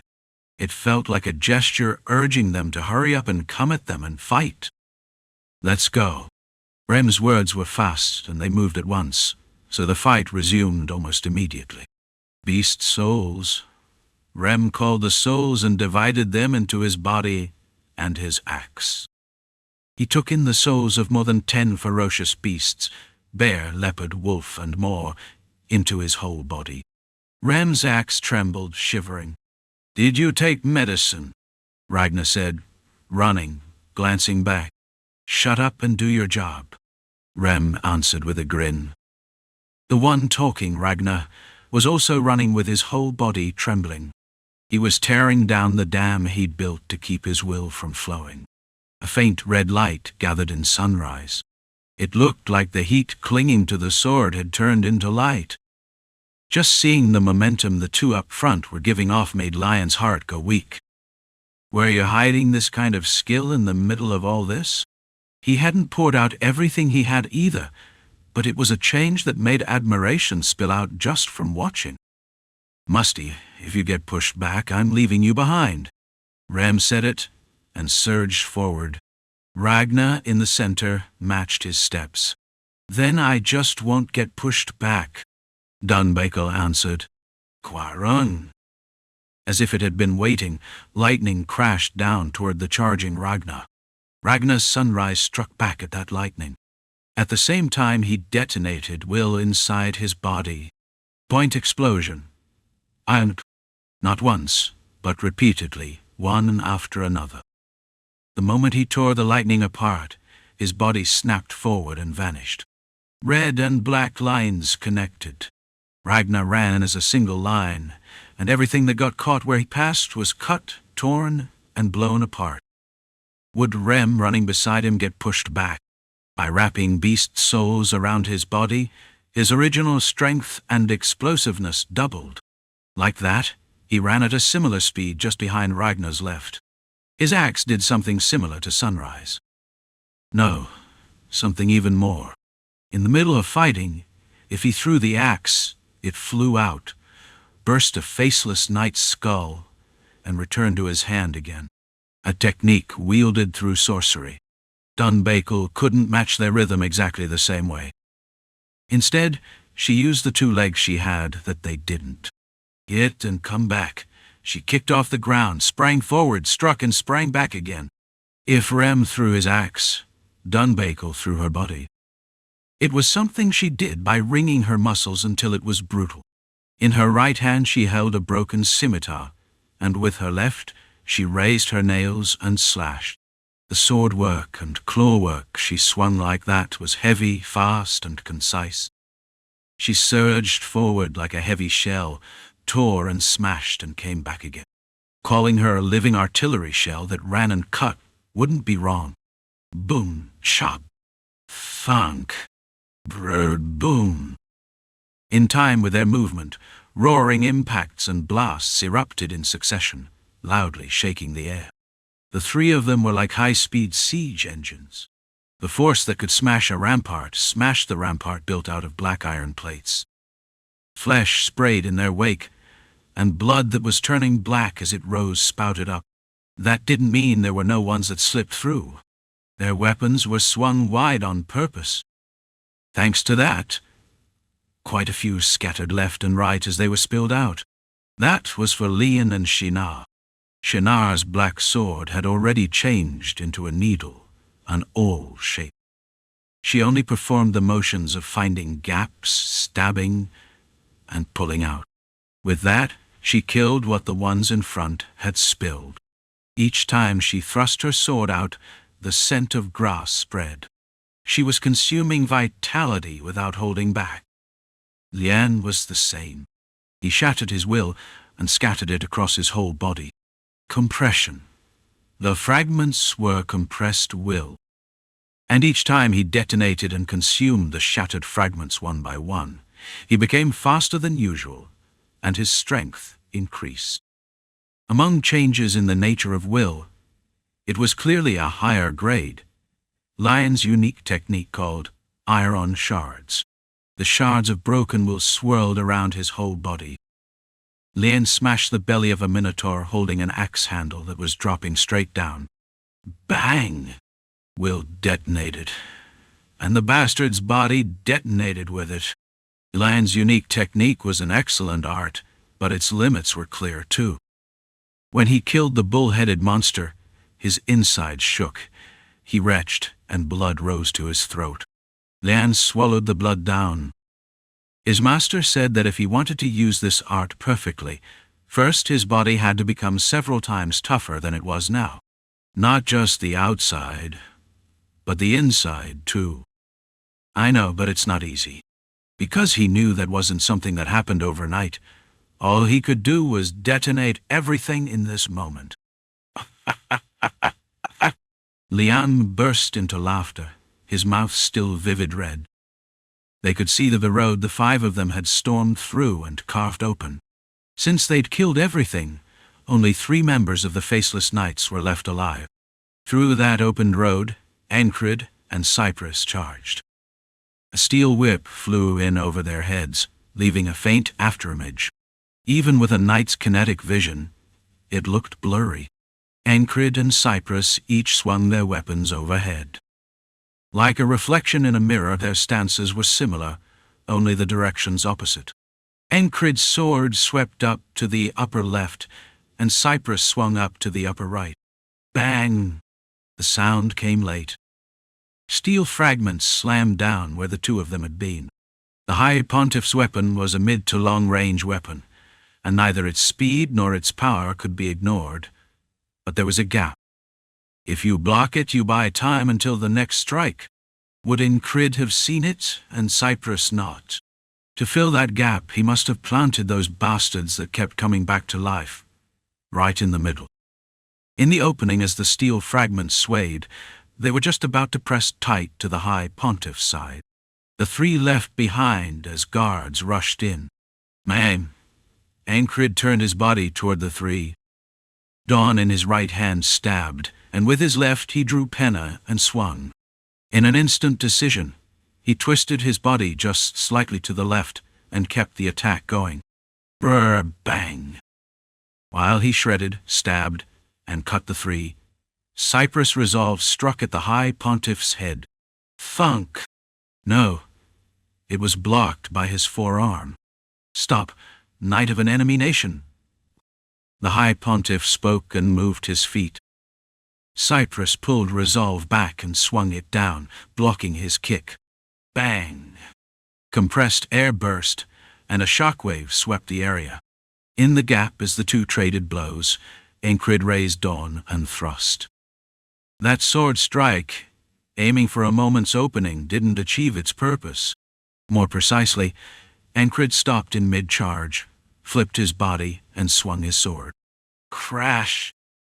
Because the High Pontiff's weapon, the steel fragments, flew in on its own like it was alive, and aimed for the back of his head. He blocked and knocked it away and hopped one step to the side, and Cyprus pulled his body out to the other side. From Enkrid's grip around Dawn, blackened blood dripped, drop by drop. His grip had split a little as he blocked and deflected the steel fragments. A knight's palm, even protected by will, and it was still like this. If the steel fragments hit dead on, of course a skull would get crushed. "You had something you were relying on," Cyprus said. "You too. My words of command don't work on you either. Annoying ones. Truly annoying ones." Muttering, the High Pontiff took a step back, leaving the two knights to either side. In time with that step, the ground under his foot rose, carried out. At those words, the dead rose again. It was time for everyone, including RM, to hold out again. And in that time they had to kill the High Pontiff. We should give those foolish ones a present. Behind the High Pontiff, the demon formed out of mirage moved its mouth too. Chapter 913. It was a fight that everyone watched without even blinking. Red Cloak Order knights, and even the regular soldiers. Even if they couldn't catch every single movement, they could see the flashes of light, the lightning striking, and things being torn apart and bursting. Most of the people watching had sweaty palms and dry mouths. Their lives, everyone still here, were riding on the outcome of this. If they said they weren't tense, they'd be lying. Of course, it wasn't only because their lives were on the line. Do we win? They keep coming back to life no matter how many times we kill them. Still, Sir Cyprus is here. Anyone watching could have had their heart shaken. The demon that had appeared behind the High Pontiff aimed for that. It breaks the minds of the ones watching, brainwashes them, and eats into their bodies. Then it hits them from behind. Will is will. If the heart collapses, a knight's sword goes dull. It was the demon's winning tactic and the way of the world. "I'm going to chew and swallow all of you," the demon whispered into the ears of dozens of soldiers. The whisper sounded like it was right at their ears, and the moment they heard it, the hairs on their bodies stood up and their spines went cold. Ah, fuck. Several soldiers startled and whipped their bodies around. Some punched at empty air or thrust spears, and someone else slapped their own ear. Of course, nothing got caught by the gesture and nothing could be seen. Only the demon's voice continued. The demon poured poison into everyone's hearts with nothing but sound. Pick a side, even now. The temptation was clear and direct. The demon spelled out exactly what they needed to do. Turn around. Your place is here. I'll give you gold and silver, treasures you'll never have in your whole life. I'll grant you everything you want. In my embrace, you'll dream comfortable dreams. It granted delusions with nothing but a voice. Most of the soldiers pictured soft beds and greasy food and the like. The demon couldn't work its tricks on everyone. The ones it targeted were those outside the holy domain Auden and Teresa had made. All of them heard the demon's whisper, and they suffered under its temptation. As dozens of lines came one after another, one soldier bowed his head low and muttered. What he mumbled didn't convey meaning all at once. He mumbled again, then lifted his head and delivered his intent in a clear tone. Fuck off, seriously. Not many soldiers looked around in shock. More of them clenched their teeth, and only their eyes changed in the face of the demon's temptation. They were the ones who guarded the demon lands. Seasoned veterans. How dare you? At the soldier's words, the demon showed anger. It was a voice that could make you piss yourself just from hearing it. I said fuck off. The soldier answered boldly and picked at his ear. The hand digging at his ear trembled. Few people could completely overcome the fear a demon gave. Still, courage comes from knowing and acting.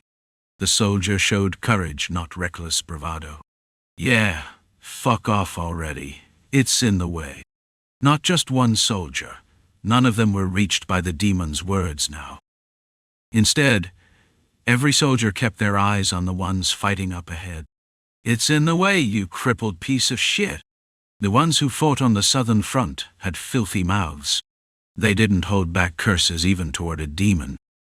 Honestly, when they dealt with monsters or demons that could understand words, they poured out curses even harder. All of it was a byproduct of courage. The demon had looked down on them. They stood here by their own will, not by coercion, pressure, or oppression. If someone asked them why they were in the army, they only had one thing to say. Because there's someone I have to protect. One of the soldiers muttered, putting all of that meaning into it. For the ones standing behind us, knights and soldiers had the same mindset. Krang gave a snort of laughter at the demon's whisper. What a pathetic thing to do. So, this is what demons are, running around like this. I offer my deepest respect to a guy who's proud to show everyone he's an idiot. Ah, was that too hard? My consideration was lacking. Fine, I'll say it easier. Be honest. Even among demons, you get treated like a crippled bastard, don't you? It was a biting tongue. Krang continued right after. Shut up and fuck off. The demon, the parasite horse of heat, was a part and a whole.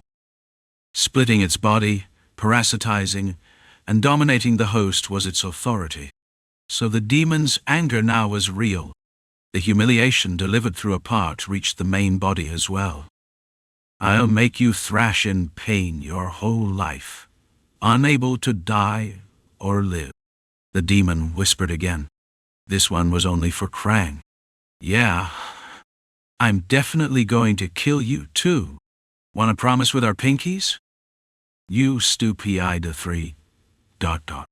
Of course, a demon's rage is different from a mortal's. Just because it was angry didn't mean it started spitting curses or rushing into reckless action. The parasite horse of heat acknowledged that its attempt had failed. It only swore to itself that it would absolutely keep the words it had forged with its own will. All right, Enki.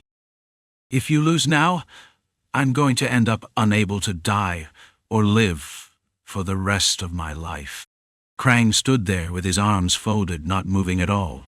He could have a chat with a demon 100 times over, if it meant he could win. Win. So all he could do was desperately hope. Enkrid found it strange, nothing more, that the High Pontiff kept moving his mouth. Why was he so careless every time they fought? It was the moment his thinking accelerated, and he caught the High Pontiff's weakness. He doesn't have much combat experience. There was more than enough of a gap in that experience to dig into. That was why. The moment the High Pontiff said, "Carry it out," Enkrid was already behind him. That his movement resembled Jackson's was probably the fault of the one who taught him. Through the demons muttering about gifts and whatever, Dawn dropped, thunk, down behind the High Pontiff's back. Quagaga! Hard! Dawn scraped the High Pontiff's back, but it didn't cut. He wore a thin armor on his body, and its toughness was beyond expectation. And that was a sword strike with will in it. He was fighting with accelerated thought. The High Pontiff was someone capable of the same kind of trick. Thunk! Thunk! Thunk! Thunk! Thunk! Steel fragments bounced off the ground and charged like snakes. Enkrid slashed Dawn diagonally downward and struck the High Pontiff's weapon, then used that force to fling his body to the side, and in that opening, Cypress' sword stabbed into the High Pontiff's throat. The difference in experience showed clearly. The fight looked like it ended in an instant. It felt empty on the surface, but in reality it was the result of meticulous calculation. Enkrid formed a plan in the middle of fighting and carried it out. I'm the bait. His attack was for checking the enemy's defense and drawing the eyes. In the meantime, the real attack was Cypress. There was no agreement and no promise, but the moment one side stepped out first and showed intent, the rest only needed to follow. If Cypress hadn't followed, they could have used the next move. Easier than Balrog. Enkrid thought that, and the moment Cypress drove resolve in, Cypress felt things had gone sideways. Bang! With a blade embedded in his throat, the High Pontiff used the back of his hand as a weapon and threw a punch from inside to outside, aimed at Cypress' abdomen. Cypress drew in his good leg. His foot caught the High Pontiff's fist. Crash! Kirk! Noise mixed together and dust rose. Cypress flew to one side, then barely regained balance and stopped. He drove resolve into the ground as a support, leaving a long gash carved into the earth. Blay! He spat blood. Enkrid registered their exchange. Even with his view blocked for a night, grasping the situation without seeing wasn't hard. He didn't die. He doesn't die even with his throat pierced. Does he have an immortal body? Enkrid frowned and focused. Through the dust he could see the flesh at the back of the High Pontiff's neck tangling, twisting and clumping together. Where do you think you're going? It was the demon's trick. That was close. The High Pontiff was calm. Like he wouldn't have had any regrets even if he had died. This is something. Cypress, who had coughed blood, muttered as he set one knee to the ground and straightened his waist. He looked like he was barely holding on. This won't do. The High Pontiff spoke and stretched both hands out. Huh? Huh? In time with that gesture, some of the ones watching behind were pulled forward. They literally flew through the air and dropped in front of the High Pontiff. Then they were ground up like they'd been caught between maces the size of a human body. It also looked like lumps caught between millstones. Bones, flesh, and blood were crushed together and clumped. Kya. Ah! Instruments filled the battlefield and poured out harmony. An orchestra filled with screams. The number of people that flew overhead was over 100. Heat rose from their bodies, and they twisted, were crushed, and rolled on the ground. That just like that became another weapon for the High Pontiff. In one hand, a steel fragment whipped out. In the other, a flesh fragment whip. A weapon stained dark red, where blood and flesh had clumped together. At the same time, some of that flesh wrapped around the High Pontiff's body and became armor. A mass of bone and flesh covering his whole body except his face rippled and gave off a bizarre wave. Aha! It was a sight that would make even a fairly bold person shudder with goosebumps just from looking. Even seeing something like this, Reinstedten's army didn't run. That was what Enkrid and Cyprus noticed first, too. They still stood behind the High Pontiff, unable to take their eyes off him. "You're being vicious, tyrant of the South," Cyprus said. The fear the High Pontiff had made took root in all of them. No one could disobey the High Pontiff's words.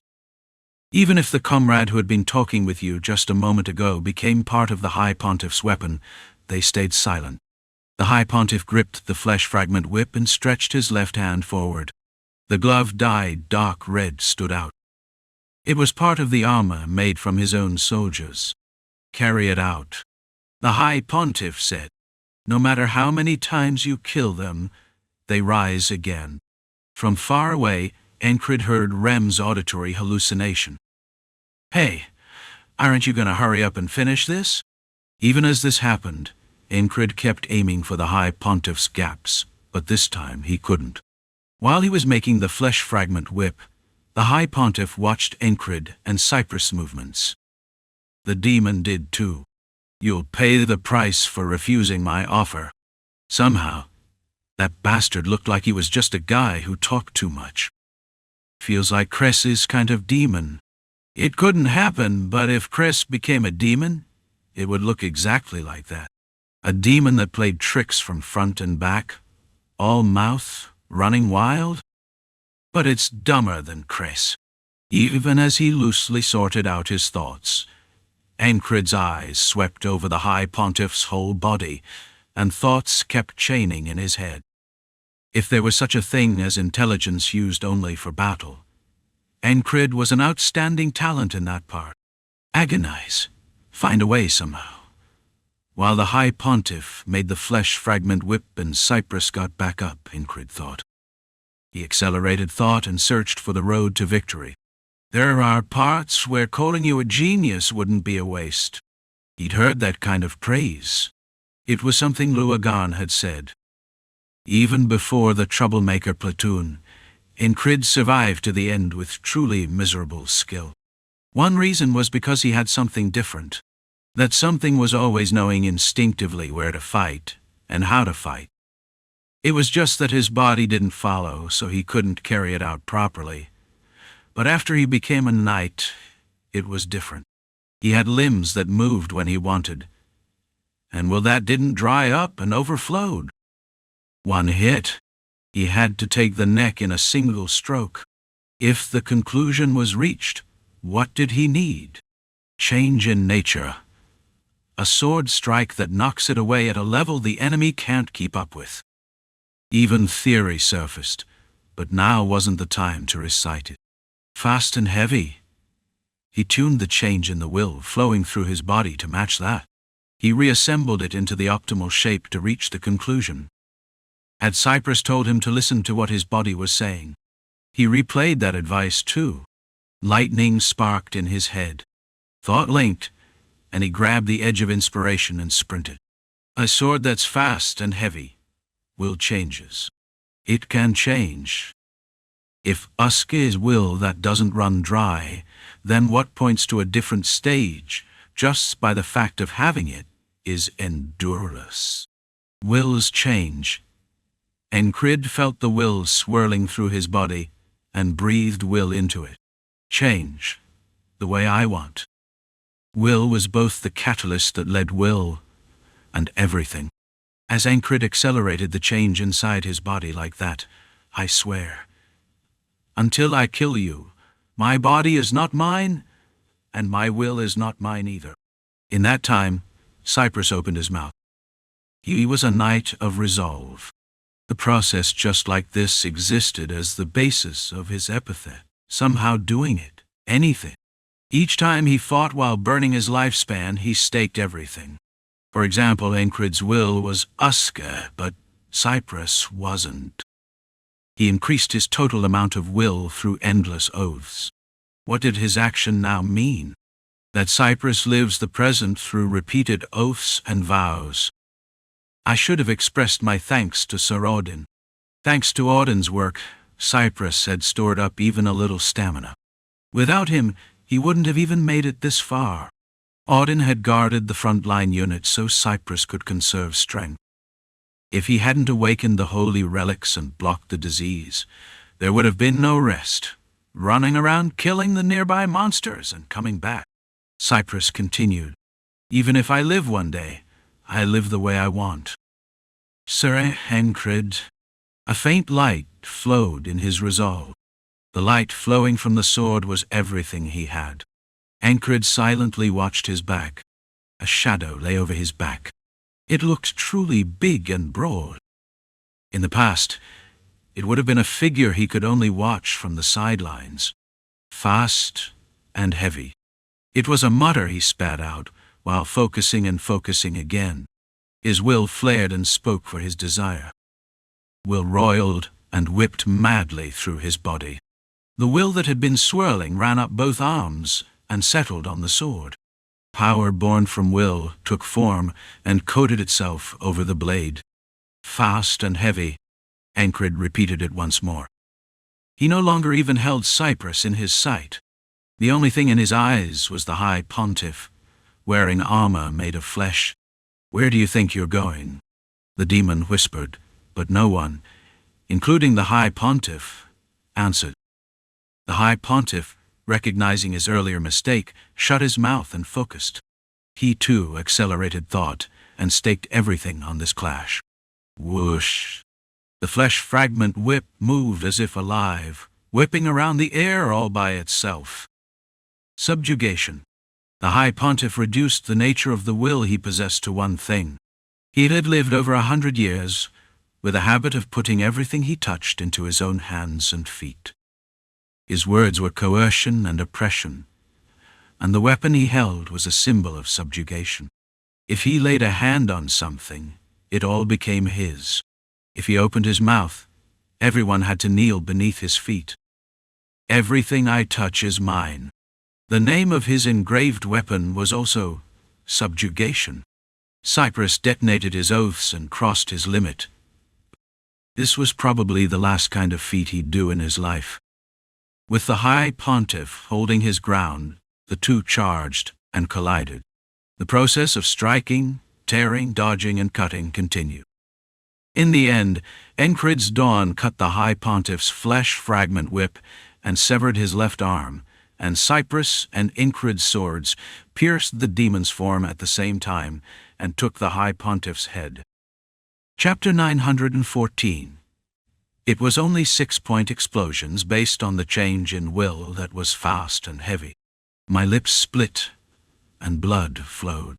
Thanks to moving at high speed, the blood that ran off vaporized and disappeared without a trace. The grip that had roughly closed up tore open again, and because of the flesh fragment whip that had lashed my abdomen, it felt like all my ribs were about to break. Should I be thanking Balrog? The thought came to me on its own. The flesh fragment whip was heavier than the steel fragments, and sometimes its tip even changed into a sharp awl. A whip that changes freely and moves, like it has a self of its own. It was truly a pain to deal with. That was why, in the end, I took one hit in the gut. Still, even that hit couldn't pierce the armor made from Balrog's hide. The demon's hide that symbolized struggle took in part of the impact and scattered it away. I endured what was left with a body that had been tempered, and I should thank Esther too. If Cyprus had stored up stamina thanks to Audin, then Enkrid caught his breath thanks to the spell he'd received from Esther before coming. When the cutting stopped, my arms and legs trembled. Uska, the will that didn't run dry ran dry, and my breathing turned rough. Who? While I was catching my breath, I saw Cyprus right beside me, gripping his sword and kneeling. Is he dead? As Enkrid asked, he replayed the High Pontiff's last moment. We swung our swords as if crossing them at exactly the same timing, perfectly symmetrical left and right. Dawn and Cyprus's resolve meshed, and they passed by the High Pontiff's neck as if brushing it. Do I really need to thank Balrog? Now I could tell just how fierce that fight with Balrog had been. This opponent was worse than Balrog. If I hadn't fought Balrog, I would have died dozens of times here. If I'd been alone, it would have been hundreds. Or maybe not. If the situation changed, that's something you only know after you try it. So I'll never know the result of the option of fighting alone for the rest of my life. I already passed it. Chewing on the past and reciting "what if" was a stupid thing to do. Enkrid knew that truth. And there was something else I'd realized just now.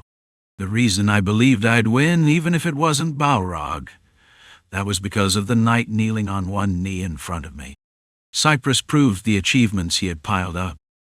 When he slapped away the High Pontiff's steel fragments, he used a soft sword. In the leg that closed the distance, he put sturdiness. And in the sword that pierced at the same time, he put speed. His will changed from moment to moment, and he changed his motions to match. He held different will in his body and used it. That last move was real. Even the High Pontiff's eyes had gone round. That leg. If there'd been time to trade words, wouldn't I have said something like that? Cyprus limped on his left leg. That wasn't a lie. His left thigh was slashed deeply. The only reason it was lucky was that blood wasn't gushing out. But being hurt didn't mean he couldn't move.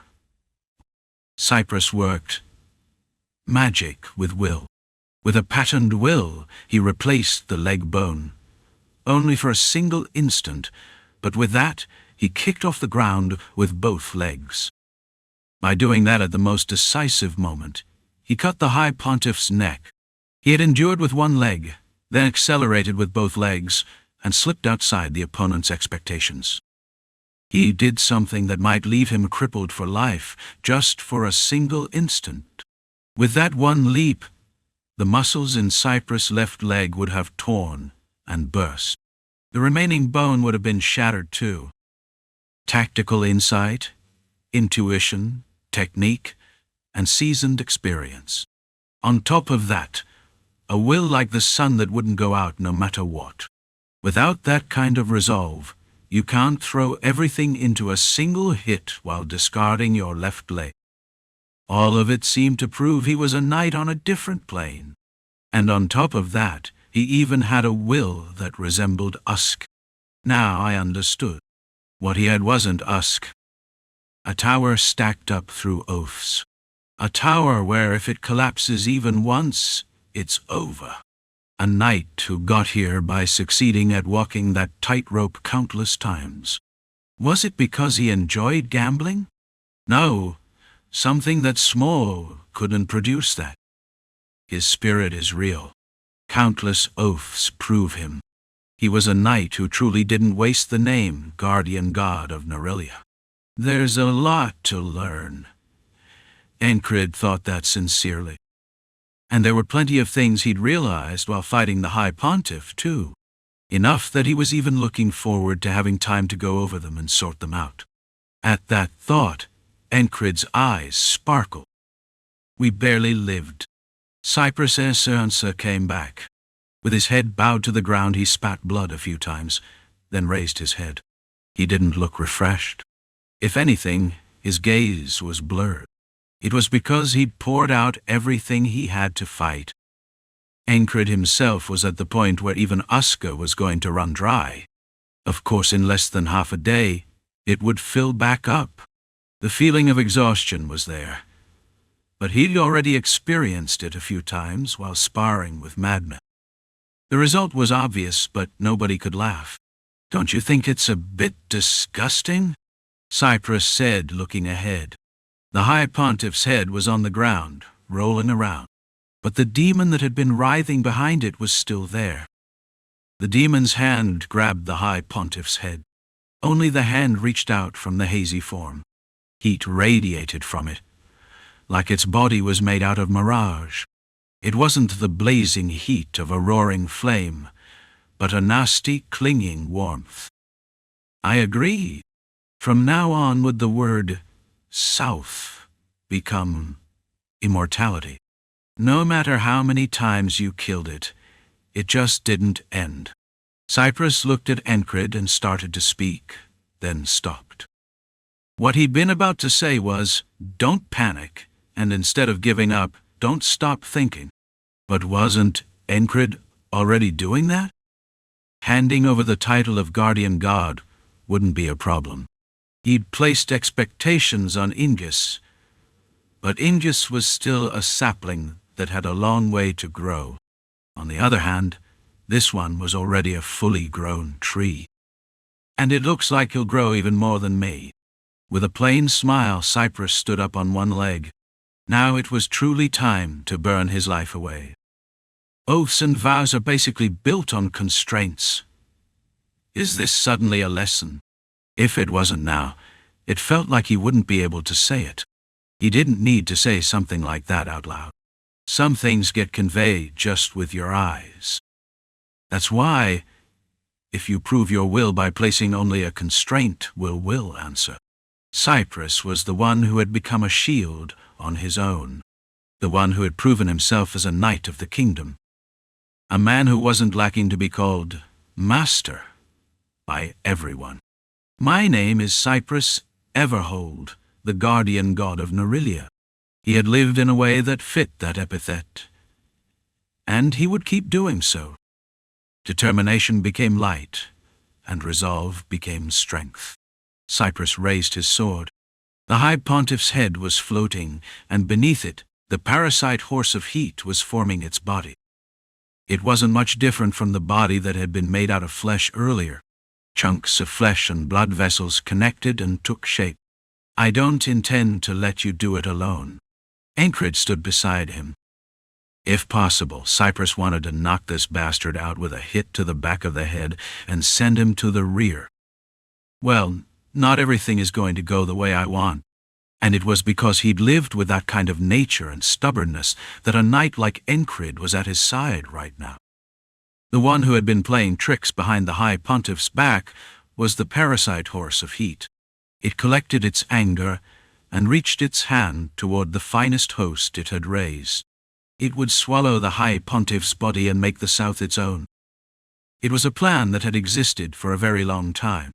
The demon held that intent and helped the High Pontiff. If the pure white destroyer had been an ally, then it had been the High Pontiff's companion. At least, it let the High Pontiff think so. Even if they would fight at the end, up until now, it had been together like that. "Your death will become my beginning." The demon didn't help the High Pontiff right before he died. Hadn't it been waiting for a moment like this too? This way all it needed was time to take a single breath. It was a moment you couldn't stop with mere sword swings. The parasite horse of heat couldn't do anything without a host. That was the contract. It was right on the verge of digesting the High Pontiff's body through that contract. Stop. It was only a single word. The moment it was heard, the parasite horse's core shook. It felt like it couldn't not listen to this. "Why?" "Found you?" A voice followed right after. The owner of that voice was a dragonkin. Timaeus had been watching Enkrid fight. He hadn't stepped in after getting swept up in Luagarn's words. He could have fought together, but he didn't. Not now. Relying on instinct, he stayed as a spectator. And then he sensed the presence that had interfered with the dragonkin's duty. He found that thread-thin feeling and captured the bastard's aura. Then, waiting for the moment it was weakest, he gathered his word of command. The "stop" he spat out wasn't the same word of command he'd used on Enkrid. It was a word spoken to the one who had interfered with duty, a word he spoke while pouring out a mockery of all the will he possessed. A dragonkin's word of command had coercive force that varied based on resolve and will. Why? The demon couldn't shake off the dragonkin's word of command, confirmed the one who interfered with the dragonkin's duty. The parasite horse of heat remembered Timaeus, the one who, when he was playing with the salamander, had told him his memory was complete. Back then, it had thought the dragonkin wouldn't dare do anything to it. It was a companion that held heat. It parasitized the host's body, but it would never be annihilated. And if there was only a trigger, it was a being that could become a god. If it wasn't a moment like now, where it was staking everything to swallow the host, the dragonkin couldn't harm it. Ah, how delightful. Timir's felt satisfaction in this moment, killing the one who interfered with duty. A dragonkin's duty isn't a simple life goal. It's one of the devices that lets a dragonkin keep living.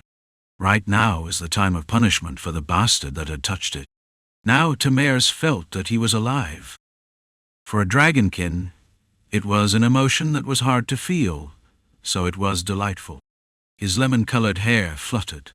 Before anyone knew it, the white longsword he had drawn passed behind the High Pontiff's back.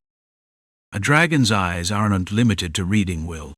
Even something formless, including evil spirits, couldn't escape his eyes. Their joy and sorrow crossed. If it had only taken the host's body, it would have been enough to birth a new demon of struggle on this land. The High Pontiff's body was excellent material, and the parasite horse had the authority for it. Why? The demon resented God. A dragonkin's eyes didn't let it go, and even if it endured the side effects and tried to forcibly suppress the dragonkin's mind and make him a host, his core was firm enough that it couldn't covet him. He was a natural enemy. The parasite horse used its last resort. Because mind control didn't work, it mobilized physical means. The parasite horse moved the High Pontiff's steel fragments. The dead High Pontiff, standing without a head, swung the steel fragments. Boom! The steel fragments smashed straight into Timir's. The dragonkin raised his left arm and blocked the steel fragments. His clothes tore open and his skin was exposed. They were a similar shape, but they didn't call reptiles to mind. Golden scales covered his shoulder, arm, and the back of his hand. The parasite horse didn't get what it wanted. It was the dragonkin technique called dragon scales. Ordinary sword cuts couldn't even leave a scratch. And ordinary sword cuts here included blades that held will. The parasite horse's last struggle didn't become an effective hit. I was right on the verge of becoming a god. The parasite horse murmured. Regret it. Timir's enjoyed even that. The companion of heat. What the dead High Pontiff had called one of the 6 lords of the demon lands, and what the continent called one of the 6 demons. Arrogance is the shortcut to mortality. The parasite horse recalled words it had heard decades ago. The one who had said that was probably coiled up inside the demon lands, just watching. Timir swung his sword and split the mirage form mass. Your turn will come too. The parasite horse scattered as it hurled a curse. It wasn't clear who the curse was aimed at. The mirage vanished into empty air. As the heat that had been warming the surroundings dispersed, several hundred Rehenstetten soldiers fainted. They were people who, without realizing it, had carried fragments of the parasite horse inside their bodies. Because the main body had died while trying to eat the High Pontiff, it died without even being able to transfer its mind, and the fragments were annihilated too. Timir's chased the demon's traces with his own eyes. Even if it fled through mind transfer, he was resolved to chase it down and kill it. Feeling that resolve, oath, and persistence, the parasite horse gave up its life. What a shame! Only a fragment of emotion it left behind made the air tremble. Cypress turned his body into something like a bowstring pulled taut, then released it. You won't need to be resolved to die, Enkrid said. Is that dragonkin also from your order? Enkrid looked at the lemon-haired man standing ahead. The wind fluttered and shook his torn collar. The dragonkin walked toward them. Based on what he'd learned from fairies and Frock until now, Timir's opened his mouth. Fell for me? Want me to turn into a woman? Wasn't that what you said at times like this? He's from the order. Cypress already knew the answer before he even heard Enkrid's reply. Who did you learn that nonsense from? No? Forget it. Enkrid answered roughly, caught his breath, and stood up. Dawn felt like it was creaking. It had been that fierce a fight. The High Pontiff was worse than Balrog, but the crowd he had was more troublesome than that. Either way, Rehinstetten lost. For a moment, they enjoyed that silence. Everyone was frozen in shock, to the point nobody could even shout in triumph. And before the Allies' cheers, the enemy's movement was a step faster. Plop, plop, dot, dot. With the sound of hoofbeats, a single rider on horseback approached from within the southern army. A middle-aged man with an angular jaw and eyes that strongly resembled the High Pontiff. He wasn't a knight.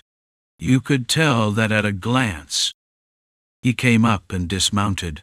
Clop, clop, dot, do. At the same time he approached, someone from the Allied side also rode up on horseback. This side wasn't alone. It was a king, with an escort unit in tow. Nay! When he grabbed the reins and brought the horse to a stop, the horse lifted its front legs, then set them down. From atop the horse, Krang asked. More. The other man, the middle-aged man, lifted his head, looked at Krang and said, "The war is over." He spat out that single sentence, then answered once more precisely, "We lost." Chapter 915. The High Pontiff's dream was big. He wanted to put the entire continent under his feet and rule it. "I'm a man who was born to rule this land. Do you need a god's permission to dream?" No, you don't. He didn't need anyone's permission. The High Pontiff was an explorer and an ambitious man who carved out his life with his own hands. He poured everything he had into it, his inborn talent and status included. He even did things a human shouldn't do easily. They say a ruler needs a strong stomach, don't they? In that sense, there was nobody Nunavut more suited to a throne than the High Pontiff. He had a strong stomach. If he had to, he was the sort of man who could chew and swallow even the flesh of his dead child. One continent. People moved by the High Pontiff's long-cherished wish gathered, and people driven by coercion and oppression banded together. Because of that, Rehinstetten prospered over the last 100 years like never before. The High Pontiff accepted the southern barbarian tribes and absorbed the giant warrior clans as well.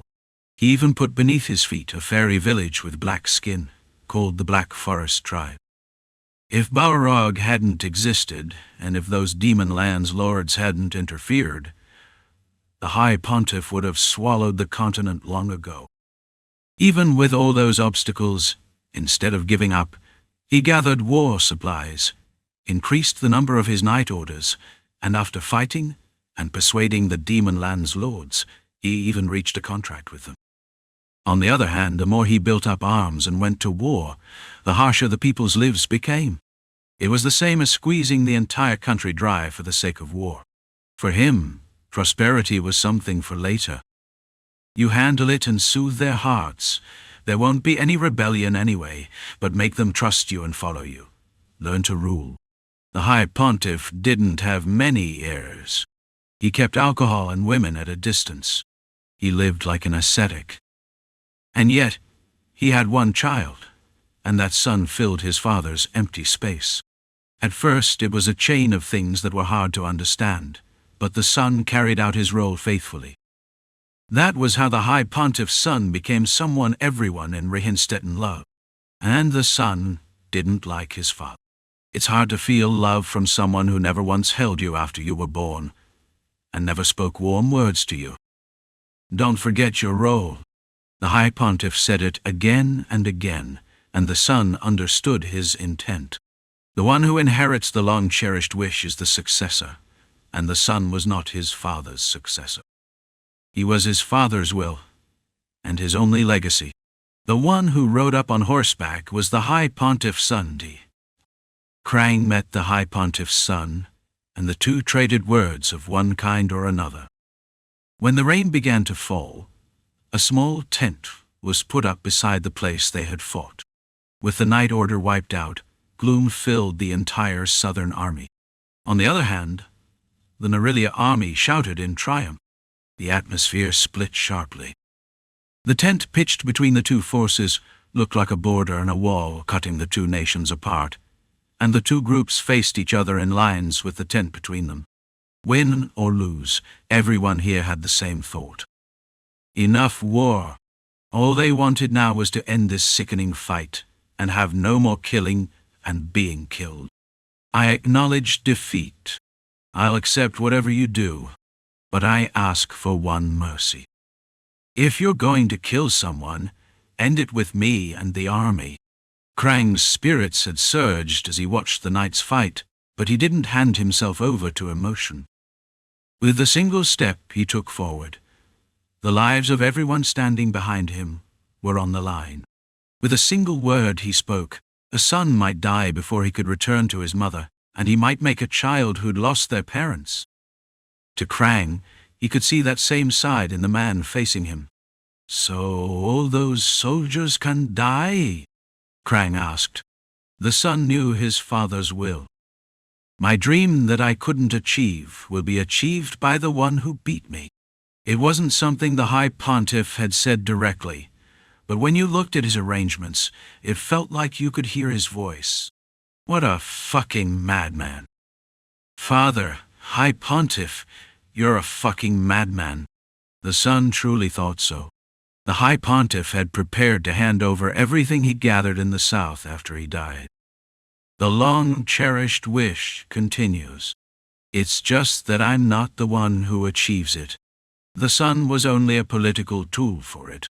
He was a timid, weak ruler who couldn't replace his father, and he had a weak stomach.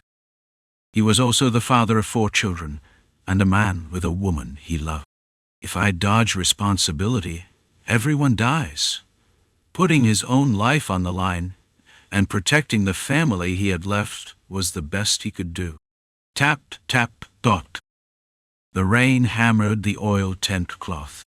There was no table, only 2 chairs facing each other. Krang, sitting with his back straight, opened his mouth. "We?" He cut himself off and registered the presence of the 2 knight commanders standing behind him. Here who was strong and who was weak was obvious. No! Over the next several decades, Rehinstetten would have a hard time exerting strength. The High Pontiff had poured every bit of power he had into this war and failed.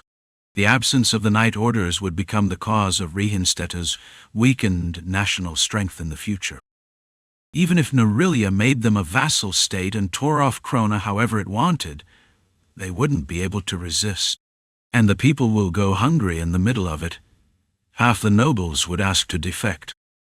It was a future you could see without even turning your head. If there were people with any brains, they would leave the country and scatter elsewhere. On top of that, Rehinstetten had a wide stretch of land bordering the Demon Lands. Without that army right now, the nation would collapse. Everything was only a matter of time. But the one who held the advantage was Krang. If the purpose had been to win the war, and the goal had been to crush the enemy nation, there were plenty of ways. That was how Krang saw it. If he'd thrown the entire army forward and fought, the chance of winning would have been higher. No, that was the way to fight longer and kill, and be killed more. He'd been waiting for reinforcements, so there was clearly an advantageous side, too. But Krang sat down at a gambling table and bet everything he owned. He even bet his life on the knight's duel. Why did he go that far? "Let's sign a non-aggression treaty," Krang said. Enkrid left the tent after seeing only that far. There was a captain of the guard there, and the head of the enemy nation had come with only 2 attendants. There was no threat. "Give me a hand." Beside him, Cypress held out his hand. Enkrid put Cypress' arm over his shoulder and went out.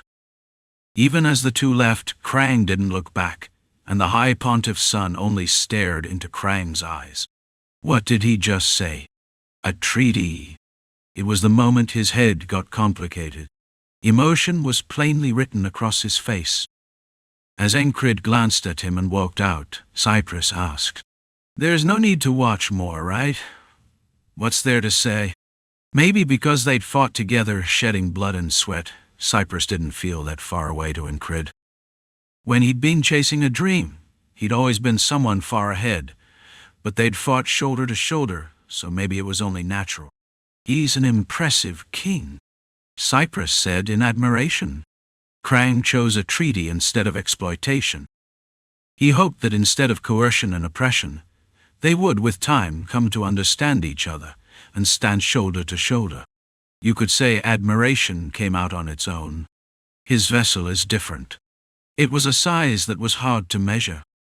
"If it were me, I'd have made them all kneel and stick their heads out," Cypress muttered. Enkrid snorted. It was funny, the way this knight commander was saying things he didn't mean. Well, it was a moment where it was easy to play along with the joke. Letting his body take the drizzling raindrops, Enkrid opened his mouth. "So after you cut down over 2,000 heads by yourself, were you going to get a reputation as a knight who cut down 2,000 alone, instead of worth 1,000? If I'd had the strength to swing my sword, I would have." They both burst into laughter at the same time. A knight isn't a slaughtering weapon. He's someone who speaks of honor and keeps oaths through resolve and vows. Cypress was a textbook that showed what a knight was. In the end, you shouldn't have stepped in. If the Dragonkin hadn't stepped in, Cypress would have burned his life away. Like a candle that burns only once in its whole life. He would have burned everything. It wasn't a fight for Enkrid, but he'd been full of the desire for Enkrid to retreat. If you have to fight for someone else's tomorrow, isn't it natural to want to save someone you like? Someone with a bright future? Fighting together. Enkrid paused to pick his words. A knight who had once died in front of him came to mind. He'd never forget that scene, when she killed Balrog's fragment. What should he call her? It was hard to find a word that fit. "I lost a comrade once, and it left a bad taste in my mouth." "You bet your life over a mere bad taste?" Cypress asked back without wiping the laughter from his face. "Yes. That's how it usually is." They called it the Mad Order of Knights, and sure enough, it fit. Even the way of thinking itself was exceptional. He'd expressed it as a bad taste, but the real reason would be different. "Damn it, this one was a bit hard. You worked hard too, Sir Cypress." Enkrid stopped, too shocked to take another step. A barbarian with grey hair soaked by the rain walked up in front of them and said it. Enkrid knew it hadn't been an easy fight for him either. The wounds left all over his body proved that. But Enkrid was shocked for another reason. Rem had said, "Sir Cypress." He'd even kept a tone that sounded like he respected him. "Who are you?" Enkrid suspected a doppelganger. "You crazy commander bastard." Rem glared, having realized the intent behind Enkrid's words. "If there's a demon perched in his head, how about we cut it off?" Ragnar said from 3 steps away from Rem, having stabbed his sword into the ground and leaning on it like a cane. "Is it today? The day of revenge?" Dunbuckle collapsed on the ground, picked up his words. One leg was broken. Her fight had been truly rough, too. "Master, these bastards are all too weird." "I think every single one of them is a crazy bastard." Liang said beside her, his arm wrapped tight in a bandage. Cypress looked at them, laughed heartily, and passed out. "Grandfather." Aurelia, who had come up, supported him, and in that gap, Shinar hooked her arm over Enkrid's shoulder. "I won't ask you to carry me. You look tired too. But you need support." The fairy didn't support him. She walked while half leaning into him. The fight was over. The rain continued for 3 days, and Krang accepted Rehinstetten's defeat. The non-aggression treaty wasn't one-sidedly favorable to either side. Krang decided to learn the secrets and know how Rehinstetten had for dealing with the demon lands, and Rehinstetten didn't lose a single city. Still, some of the supplies they had stockpiled and things like royal secrets were transferred in secret. In the first place, the south is pretty barren, but there are a lot of good minerals. I judge that trade had more profit than taking it. And besides, maintaining and repairing the wall that was built to block the demon lands, there's nobody who can do it if it isn't them right now. Krang said, after returning from the talks that lasted 2 days. So, you're satisfied because you didn't kill even the people of the south? Enkrid spoke, pinpointing the core. Yeah, very. Krang answered with a smile. Each nation agreed to build 2 cities in the region. Not military cities, but cities meant for trade. They decided to build a stone bridge on the cliff and make that the symbol of the treaty. There were too many exhausted and wounded people, especially 2 who were even more exhausted. When Auden and Teresa saw a few holy priests coming from the Holy City Legion, they passed out on the spot. What on earth did those 2 do? The priesthood was extremely shocked. They were shocked at what had been accomplished by pouring sanctity into 2 holy relics. Then the nobles' army joined up. There's no time for me to shine. Andrew Gardner came along leading a unit, and after he heard everything that had happened here, his hands trembled. Mad order of knights. They said he suddenly bellowed inside his personal tent. Some of the nobles even protested to the king. It was a war we won. If necessary, I believe it was a chance for the entire South to become yours, Your Highness. Krang smoothly struck back at part of the noble's opinion. Then we'd have to turn it into a colony and set up a Governor-General's office too, wouldn't we? Some of them would keep fighting to the end, and an organization like a resistance would come out too. Are you confident you can sit in that Governor-General seat? Southern Governor-General's office, the ring isn't bad, but I am curious how many people who sit there will survive. Will you volunteer first? You could call it a cutting tone rather than a smooth one, but even so, it was softened. It would have been right, wouldn't it? While we're at it, you weren't planning to occupy a few cities and take a few mines. Send a few soldiers off to die at the Governor-General's office? Well, he'd held back what he actually wanted to say. It took over 3 days just to clean up the battlefield and sort out the situation. And then on one of those days, Cyprus called for Enkrid. In this battle, one of his legs was ruined. Several priests poured sanctity into him, and even Auden checked once, but it was too much. A portion of the leg bone had been shaved away and was simply gone. What could you do? The only reason he could even walk was thanks to muscles that had been tempered. It was early morning. Dawn had broken, but it was still a cold day like that. I think I should tell you one secret. A secret? I can't fight anymore. Knight Cyprus said. Chapter 916. What are you saying all of a sudden? Enkrid was a knight, and he had sharp senses. His eye for things was on a different level too. He couldn't know Cyprus's condition perfectly just by looking, but if you looked at things like presence and the way he walked, you could tell he could still fight. But Cyprus spoke with sincerity filling him to the brim. In those words he tossed out like that, there wasn't any lie mixed in. Well, seeing how he'd fooled the High Pontiff with the leg injury at the end, it did catch him that he was a veteran who'd tempered a deceiving sword for many years. He would be the kind of person who was very good at lies filled with sincerity. Cyprus said again, In reality, you should say I can't fight, conditionally. Enkrid quietly listened to his explanation. A night of oaths and resolve. If you summarized Cyprus' life, you'd have to put it like that. Up until now, you couldn't even count how many times the Southern Front had nearly collapsed.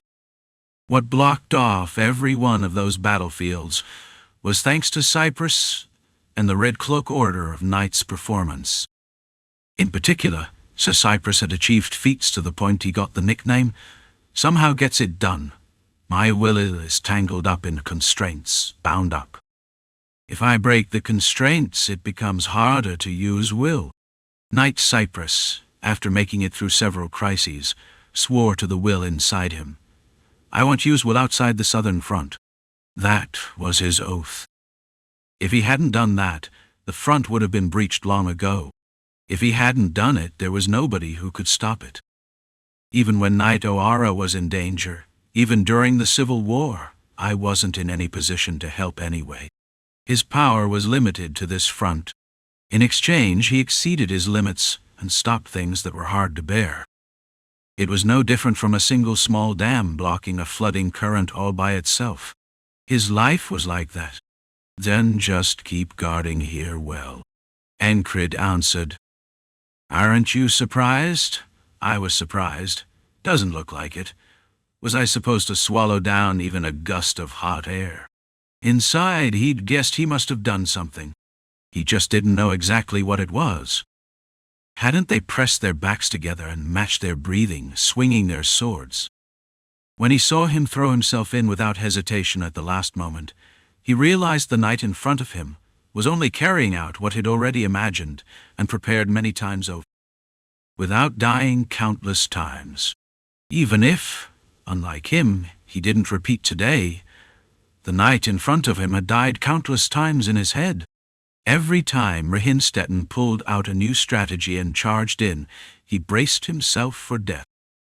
Every moment, he endured with firm determination and hardened his resolve. The density of will. It was something Enkrid learned while looking at Cyprus. The density of will isn't all the same. Cyprus was the person with the densest will Enkrid had ever seen. If you compared it to wine, it was like the oldest aged liquor on the continent. A wine whose aroma would dye everything around it just from opening the cork. While he was thinking, Cyprus happened to bring up alcohol. His Majesty handed out a few bottles of precious liquor, and I also have a few bottles I'd saved to drink when the war with the southern bastards ended. Want a drink? I'm planning to hold a banquet tonight. A victory banquet. Someone else in the order will cheer louder than I will. Yes, I'll attend. I'd appreciate it. A banquet without a war hero is meaningless, isn't it? Are you skipping the banquet? Not me. A few stupid jokes, and along with the story of burning the High Pontiff's corpse, and the story that his son was soft, but didn't look like someone who would snap. Things like that went back and forth between the two. I listen to what your body is saying. You recalled what Cyprus had said on the battlefield. As expected, it was true, but the explanation had been a mess. It's not listening to what your body is saying. You have to face and grasp the changes happening in the body, and adjust the density of will to match.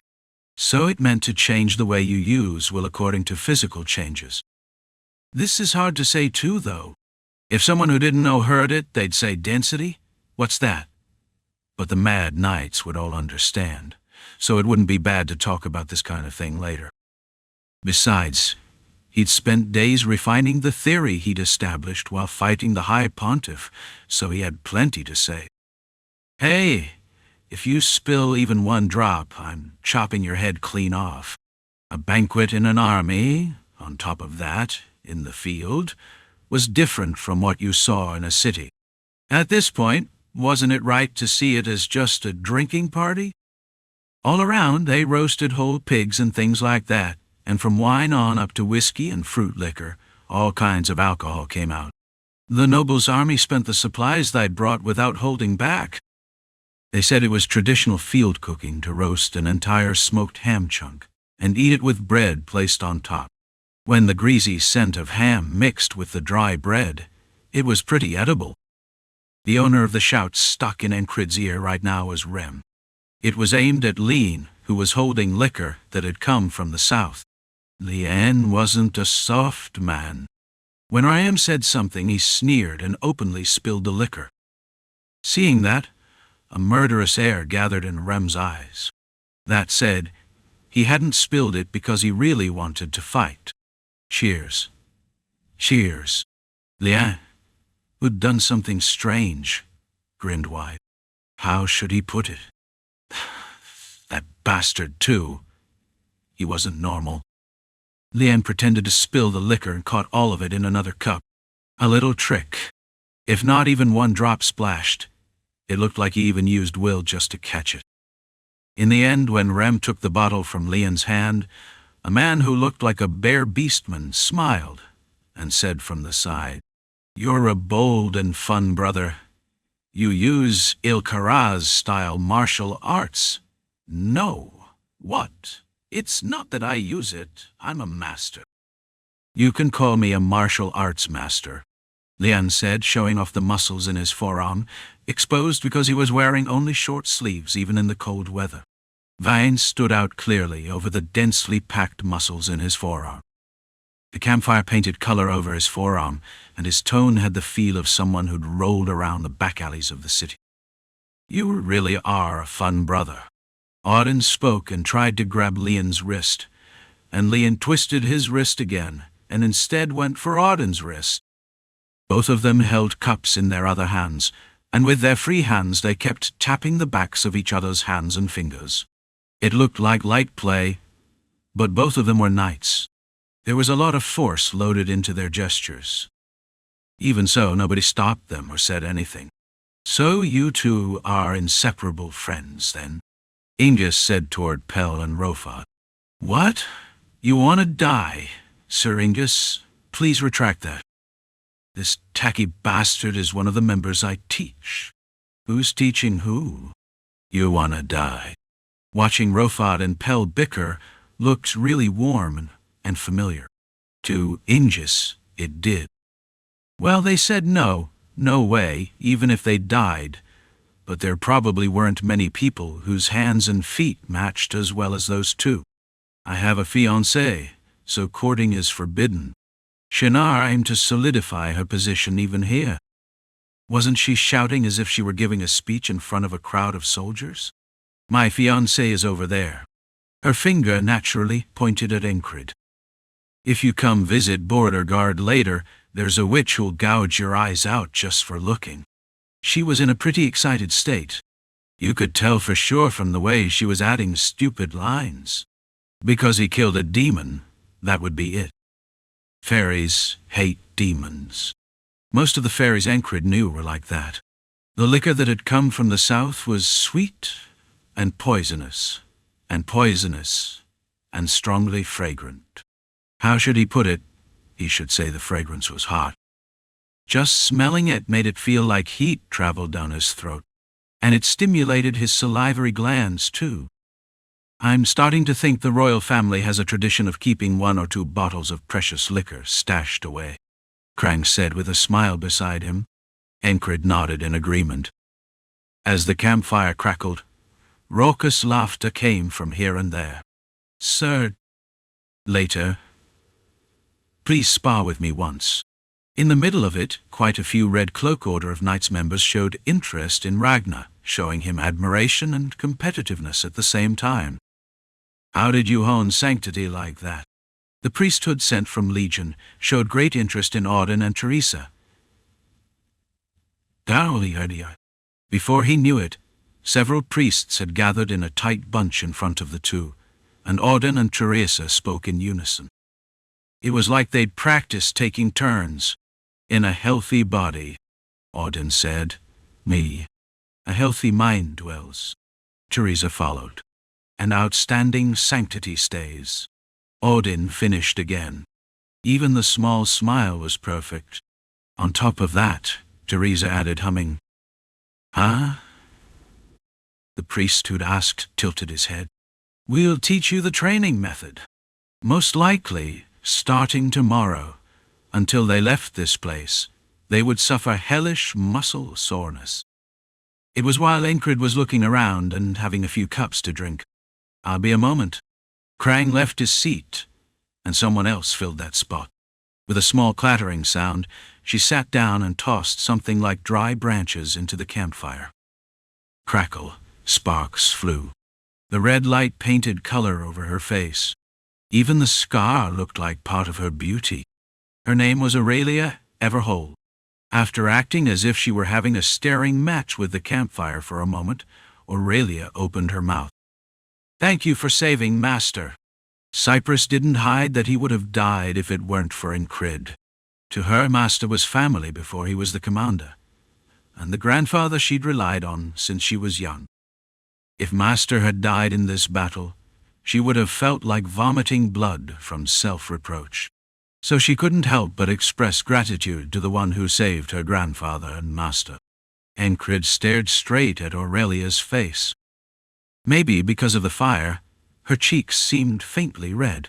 Even so, her straightened back and posture were perfectly straight. Even after having a few cups to drink, it was posture without any looseness. Something stiff is easy to break. Something hardened can't be soft. Like her posture right now. That's why it's hard.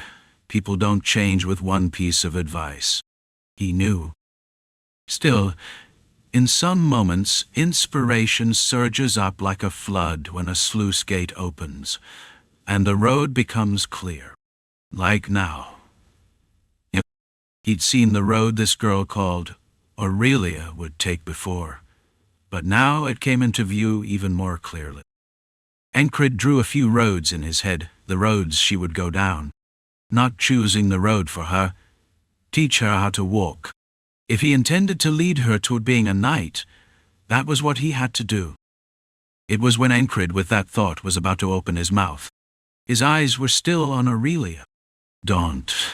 At some point right behind him, he heard the fairy's voice. The dragonkin also sat down on the opposite side of the campfire, and Luagarn planted her butt next to him. While he was thinking what he was not supposed to do, the dragonkin said, "I've been watching the whole time, and you have a habit of charming everyone you can see. We decided to call that demonic name." Luagarn took over. "It's not like that." Aurelia denied it. "Of course, Enkrid didn't have even a little of that intention either. My partner and fiancé, are you planning to live as a womanizer for your whole life?" Shinar followed up by tossing out another joke. "That feels like the word that fits me least." When Enkrid answered, Shinar's eyebrow twitched. "Partner? Fiancé? I meant womanizer." You give this fairy a big laugh. Even though it wasn't a joke, the fairy let out a laugh. It was expressiveness you rarely saw from a fairy who didn't show emotion. Well, Enkrid had seen it sometimes, so he left her be and said to Aurelia, "If you want to know the road upward, come find me." The banquet ended as it was, eating and drinking. Enkrid got a bit tormented by the three, dragonkin included, and in middle, Rem put 2 Red Cloak Order of Knights members to sleep with his fists, and Rofad met an old colleague and left him a lecture.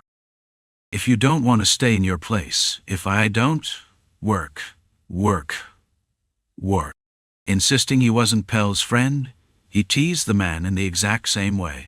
This bastard. Even if you piled up cultivation, that didn't mean you didn't get worked up. That day, Rofad shared fists with 3 knights and built friendship. And the next morning, Aurelia came looking for Enkrid, and the first one to greet her was Ram. Confessing first thing in the morning? You need to pick the sleep out of your eyes first. It's not like that. Aurelia's gaze went past M, and Enkrid gave a small nod in place of greeting. Both of them brushed off Rem's nonsense as nothing and went out. "Why do I feel like I'm being ignored?" Rem muttered, but he didn't butt in further. Enkrid faced Shinar, who was already waiting, and her. Then Shinar. Enkrid called, and the fairy asked Aurelia, "Yeah, can you dance at all?" Shinar taught Aurelia to dance. It was to teach her to ride the beat and enjoy the flow. And this was, in the end, for the purpose of loosening the tension in a stiff body. The next part was the real thing. I intend to teach you how to make your muscles flexible. Odin was going to teach her a training method to loosen a stiff body. Perfect. Kyo. Loosen the tension with dance and build flexibility with the body. Her thinking is stiff and her attitude is rigid. That's the problem. So fix that first. Even if you run your mouth for 100 days, it's faster to learn it with the body, especially at Aurelia's level right now, all the more. It wasn't becoming a knight from a junior knight. It was the process of crossing from squire to junior knight level. And what she learned now would become a good asset later, as she recalled it. Of course, from Aurelia's standpoint, it might not have been. She had to endure a bare beastman tearing at her legs and grabbing, and tearing apart the grain of her muscles one by one, and from the fairy she had to learn steps whose meaning she couldn't understand at all. She panicked, hurriedly looked for her master, and even screamed, "Grandfather! Master! They're trying to kill me!" It really felt like she was going to die. Of course, Cyprus only laughed. Ka, ka, ka. After that, Enkrid stayed a few more days. It was also to wait for his body to recover. It was the night he decided he would leave 2 days from then. Krang's speech he'd seen in the daytime was so impressive that sleep didn't come easily, so he went out for a night walk. Chapter 917. Honor Night, Aura. It was the first thing Krang brought up at the place gathered for his victory speech. Cut the formation crap, and you novelgete, only on novelg, have them sit and listen. And that was what he told a few commanders he'd called in before the speech began. Your Majesty, you're really planning to cheapen the dignity of the crown, aren't you? It was only natural for the captain of the guard to ask that. I already sold it all off the moment I decided to be king. I'm not joking. Whether it's the nobles or the Council of 10, they'll rise up. What kind of king lets soldiers sit around however they want, and gives a victory speech?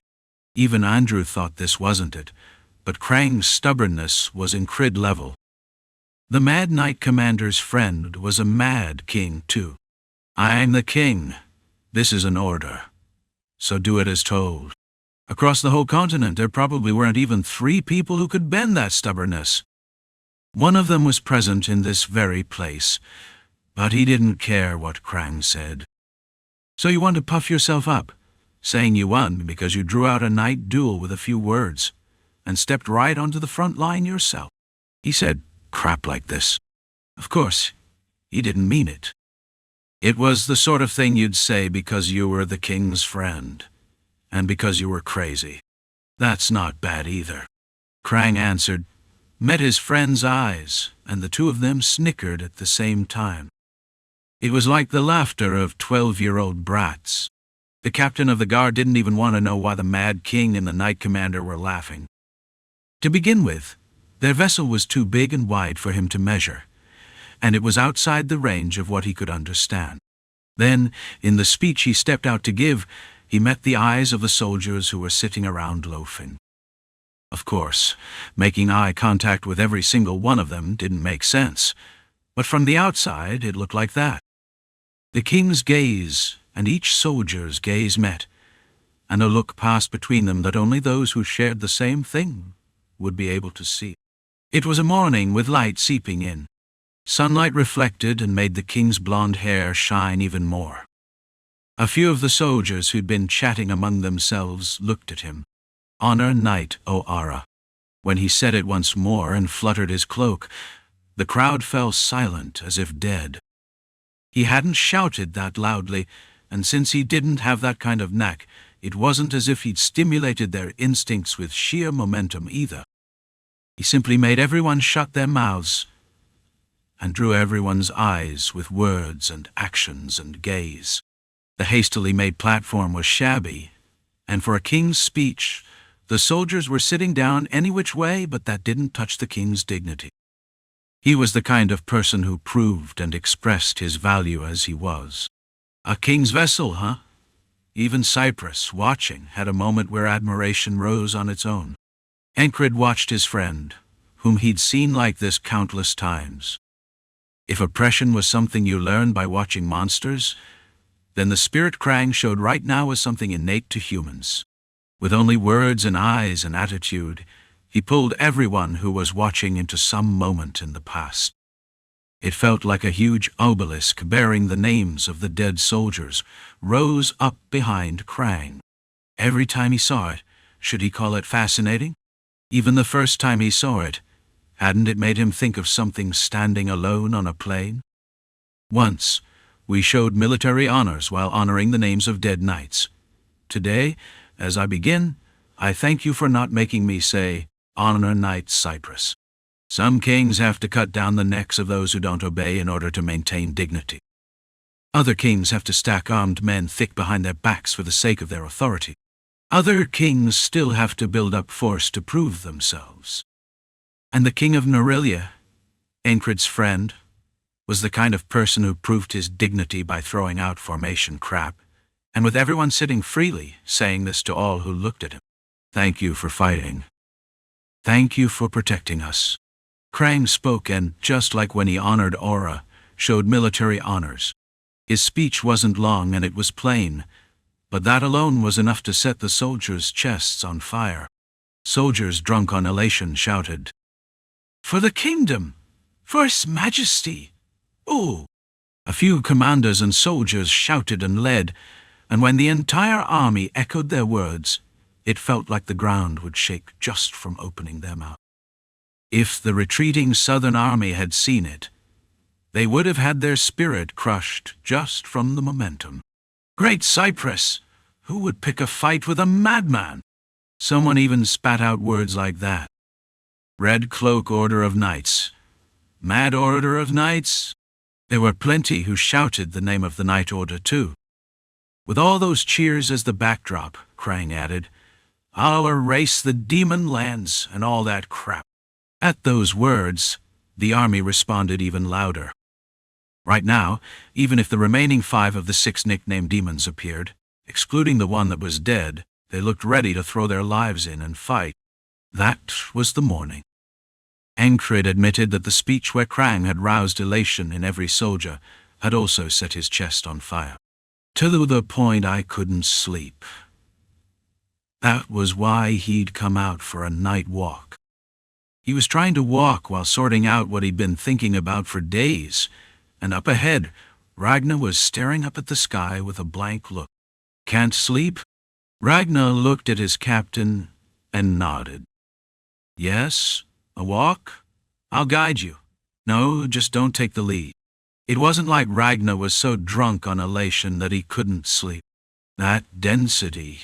They hadn't even walked many steps when Ragnar brought it up first. He'd had his heart stolen by the way Enkrid talked about handling will. He even looked excited somehow. "Its stacking will tighten your body. If you stack it any which way, your body will be a mess. But if you do it properly, you'll be fine to use point explosion repeatedly." Enkrid hadn't noticed, but to Ragnar it was important. Line explosion and point explosion were half-made techniques. You couldn't call something a proper art when the more you used it, the more recoil came back into your body. Because of that, wasn't that why Zon didn't bother teaching it? And because of that, his father, Tempest Zon's body, had been ruined into a wreck. It was because the density of will was too high. His gifted talent found the core Enkrid had pointed out, grasped it, and reconstructed it. Making what he thought in his head into something his body could do wasn't that hard for him. Ragnar got excited while chewing it over, and that was why he'd been unable to sleep.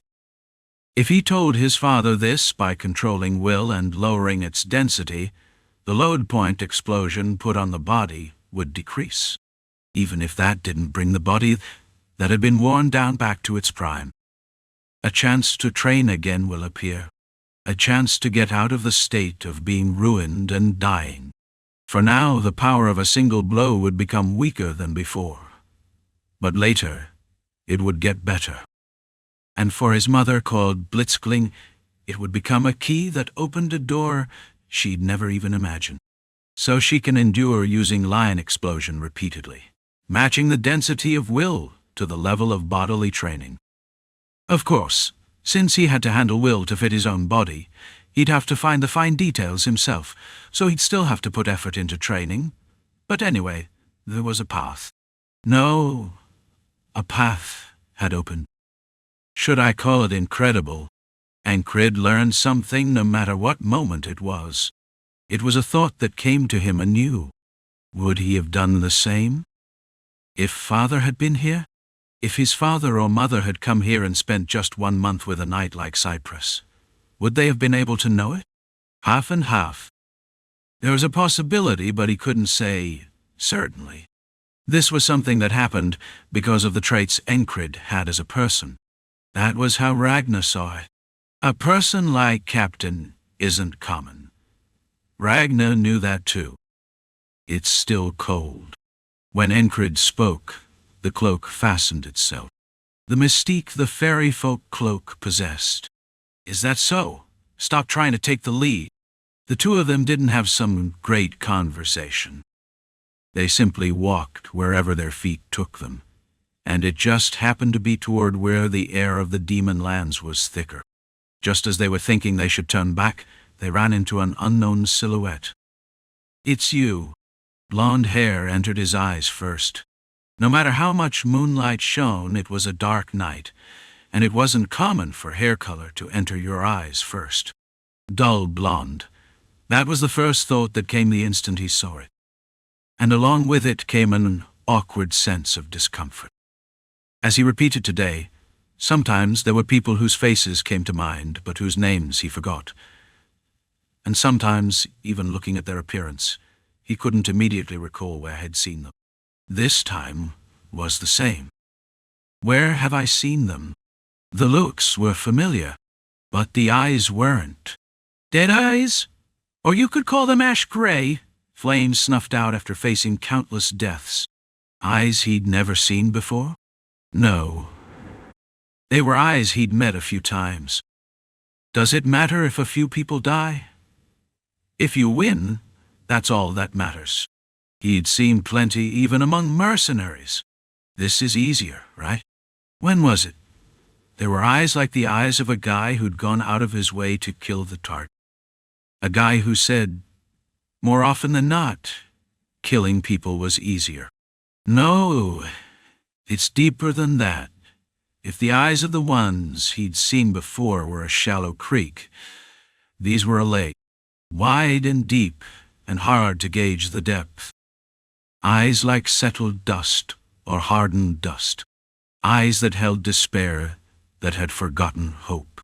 He didn't know the other's name, and it was the first time he'd seen the face. Not a southerner. It felt like he'd seen them somewhere, but he didn't have time to pull the memory up. Who? Ragnar asked. At some point, his hand was already on Sunrise's hilt, and his calm, sunken gaze had finished getting ready to draw and swing the sword at any time. Oppression rose on its own. But the swordsman in front of them only looked at Enkrid in silence. They said fairies were emotionless. It's worse than that. This was a face where even less emotion showed than that. Inside those ash-gray pupils, a black shadow flickered faintly. Other than that, there was nothing he could feel from those eyes. If he had to say it, maybe a little curiosity. Why are you fighting on that side? The swordsman asked. What? It's just that I don't understand. And the tone being so perfectly polite was all the more strange. Enkrid reflexively examined the Uda's clothes and sword and such. Was there something odd? A metal breastplate, and only a single longsword worn. It was ordinary gear without any pattern. It was a bizarre thing. Enkrid hadn't even felt this when he faced Balrog. No opening. It was enough to make him think on its own, is this a wall? The swordsman looked ahead quietly, then set a hand on the sword hilt. Don't draw it. There's no need to die, now for nothing. The eyes were on Enkrid, but the words were aimed at Ragnar. Cold sweat ran down the back of Ragnar's neck. His injuries were mostly healed. It wasn't perfect, but it wasn't a body ruined into a wreck either. Anne's medicine was excellent. Ragnar raised his focus. He threw away any question and answer. Provocation? He didn't have room for that. He focused on what he did best, gripping the sword, drawing and swinging. Sunrise condensed heat inside the scabbard. The moment he drew it, it was ready to pour out the heat it held in a single burst. Is it a magic sword? It must be a relic, an excellent sword. The swordsman had room to spare. Enkrid was in the same situation as Ragnar. With a hand on Dawn, he waited for the slightest opening. "How far have you tempered will?" the swordsman asked again. Enkrid suppressed instinct a few times and spoke. "What's it to you?" He definitely wanted to say that. But like the first time he faced the dragonkind's word of command, his mouth opened on its own. Density and change. Not bad. The swordsman tilted the head and gripped the sword and drew it. It was pointless to argue how natural that motion was. It was simply that neither Ragnar nor Enkrid could find an opening to charge in during the moment. The other gripped and drew the sword. "I left Balrog alone because there was no need to kill him, but..." Enkrid's thought naturally followed the words he heard and pulled out a conclusion. "Fought Balrog and won?" Just from the words, that was what it sounded like. It didn't sound like bluffing. "How did you kill Balrog?" the swordsman asked. Before Enkrid could answer, Ragnar drew his sword. "If there's no opening, then you make one. If this isn't the path, then you just keep walking until the destination appears." That was the will inside Ragnar's sword swings. The moment he entered a silent world where sound disappeared and swung, leaving an afterimage like the wing of a red-feathered bird, the swordsman swung too. Enkrid also spotted an opening in that instant, and thrust his sword in. 1-point thrust. It was the fastest single move among the sword strikes he had. In the space where heavy pressure bore down on his shoulders, the swordsman knocked aside Sunrise and smashed down on Dawn that Enkrid had extended. With one trajectory, he batted away both blades. Kwa Guang! The noise came only after every motion was finished. At the end of the clash, Enkrid and Ragnar were flung back to left and right. Even Rem would have had his eyes go round. Because at this point, someone who wasn't even a demon had proven superiority over both Enkrid and Ragnar with a single exchange. Chapter 918. If it was a fight between knight and knight, even the sword swings they threw would reveal and carry a lot of intent. Enkrid saw hesitation in the other blade. Kill. He felt like that kind of doubt was in it. And for a knight's blade to show hesitation was the same as saying it showed an opening. It isn't a sword that swung by gathering will into one, and yet taking the blade was difficult. Not just him, Ragnar was in the same situation. Key ring! The clear metallic sound rang as Dawn met the other blade. It was because the swordsman set the edge at a slant and let it slide off through strength control. Enkrid tried to put power in and push it out, but it was heavy. Even when he tested strength with Odin, it wasn't like this. It's like pushing a castle wall with bare hands, and it wasn't over. When to put force in and when to pull it out, the swordsman just let it flow away with that. Letting Dawn slip, the swordsman kept spare strength and struck at Sunrise like a blow. If there was something Enkrid could feel from all those movements, it isn't their best. It wasn't a sword swung while breaking a limit. It was just doing what was always done. It was sword work where you couldn't feel boiling elation, joy, hatred, sadness, boredom, anything at all. Just purely more accurate, heavier, faster, smoother. Even if I had had the leeway to deploy a trick, it wouldn't have worked. The swordsman had eyes as unusual as the dragon eyes Timaeus had. Those weren't eyes that saw an inch ahead, but eyes that were certain of what would happen, swinging the sword and moving the feet. If the swords that came out now and then had been filled with killing intent, would he already be dead? The difference in skill was plain. Despair came close, pressed down on his shoulders, and grabbed at his ankles. snuffing embers. If he was getting pushed by force, then what about technique? Read the start point of the other's attack and suppress it. A technique that had been useful even against 5 when he fought Southern Knights was useless now.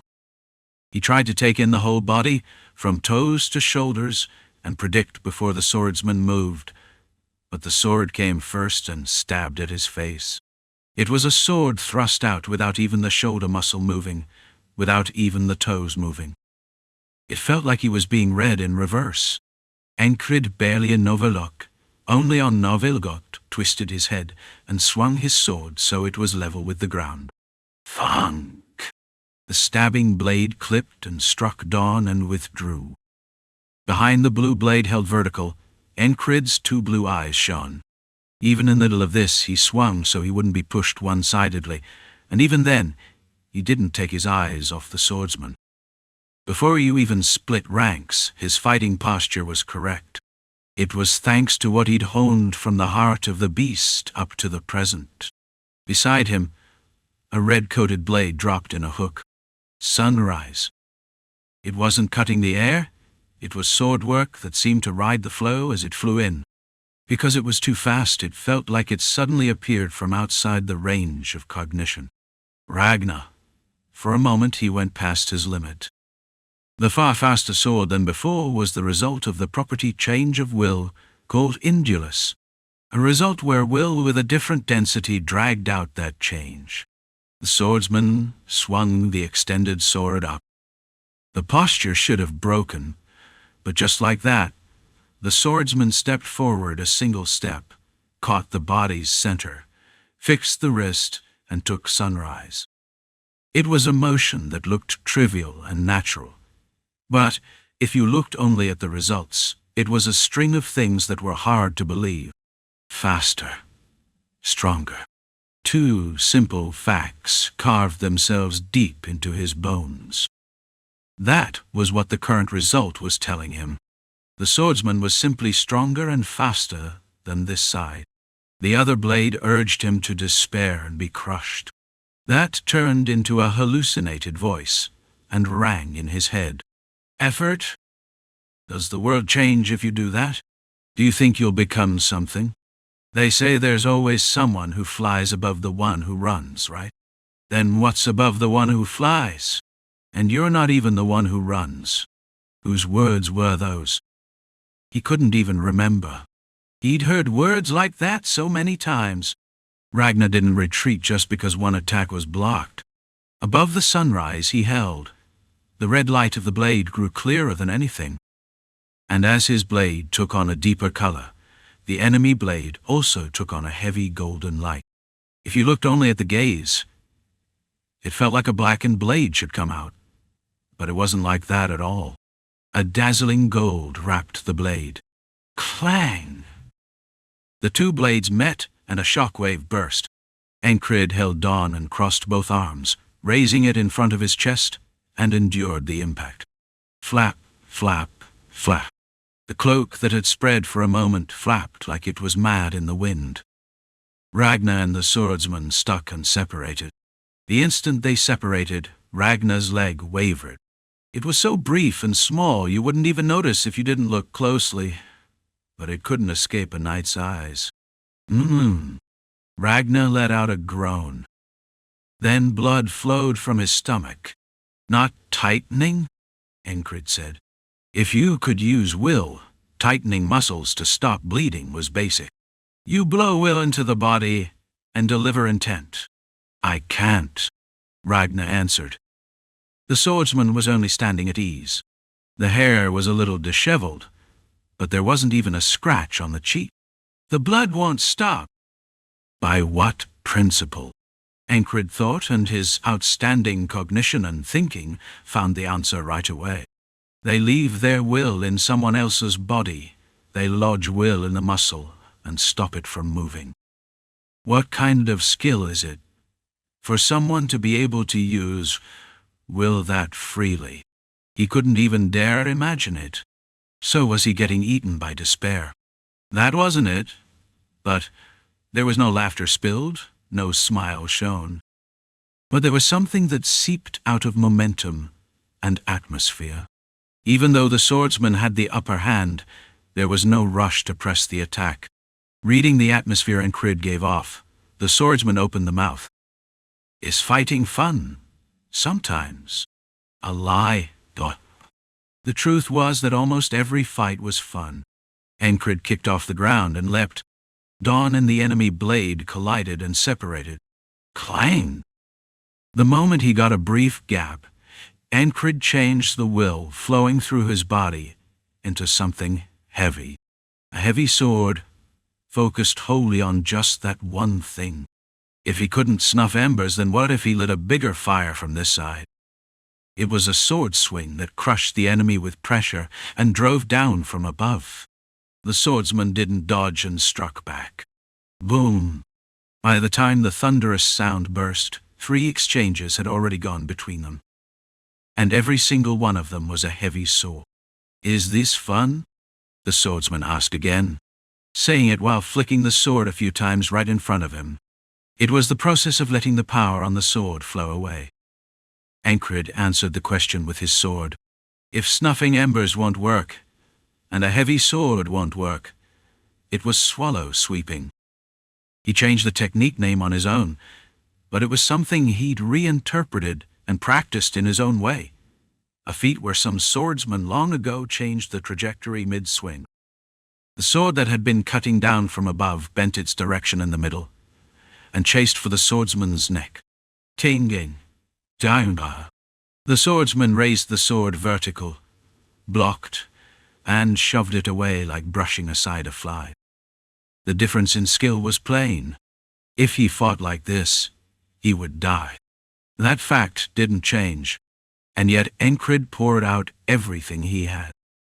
Ragnar, with a hole in his stomach, grabbed Sunrise near the ricasso without even hesitating and put the blade against his own belly. Cess. If you can't tighten muscles to block it, then you sear it shut. He did it without letting out a single groan, like he was showing what madness was.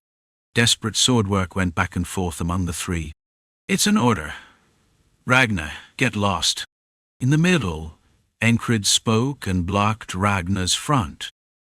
Even if he wasn't going to waste any today, and even if he'd decided not to fight with repetition in mind, as long as you weren't an idiot, you knew what would happen if Ragnar died and you lived.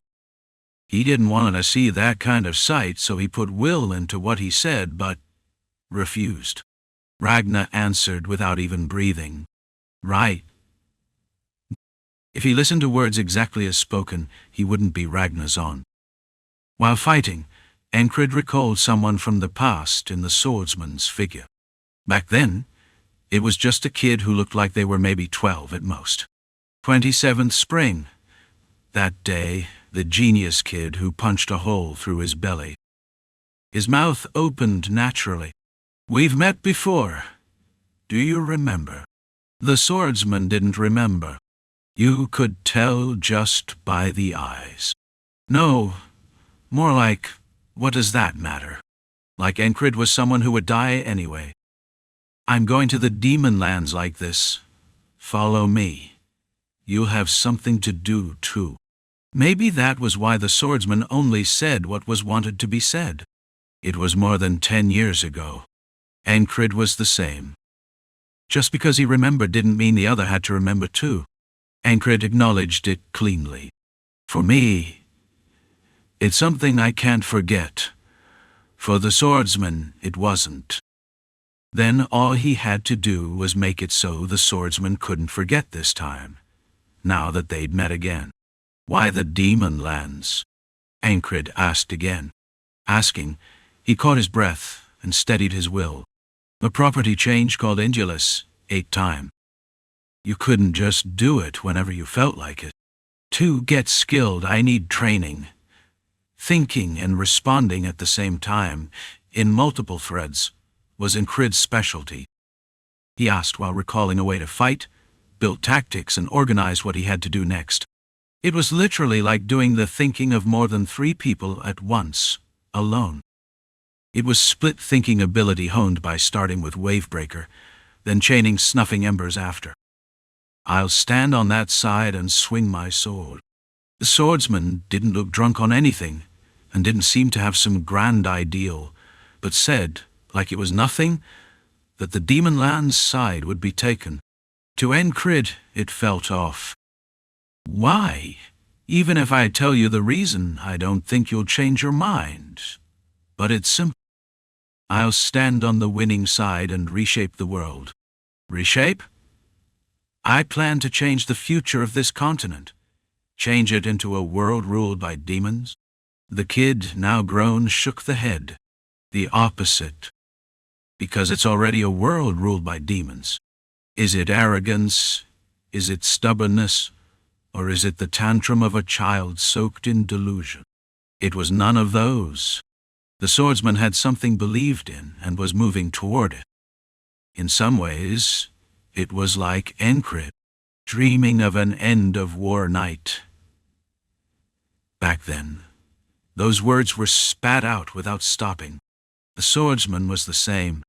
I'll erase fighting from this world. The dream was the same too, only the method was different. I'll erase all intelligent races, leave only the good ones, and start again. Standing on the demon land side was only a method, the most efficient, fastest, most rational path. Yeah, so you're saying you're a crazy bastard? Ragnar cut in. The will he'd tightened while staying focused showed over his sunrise. The will wrapped around the blade was clearer than it had ever been before. It's the shaping stage. Enkrid didn't understand those words perfectly. Ragnar understood only half. You can barely manage transformation, and you call it shaping. Impressive talent. Are you judging me? Ragnar asked back.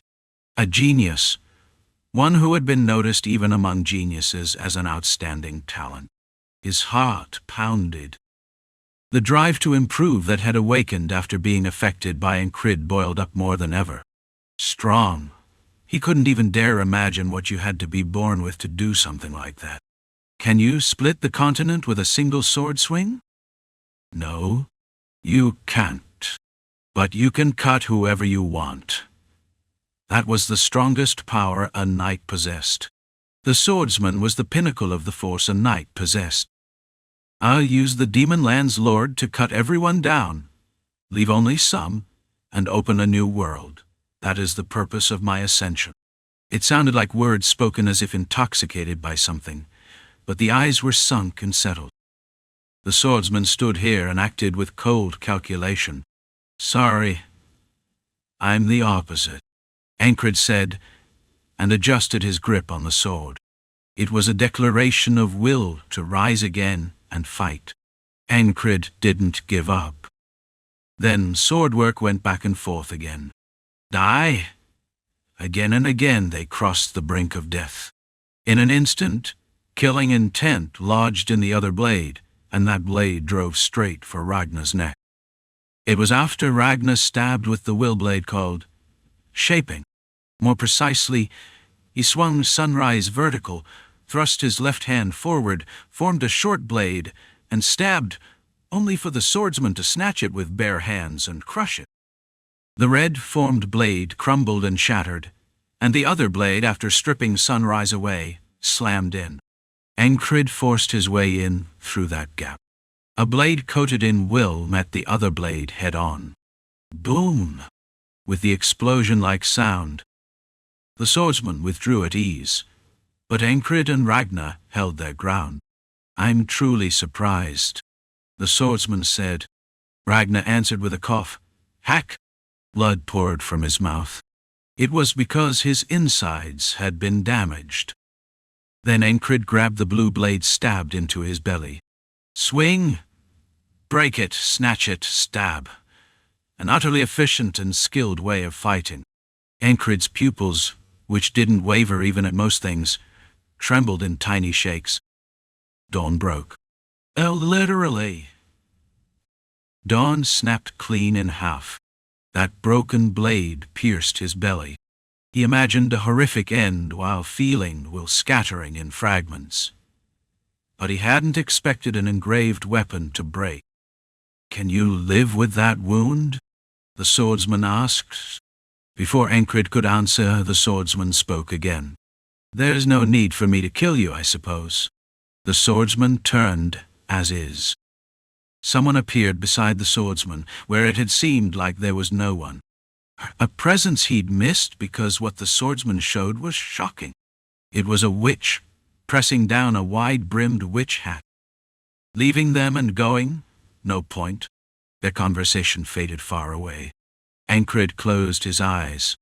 When he opened them again, Rem's face was there. He tried to say something, but his mouth wouldn't open. "Don't push yourself. If you die like this, I'll get revenge for you, so don't worry about that." "Water." Even getting out this one word felt like his throat would tear. Someone supported his neck and brought a cup of water to his mouth. He spilled more than half, and swallowed only a little, and then a voice came. "If it's hard, say so, my fiancé." A fairy's voice. It was Shina. Her words drilled into his ears. It was hard to come to his senses. His eyes closed again. In the gap, a few words of chatter entered his ears. "Save him no matter what." Odin. Enduring 2 days was already a miracle, brother. Memory cut off, and thinking cut off too. When he opened his eyes again as darkness swallowed him, it wasn't reality. "Slosh, are you satisfied with an end like this?" The ferryman came out and asked him. Chapter 919. Rem spoke toward Enkrid, who lay still. He was unconscious, but Rem spoke, hoping his words would get through. "You know that if this goes on, I can't even use my sorcery, right? So you need to get up." More than hoping it would get through, it was also something he was muttering to himself. Even if you inject vigor into someone who's dying with a hole in their stomach, they won't come back to life. At best, he'll turn into a malicious spirit. If so, it would be better to just let him die. Rem knew that too, so he didn't do anything. That bastard Ragnar was sprawled there in a near-death state too. Rem's gaze lingered on Ragnar, then fell away. That bastard had sword marks all over his body too, but it wasn't enough to kill him right away. Well, an ordinary person might have died, but he was someone with a knight's body and vigor overflowing through it. The wound in his stomach wasn't healing to the point it was strange, but that just meant he could endure it with sheer grit. So that bastard Ragnar was fine. The one on the verge of death was only the captain. Still the same? Krang came into the tent and asked. "What's the point of asking?" Ram answered, without even turning his head. It was a mess of an attitude toward the king of a nation, but there was no one here who would nitpick that. "Have you arrived, my king brother?" Odin was the same. He was checking the captain's condition, wiping blood away and changing bandages. The bandages were red. He had stopped the bleeding by compressing the blood that kept oozing out, but sometimes the blood still surged up in a gulp. When Ragnar first came in, dragging blood and carrying Enkrid on his back, every one of them used every method they had, saying they would save him. Krang poured the royal family's elixir onto the wound, and wasted that precious medicine on the field bed. Rem tried, placing several spells, and then gave up, and the entire priesthood, including Odin and Teresa, poured holy power into him, but all of it was useless. It wasn't a monster that did this. If it had been a demon or a monster, even if there was a rejection reaction to holy power, treatment would still have been possible. Purely from sword work, his stomach had been pierced, and whatever trick had been used, the wound only worsened as time passed. Watching all of it, Rem thought they were short on time. If he had even a month, he would find a way. But by then, Enkrid would already be dead, and his flesh would be rotting. "Don't mess with me. You're dying like this?" Irritation surged up in Rem. Odin's feelings were no different. If we find the principle that rejects holy power and dig into it, we could. Not enough time. They reached the same conclusion, but neither said it out loud. In this situation, there was no point in saying useless words. The strange thing was that someone should have chewed out Ragnar, but everyone, including Rem, kept their mouths shut. They all knew that Enkrid wasn't someone who would fight while being protected by someone else, and that Ragnar wasn't the type to just sit still and take it. They also knew that words or feelings of resentment weren't what was needed here. He blocked out sound with magic and fought. It was near the demon lands, so it wasn't even the soldiers' patrol route. Ingus took on the role of grasping the situation, and the rest became onlookers. Shinar sat by Enkrid's head and looked at him. It had already been 2 days since she had stayed in her place without sleeping. "My fiancé, I am waiting," Shinar murmured. "There's no way you die here." Luagarn spoke from near his feet. Timairs was colder than all of them, but that didn't mean he was enjoying this situation. He's here. Through his entire life, Enkrid was the most interesting person. He would probably be a great figure they would have trouble meeting again. Just like that, 5 days passed. Everyone knew Enkrid would die. In a way that didn't suit him, he would be on a bed, panting shallow breaths, and then close his eyes. His end would not be on a battlefield, but on a field bed. Among the people here, excluding Krang, they were all skilled at killing people.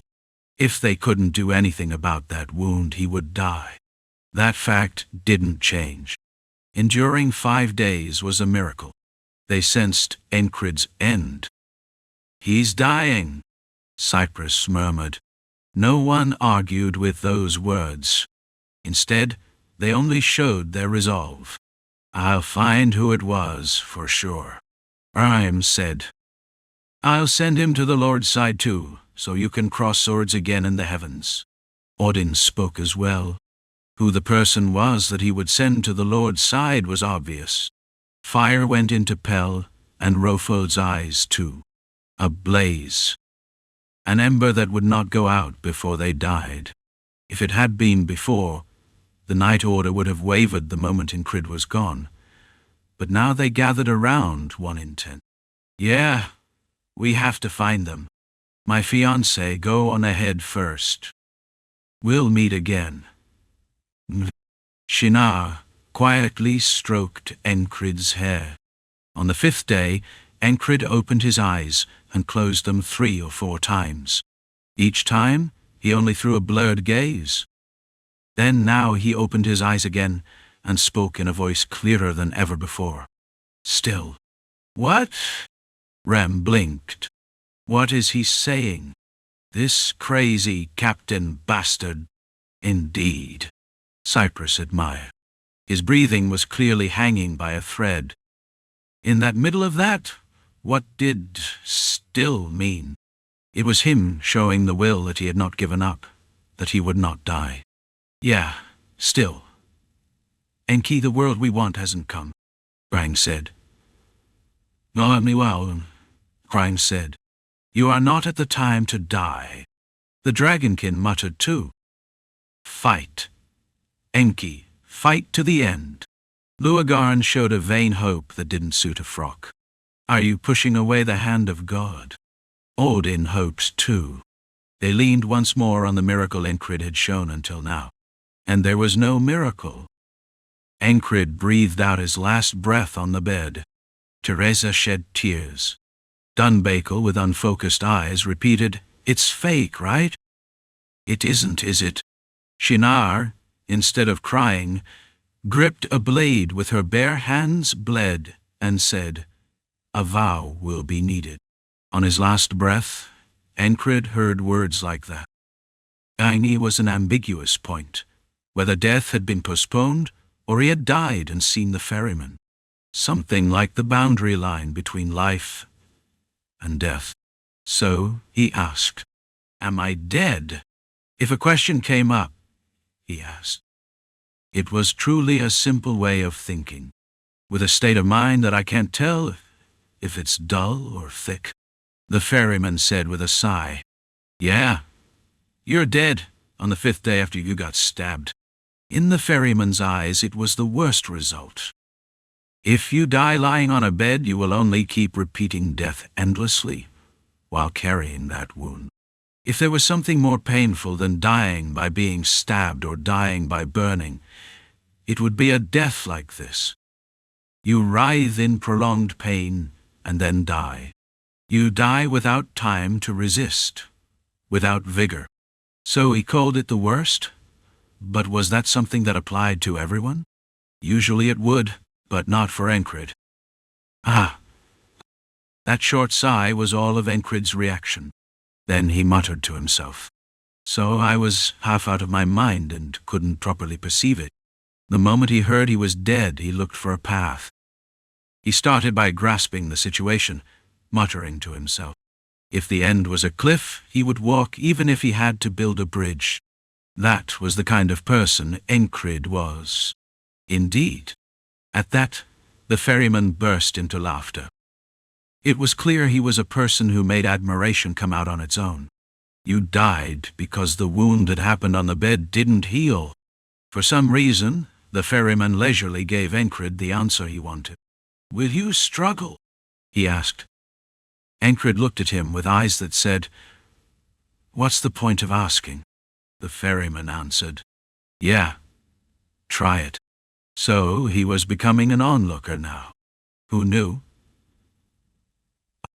A time when he came to his senses for a moment between pain and death. That short instant, something you couldn't call a long time, not even a day, was the time given to Enkrid. Even in that time, he struggled. He opened his eyes. Pain struck his whole body, and Rem or Shinar and the others came into view. Why am I dying? The start was grasping the problem. The ferryman wasn't there, and thanks to the dream, there was enough time to think. It was after he had sent off his second death like that. Give up. At the ferryman's words, spoken without even putting strength in, Enkrid waved his hand back and forth, a gesture telling him not to talk to him and to stay still. You're really someone I want to beat to death. Part of the ferryman's personality muttered.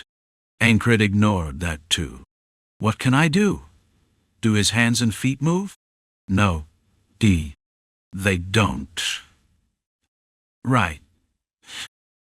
He couldn't even twitch his hands and feet, and lying on a bed, he had to do something in an extremely short time. I can't see anything.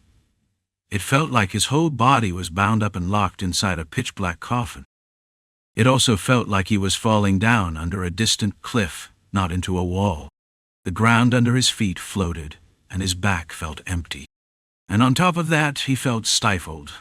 Contradictory suffering gnawed at his mind. Give up. Now and then the ferryman came out and spoke to him. Enkrid ignored those words completely. He didn't even perceive them. It wasn't that he heard them and let them pass out one ear. He didn't hear them at all. You're not listening to me. Even if the ferryman asked, Enkrid sank into thought and obsessed over it. After he died, it was only for a moment. But he opened his eyes and only said, "Still." That was all he had done so far. If it weren't a dream he shared with the ferryman, he wouldn't even have time to think. So is that the end? No. Even when he was awake, not in a dream, his head still turned, so he could think. Even if his hands and feet didn't move, his senses remained. The first step was escaping that haziness. If he didn't properly perceive his condition, there was no solution either. Remove vagueness and grasp it clearly. If he was going to perceive the state of his body in reality, not in a dream, I have to accept the pain.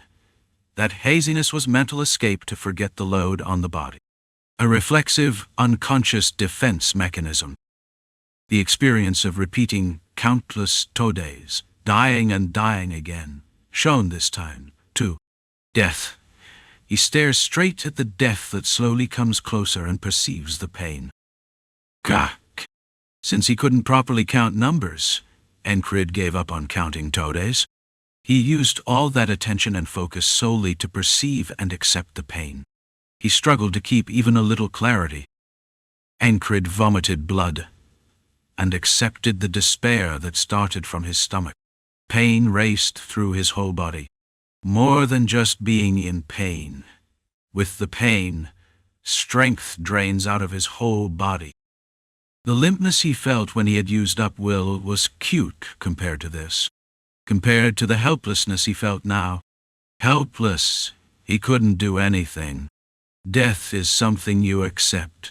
It isn't something you overcome. No, he wasn't dead yet. Even if there wasn't even a thread of hope, even if a wall with no end blocked him, even if he knew he had reached the edge of the cliff. Somehow, he moved forward. This time was the same. In a situation where you can't even twitch one finger, what can you do? An apparition appeared and asked. The apparition looked exactly like him. In other words, it was him who had finally given up and collapsed. A bastard with black under the eyes, skin that had lost its shine and gone rough, wearing an old coat that looked like it would stink. A bastard who, after spending all night rolling around drunk on cheap joy in a gambling den and drunk on liquor, got up and sprawled in the shade to avoid the sunlight. To him, sunlight wasn't warmth, and it wasn't comfort. It was only something that stung his eyes and made him dizzy. Not tomorrow, but today. Not today, but yesterday. His form that stayed in the past and collapsed. Except helplessness. The ferryman appeared where the apparition scattered and spoke. Was it a trick he was pulling because Enkrid ignored him again? Or was it an apparition that appeared because Enkrid had perceived helplessness? This is a proposal I'm making for the first time in a very long while. The ferryman continued. This time, it was a proposal Enkrid couldn't possibly ignore. I will return the beginning of your life, to right before you meet that bastard. If you weren't tempted, you weren't human. But you will not be able to escape that today. Will you keep struggling through that painful today? Or will you go back to the today that was at least peaceful? If you could go back to that today, a person would sell even their soul. The ferryman's proposal, as always, was a deadly temptation. Chapter 920. Enkrid stared at the ferryman in silence. That guy is someone even we didn't expect. The ferryman spoke with sincerity. When you present your opinion and put forward your argument to someone else, there is no weapon as powerful as truth. The lamp he held up swayed, and Violet ran over the black river. The light became ripples and spread all the way into the distance. The ferryman spoke with gestures mixed in, and explained with truth. That swordsman was not the wool they had prepared. So, join forces. In the end, it was time to explain why his proposal was valid. Go back and struggle again. I told you to stay in that today, but isn't it enough if you overcome our will? Truth is half. The ferryman's real intentions were still sinister. In reality, the ferryman could not turn back 5 days of time. Instead, he only knew a way to end this pain. If Enkrid agreed, he planned to manipulate his mind. That way, only in the dream, he would return to 5 days ago and repeat today. Any struggle or resistance is meaningless. He would simply repeat today inside his head, be frustrated, despair, and give up. And if you become one with us, a today like this ends as well. That was the meaning hidden in the ferryman's words. Enkrid did not see the trap the ferryman had hidden. He only got a thread from the ferryman's words. There were two things Enkrid focused on. He said we, and he said you could overcome it with will. Enkrid ignored the proposal the ferryman threw at him and sank back into thought. Before threads, grasping came first. Did he feel powerless because he could not move his body? Is that really so? Is that all? And could he really not move anything? That was not true. Hey! The ferryman called him again, but it became the same state as before. In other words, no matter what he said, it went in one ear and out the other. Can't you hear me? The ferryman spoke again, but Enkrid's pupils had already gone slack. He had repeated his thoughts and sunk inward. "I really, no more and no less, just want to hit you twice," the ferryman muttered. This time it was a line spoken with nothing but sincerity. Inside him, voices of agreement rang out one after another. "Still." It was what he said every time he opened his eyes for a moment. Enkrid vomited blood and endured the pain. In that extremely short span of time, he searched for what he had to do. "The reason I'm dying, it was because regeneration was not activating." Thinking about it now, he understood the core of the technique called regeneration that he had learned from Auden. Inside the body, everyone has something called vigor. Auden's words briefly surfaced. Accelerating blood flow and high-speed recovery through will. His heart pounds explosively, the blood vessels throughout his body widen, and blood whips through his whole body like it's gone mad. In the middle of that, he tightens and blocks the muscles to stop the bleeding, and mixes in will. In the end, it is not blood, but will that stays on the wound and accelerates regeneration. That was the principle of regeneration. It was a technique that had become more active after he became a knight. So he should not be dying from an ordinary wound. Oh, but regeneration doesn't work.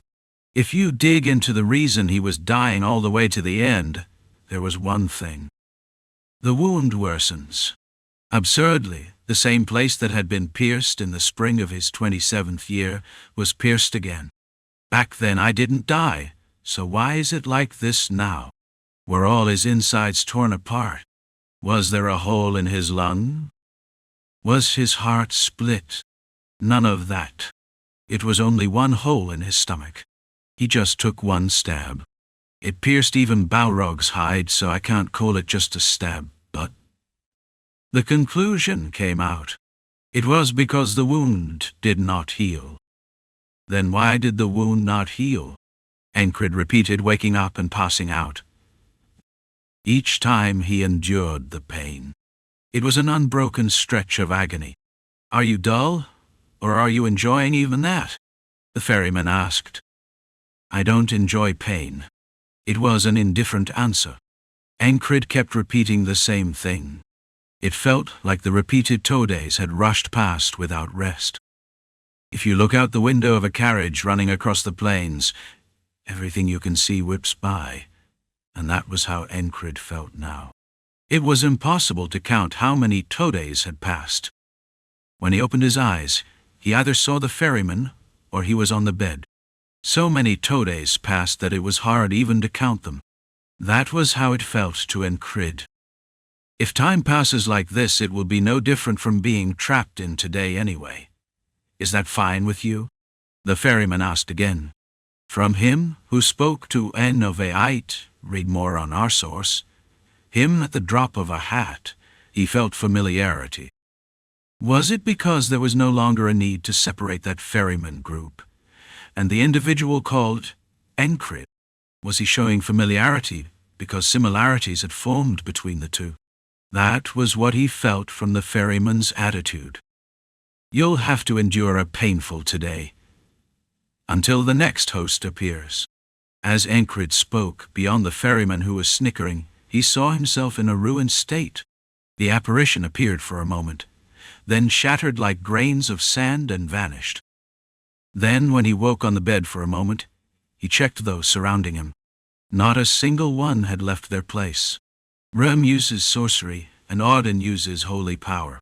Even if not those two, there was Shinar. Even if it's poison, in Ragnar's arms, the medicine Anne gave him would still be intact. Sorcery, holy power, medicine, vigor. Looking at the current situation, it meant none of it had worked. The proposal to go back to 5 days ago is still valid. In the middle of that, the ferryman's words kept coming. It felt like standing on a vague boundary of whether this was a dream or he was awake. His focus loosened, and the ferryman's proposal lodged itself between tangled thoughts. If not that, you could also just endure like that and become one with us. The human mind is not something that can be used without limit. If you come in after it's worn down, you won't even be able to enjoy the next day. Come in while your mind is still intact. The ferryman spoke, one after another. Enkrid deliberately let his words wash past and focus. What did he miss?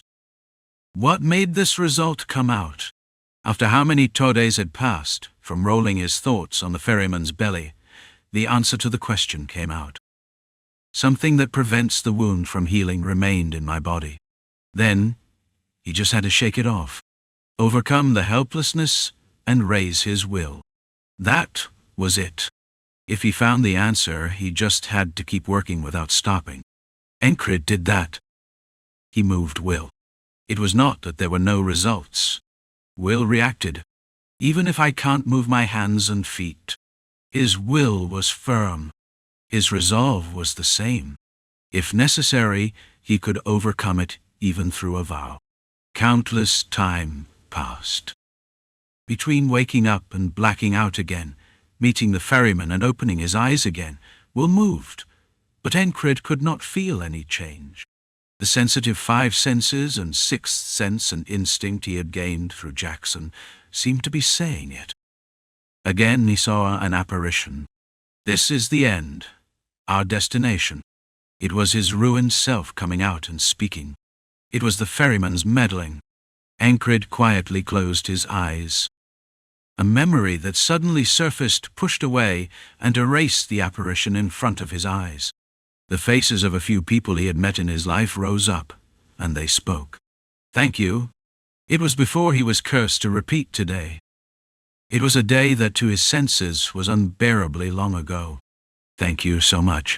It was a woman with her face full of tear tracks. The woman who had taken up her son, whose leg had been pierced by a ghoul's claw, and would limp for the rest of his life, cried with grime running down her face. From her mouth, only the same words kept repeating. Thank you. Thank you so much. To someone else it was the result of him doing reckless, stupid things one after another. He saved a child, but the leg of the child he saved was ruined, and he became crippled. Even so, he lived. The woman showed gratitude for that. Yeah. With a calm answer, Enkrid turned away and left. His leg limped as well.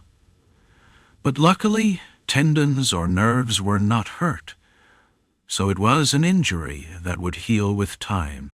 Thank you for saving me. Really. It was a 17-year-old girl. She had said she would become a peddler in place of her parents, or something like that. She hired mercenaries, but the bastards went crazy and tried to rape. Enkrid volunteered to escort her. It was something you could call barely saving her. Fighting with mercenary bastards who had become bandits, the road back to the city was a continuous stretch of rough paths. In the city, they returned to like that. What the woman said with her legs giving out was something else. I can live with you. It was a confession. It's fine. The girl who had been sobbing nodded and expressed thanks. I'm really grateful. That's why I said it. It's not like I'm in love. Let's be clear. There were many people he had barely saved like that. Thanks. A mercenary with loyalty.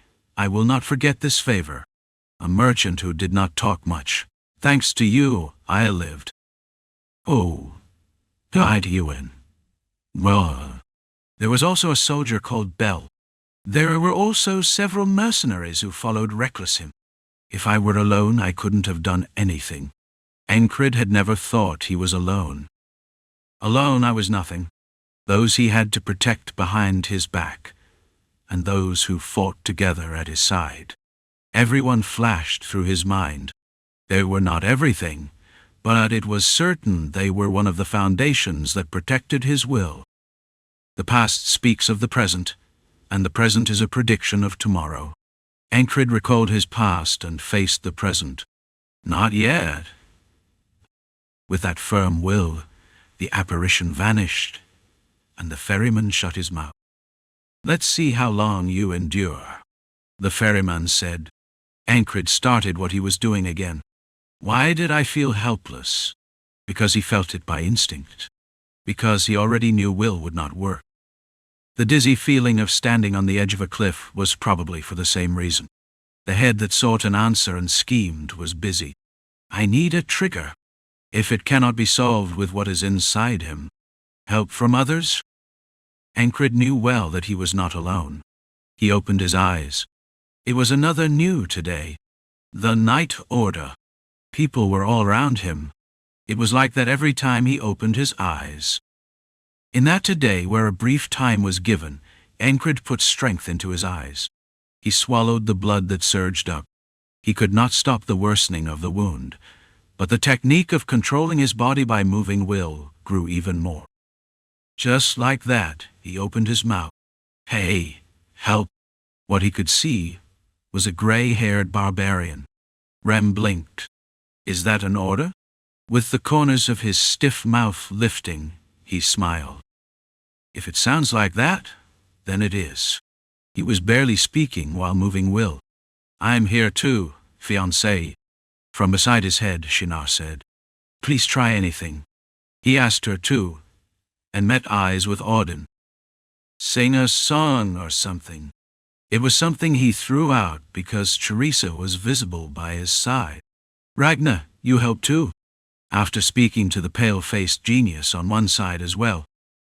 Krang, pray or something. After finishing the last words, he closed his eyes. Enkrid sank inward. Like that, to Enkrid's senses, dozens more 2 days passed. Still, the ferryman waited for the time. Sometimes a disappointed ferryman came out, and sometimes a smug ferryman stepped forward. Most of the time it was a ferryman who did not show emotion, only coming out to press him. Still? From the ferryman's question, he felt pressure. It was not simply that repeating today was the problem. If his heart broke, that was the end.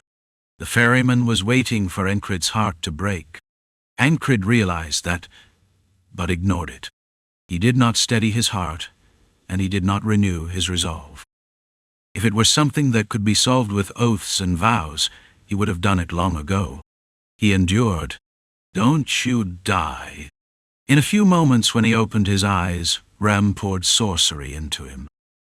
It was bold enough not to care whether he became a malicious spirit or not. Then holy power poured down, and a useless elixir ran down the corner of his mouth. To a fairy, vigor is like life itself, and Shinar poured out vigor without holding back. She was resolved to give up her life. After sending several such useless todays, moments, Enkrid recognized that something that never stopped moving was remaining in his wound. He wrapped Will around the sword and shoved it into the wound. In that simple motion, what else was there? A few more thoughts followed. If, from the ferryman said, he learned that he had to get help from others rather than being alone. And what he meant by overcome it with will. In the end, was it not saying that something was blocking him? It was like when he became a knight. Even in all that time of constant effort, time that felt like he was walking the wrong path, he thought there was meaning. Everything I've learned and trained is me. Maybe that was why the genius swordsman Ragnar easily lost his path. For him, everything around him becomes inspiration, and the path he walks becomes the process of reaching the destination. For him, there is no wrong path. In other words, there is no futile effort. That was the conclusion. He did not know why his thoughts suddenly leaped this far. It was only that the leaped thought found the answer and dragged it out. The todays he repeated until now, the days he trained while being called a madman, condensed, and what he realized gathered together. Everything became a journey toward a single light. After that, thoughts naturally continued. What makes power is a circle. More precisely, circulation. If circulation is cut, that is dead. It has stopped. Will must move without ceasing. Not something that stands still, but something that moves without ceasing and changes. A change in nature. That change in nature is called endure, and its core was fluidity. Movement without breaks. If usk is something you are born with or build up stubbornly, endure is something you gain through realization from inspiration. Real endure. What he had done before was close to an imitation. What he recalled and recognized now was real endure, because change comes from unbroken movement. Inspiration swelled up and burst. Exhilaration shook him from head to toe as it passed through. The ferryman stopped shaking the lamp, and the flow of the river became gentle. This. The ferryman clicked his tongue. It was the first time he showed that. The dream shattered to pieces, and as if lifting his mind up, his body rose with it, and he opened his eyes. In a new today, he contemplated inside his body and moved will.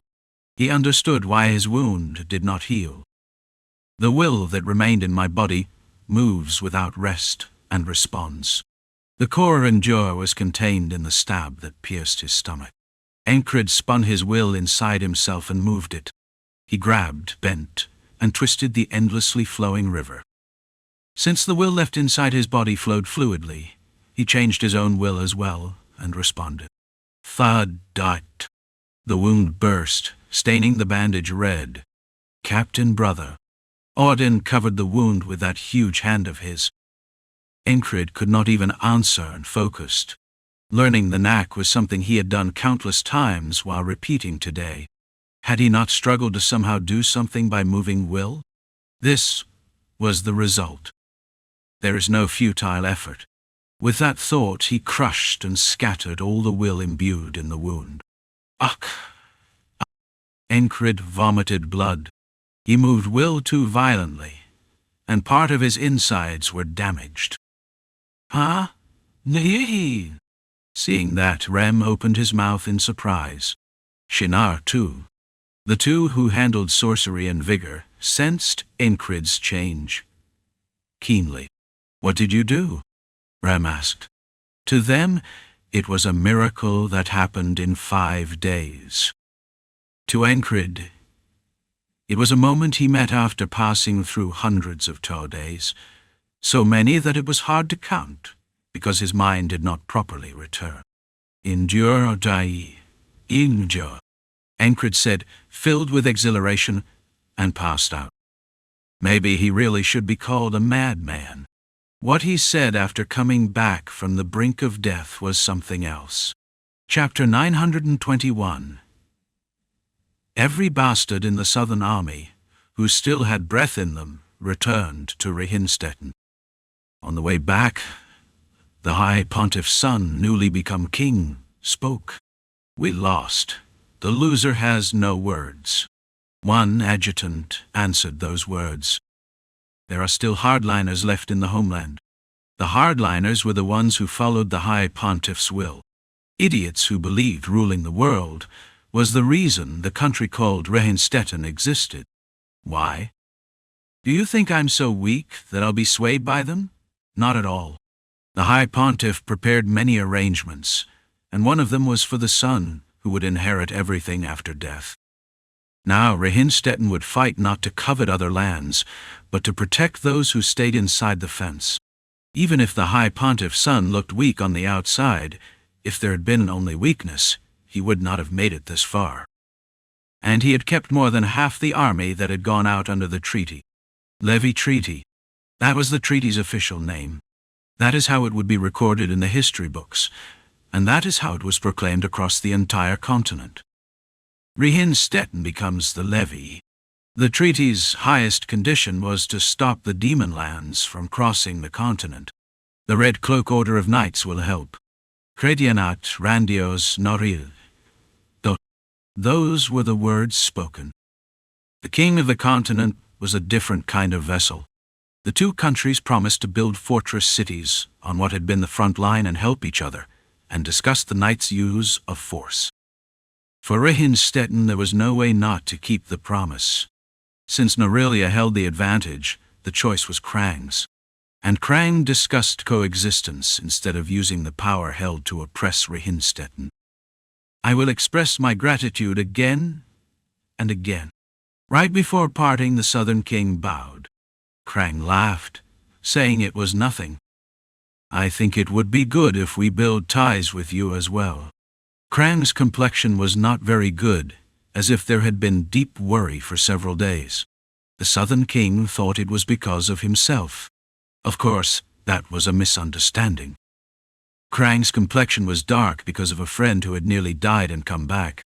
Anyway, the war between Narilia and Rehinstetten ended after decades.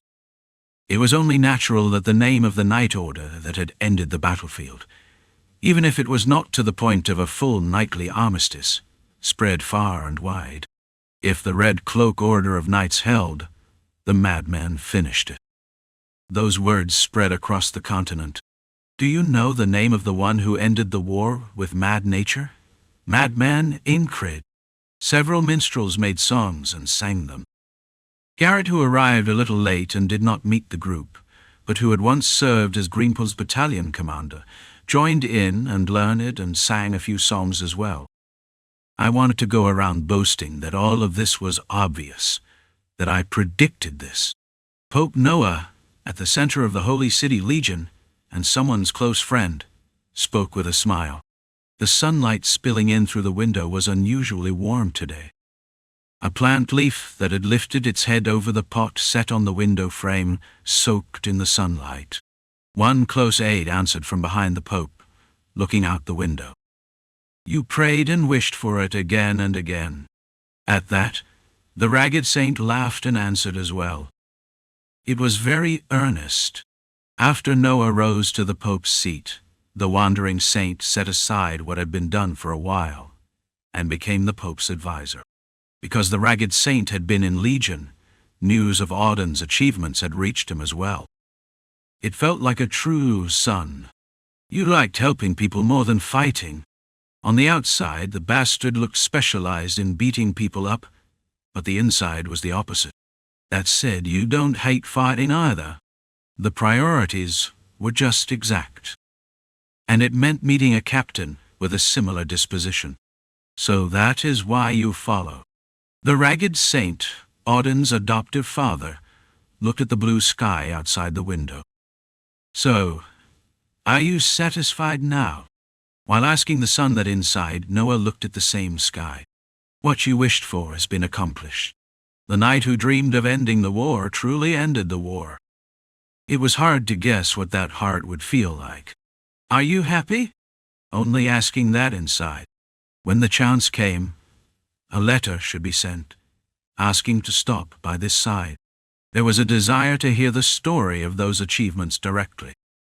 Similarly, the King of Aspen, who received the news, discussed in a serious tone ways to become an eternal patriot. And the council responsible for the trade city considered whether to swear loyalty to the King of Narilia outright. There were places that were relatively quiet, but most focused on the King of Narilia and Enkrid's steps from now on. And Krang did not force anyone to swear loyalty, only returned to the capital and held a memorial for the dead. Enkrid was the same. Returning to Border Guard, there was time no different from before. If there was anything unusual, it was that even after the war ended, the return of the Mad Order of Knights took over a full month. Recovery was needed before moving. Very few people knew about the incident where a hole was put through Enkrid's stomach. I thought you hit a honeypot in the south, but you were late because there was a hole in your stomach.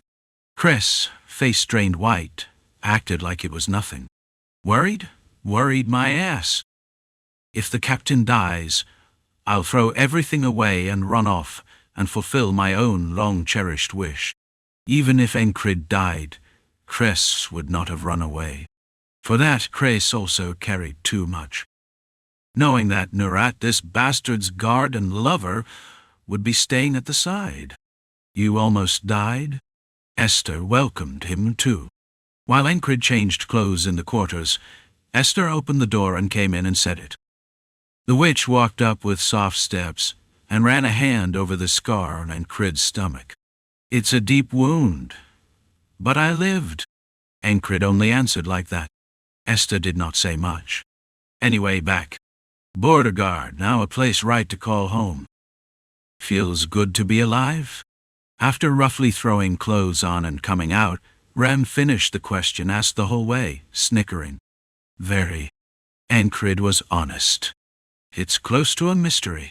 Tamars repeated what had been said on the way as well. The dragonkin could have left as is, but stayed at the side in silence. And when Enkrid had just come back to life, he even cut the palm with a nail without hesitation and fed blood. "My blood is precious blood every human covets. Drink it." At the forceful act, Enkrid swallowed a few drops of blood. Tamara's words were not a lie. That blood pulled up the body's vigor in an instant. Even Will reacted and surged. It was the moment of enduring 5 days. Tamar's blood was like medicine, though it was added that it did not produce that effect every time. "It didn't help no matter how many times I fed it," Tamars muttered. No one reacted despite seeing it because Tamars had shown the same act many times. "Maybe the goddess of fortune fell for your mad nature." Luagarn joked with joy. "You seduce even a goddess."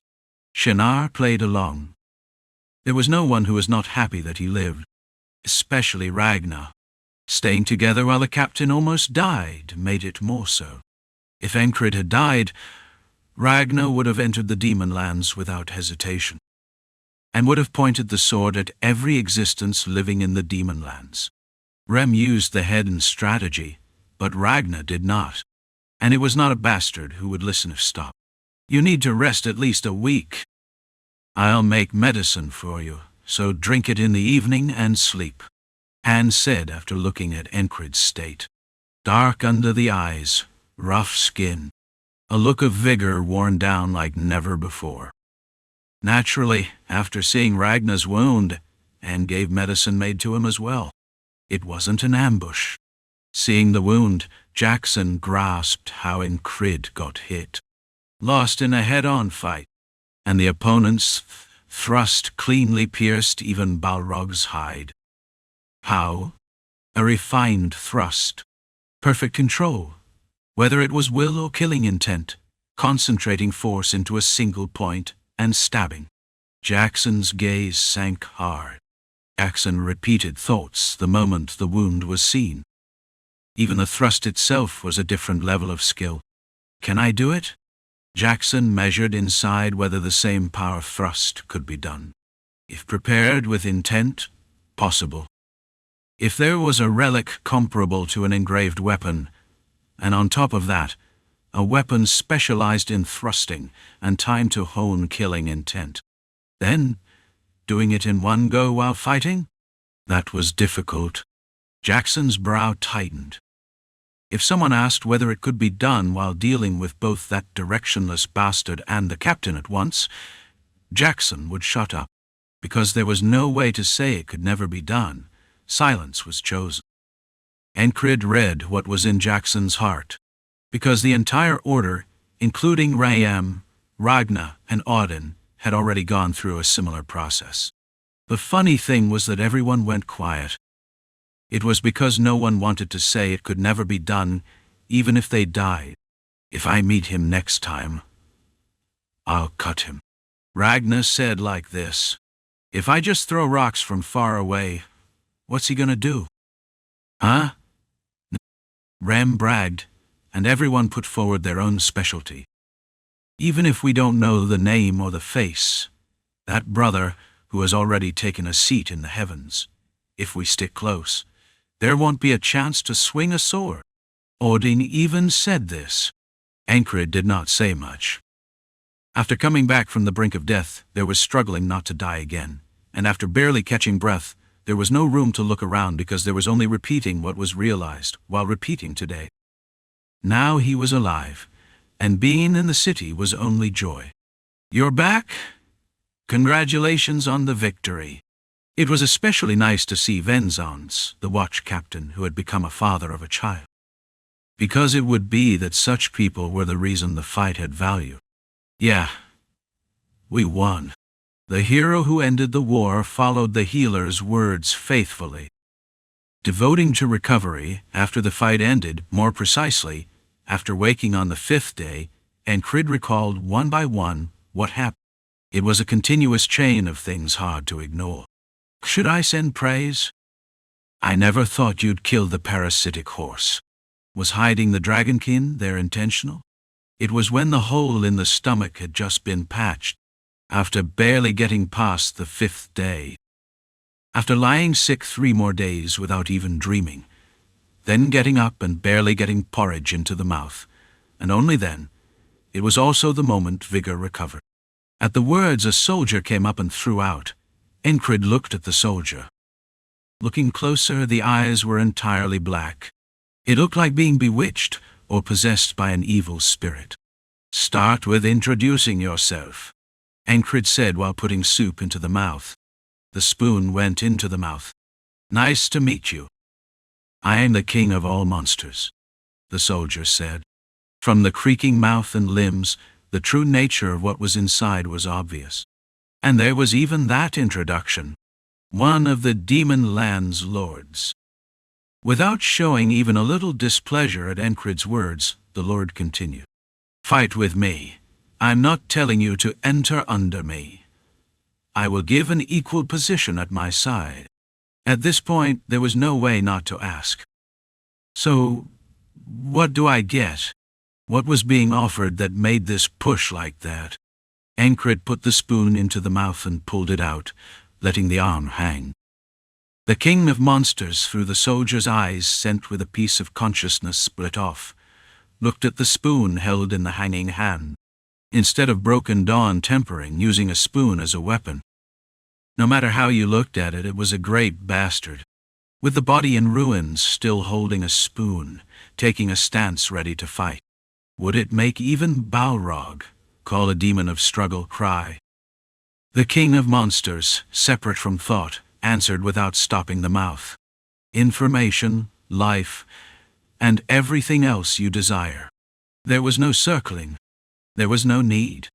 Say what is desired, and if refused, that was that. Information? Enkrid asked back. There are 6 lords who rule the demon lands in total. You killed one of them. I will tell you in advance what the rest are doing. It was saying to volunteer as a spy. Enkrid, as if not hearing the words, counted numbers. 5 remain. The king of monsters did not panic and took the words. Right. Kill the remaining 4 together. Wasn't that what you wanted? After that, the 2 of us can fight. The proposal was like honey. Pleasant to hear, appropriate, and a method that seemed advantageous to this side. It's not telling you to come to the demon lands and do something. We will pick the fight from this side, so lend a hand. Anyway, you pick and choose and do the sinister things alone. Behind the soldier, black soot formed, and a new voice cut in. To Enkrid, the tone felt oddly cautious. If wanted, there was plenty of power to make the surroundings ring out, but it felt like whispering so only Enkrid could hear. Following the king of monsters, it was a message from the Ghost King. A piece of the Ghost King's consciousness that approached as soot delivered the will. Rather than that, join hands with me. I'm better than that stinking birdhead, the king of monsters mocked. With no expression change, delivering will by tone alone, it was a different ability for sure. Arrogance, saying out loud that you're better. Without particularly showing emotion, the relationship between those two did not look good. Enkrid observed the body's condition. Clearly, it was severe injury. Right now, it was a state where even beating Pell would be hard. But did that mean words that had to be said could not be said? If that had been the kind of person, he would not have come this far. Wait. Enkrid spoke to the 2 demon lands lords. Will was in the words. Thick will no different from dragon speech a dragonkin breathes out. or it should be called words close to a vow. Resolve as thick as cypress vow. Wait there. I'll kill every last one of you. There's no compromise, no discussion. Enkrid had decided, and the will did not waver. A bastard who understands words even less than me. More troublesome than pure white, this one is. With distrust, you'll play very well. Starting with the king of monsters, the bastards who tossed a line, each scattered like smoke and vanished. As Enkrid watched the soldier slump over with a thud, behind him, everyone including Remen and Ragnar stepped up. Yeah, we'll kill them all. Mynera will be with you at that side too. Shannara added the will to Enkrid's words. If you go without me, I'll be hurt, yeah? Rem added a line too. The demon coming was one of the things that happened after breaking past the wall called today. And there were other things that could not be ignored. Take Aurelia too. Cypress' abrupt words were one of them. Chapter 922. Don't try to tempt me. Enkrid stared straight into Cypress' eyes. The eyes of someone he had once admired, someone he'd once felt like he'd have no wish left if he could just meet. Are you serious? It was hard not to ask back. I'm serious. There's quite an age gap between you and me, isn't there? Cypress was serious. How should he put it? Maybe it was just what you'd expect from someone who'd played a trick on the High Pontiff with one leg. Just looking at his face, it was hard to tell whether this was a joke or not.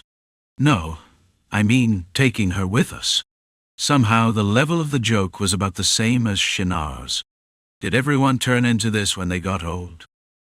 Even so, isn't she a lot younger than Shannara? Not exact, but hadn't he got a rough sense of the fairy's age, staying by his side? Why are you looking at me like that? She was the fairy who was already at his side. As he instinctively let his gaze rest on her for a moment, the words came out. Shannara continued without changing her expression. Are you going to say you like young, pretty human women? Rejected. I will not hear that opinion or claim. Do as you please. Yes, that is the correct attitude. Shannara nodded as if satisfied. Cypress watched the skit for a moment, then spoke. I heard there's also a witch in the city who stays by your side. Aurelia. I can't put my granddaughter third. Then shouldn't you keep her with you? I saw how Aurelia's skills have changed. Take her with you, and teach her a few more years. What Cypress was saying right now didn't sound like something a knight commander and master knight would say. It sounded like something a grandfather with a granddaughter would say. Enkrid had no reason to refuse, and teaching Aurelia itself didn't seem bad. Learning while teaching was one of the pieces of wisdom Enkrid had realized. He'd felt it with Pell and Rofod too, and Aurelia's path forward would help him as well. All right.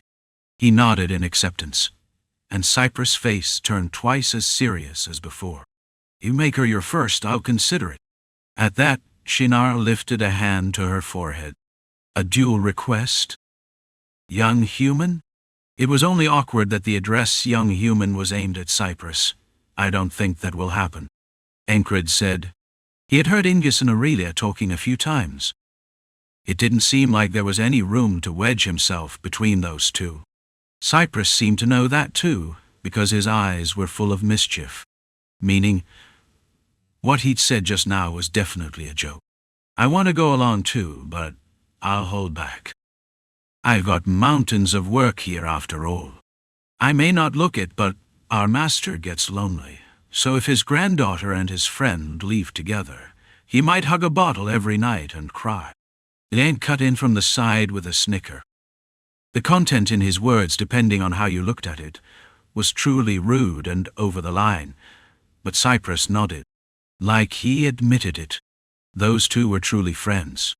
Jokes like this were normal between them. Then go. Cypress gestured. His body couldn't move as actively as before. Even so, his resolve was the same.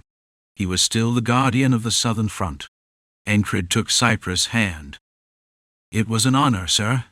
I felt the same." Enkrid finished the short greeting and turned his body. Now it was time to leave. It had been a war with fewer casualties than expected. Normally, when people died this much so close to the demon lands, wraiths were born and ghouls appeared. But not even that happened. It was thanks to the priesthood dispatched from Legion, who had worked hard. They brought holy relics that blocked the demon land's air and set them up and buried them in this land. Legion sent quite a few precious items. Odin, seeing it, exclaimed, "It was something you couldn't have even imagined in the Legion of the past." A holy relic is an artifact born when an item possessed by a martyr with holiness, or a clergyman who lived out their lifespan and died, takes in holiness. It wasn't something you could mass-produce like printing. On top of that, it had to be an item that had been used the entire time as a medium for holiness, and it had to pass complicated conditions as well. Enkrid passed by one of the relics that had been set up like that. It was a metal ornament made in the shape of a bunch of grapes, symbolizing abundance. They were leaving land where the war had ended. Odd Eye folded its wings obediently and came up alongside him. "Yeah. You were pacing around by the tent too, weren't you?" While Enkrid was dying and coming back, Odd Eye hadn't left the tent Enkrid had been staying in either. When Enkrid raised a hand to stroke its mane, Odd Eye went thud and smacked that hand away with its forehead. It felt like it meant, "Stop doing useless things and get your body together." He wasn't planning to ride Odd Eye's back. His body would get better if he walked a bit. Riding Odd Eye was something that consumed mental and physical strength, and the way back wasn't urgent. He'd heard that one of Rehinstetten's roaming armies had happened to run into Rem's charge unit and gotten smashed and scattered, but the rest had quietly returned to Rehinstetten. He heard the High Pontiff's son had granted them amnesty and ordered them back. The stance the South took after the Levy Treaty was clear. They would strengthen their insides and do their utmost to block the demon lands. Just like Krang wanted, he walked together with the entire Night Order. His body hadn't fully recovered, but it was walkable. Toward the hero who saved the nation, the hero who ended the war. A formation lined up ahead on the road and blocked the front. No, it didn't block it. They stood in ranks to the left and right, leaving the path where they would walk. Krang stood at the center. His voice rang out louder than ever. "Salute!" No sooner had he finished speaking than the people who filled both sides pressed their left hands to their waists and bowed their heads. A shajajak sound rang out. It was the sound that came from the entire unit, moving in perfect unison. A military salute filled with respect and honor. At ease. At Krang's words, everyone lifted their heads again. "As the king of a nation, I say this. Because you fought, there is now. Because you stepped forward, you protected those who stood behind you. For all of that, I express my gratitude." Every single word Krang said stuck into Enkrid's ears. He saw an illusion. The background behind Krang changed into a city, and people came out in between, bowed their heads, cried, and expressed their thanks. Jewel, Rita, Marid, countless names surfaced. Among them, there were those he couldn't protect and who died, and those he saved. The one kid who had dreamed of becoming an herbalist died, but the kid living in Border Guard lived. The illusion blurred and vanished like morning fog. In the meantime, Krang came up, raised his fist, and thumped Enkrid in the chest. "It's not over yet. I know. 5 demons remained, and the demon land still stood. Still, I'm delighted beyond words that we pressed down that Rehinstetten like this." Krang laughed. Enkrid laughed too. "I'm sure you feel the best inside, Your Highness." Cyprus cut in between them. The unit that had shown the military salute supported them from behind. A person can't live alone, and can't fight alone either. It was something he was realizing all over again. For the madman. The cheer he heard from behind was proof of that. For those who stand behind us. Another cheer hit his heart too. It was what happened when they left the southern front, with Aurelia joining them too. And the last of the special things that couldn't be ignored was the dream he had on the way back. Naturally, it was Il Novelgo, don't copy, read here. A dream where the ferryman appeared. How many tares do you think it took you to wake up? Even as he left the front line, his body hadn't recovered, so he set aside any real training and devoted himself only to recovery. Walking helped recovery more than staying still, so the march continued at a slow pace. On the first day, the moment he lay down, he fell into sleep, and the ferryman suddenly popped out and asked. At the ferryman's words, Enkrid fell into thought. He didn't know exactly how many tares had passed. He simply thought that if he counted each time he woke as a death, at least several hundred must have passed. It was simple logic. He judged it as dying each time he closed his eyes and opened them. Does the number matter? A faint green light could be seen within the hood. Today's ferryman had the head tilted diagonally to the side, so he couldn't see inside the robe. Because you don't seem to know, the ferryman answered. He even set a lamp down on the side of the boat. It was the first time Enkrid had seen that. Looking at the lamp the ferryman set down, Enkrid asked back, Is it something I need to know? It'd be good if you knew. The ferryman continued explaining obediently. It was a simple, straightforward story. You passed out countless times and woke again. Just on the 5th day alone, you died and came back 16 times. Each time you reached the brink of death, you barely kept your breath going. Who? Rem, Odin, Shinar, Krang, Teresa, Dunbuckle, Pell, Rofod, Luagarn, Temaris did that. When was it? Everything he'd seen, even when he became a knight, repeated. Don't die, it'd be a shame if you go like this. Rem used a few secret techniques to block the wound. The rest were all similar. Shinar, in particular, poured out her vitality without holding back. It was an impressive scene, the ferryman said.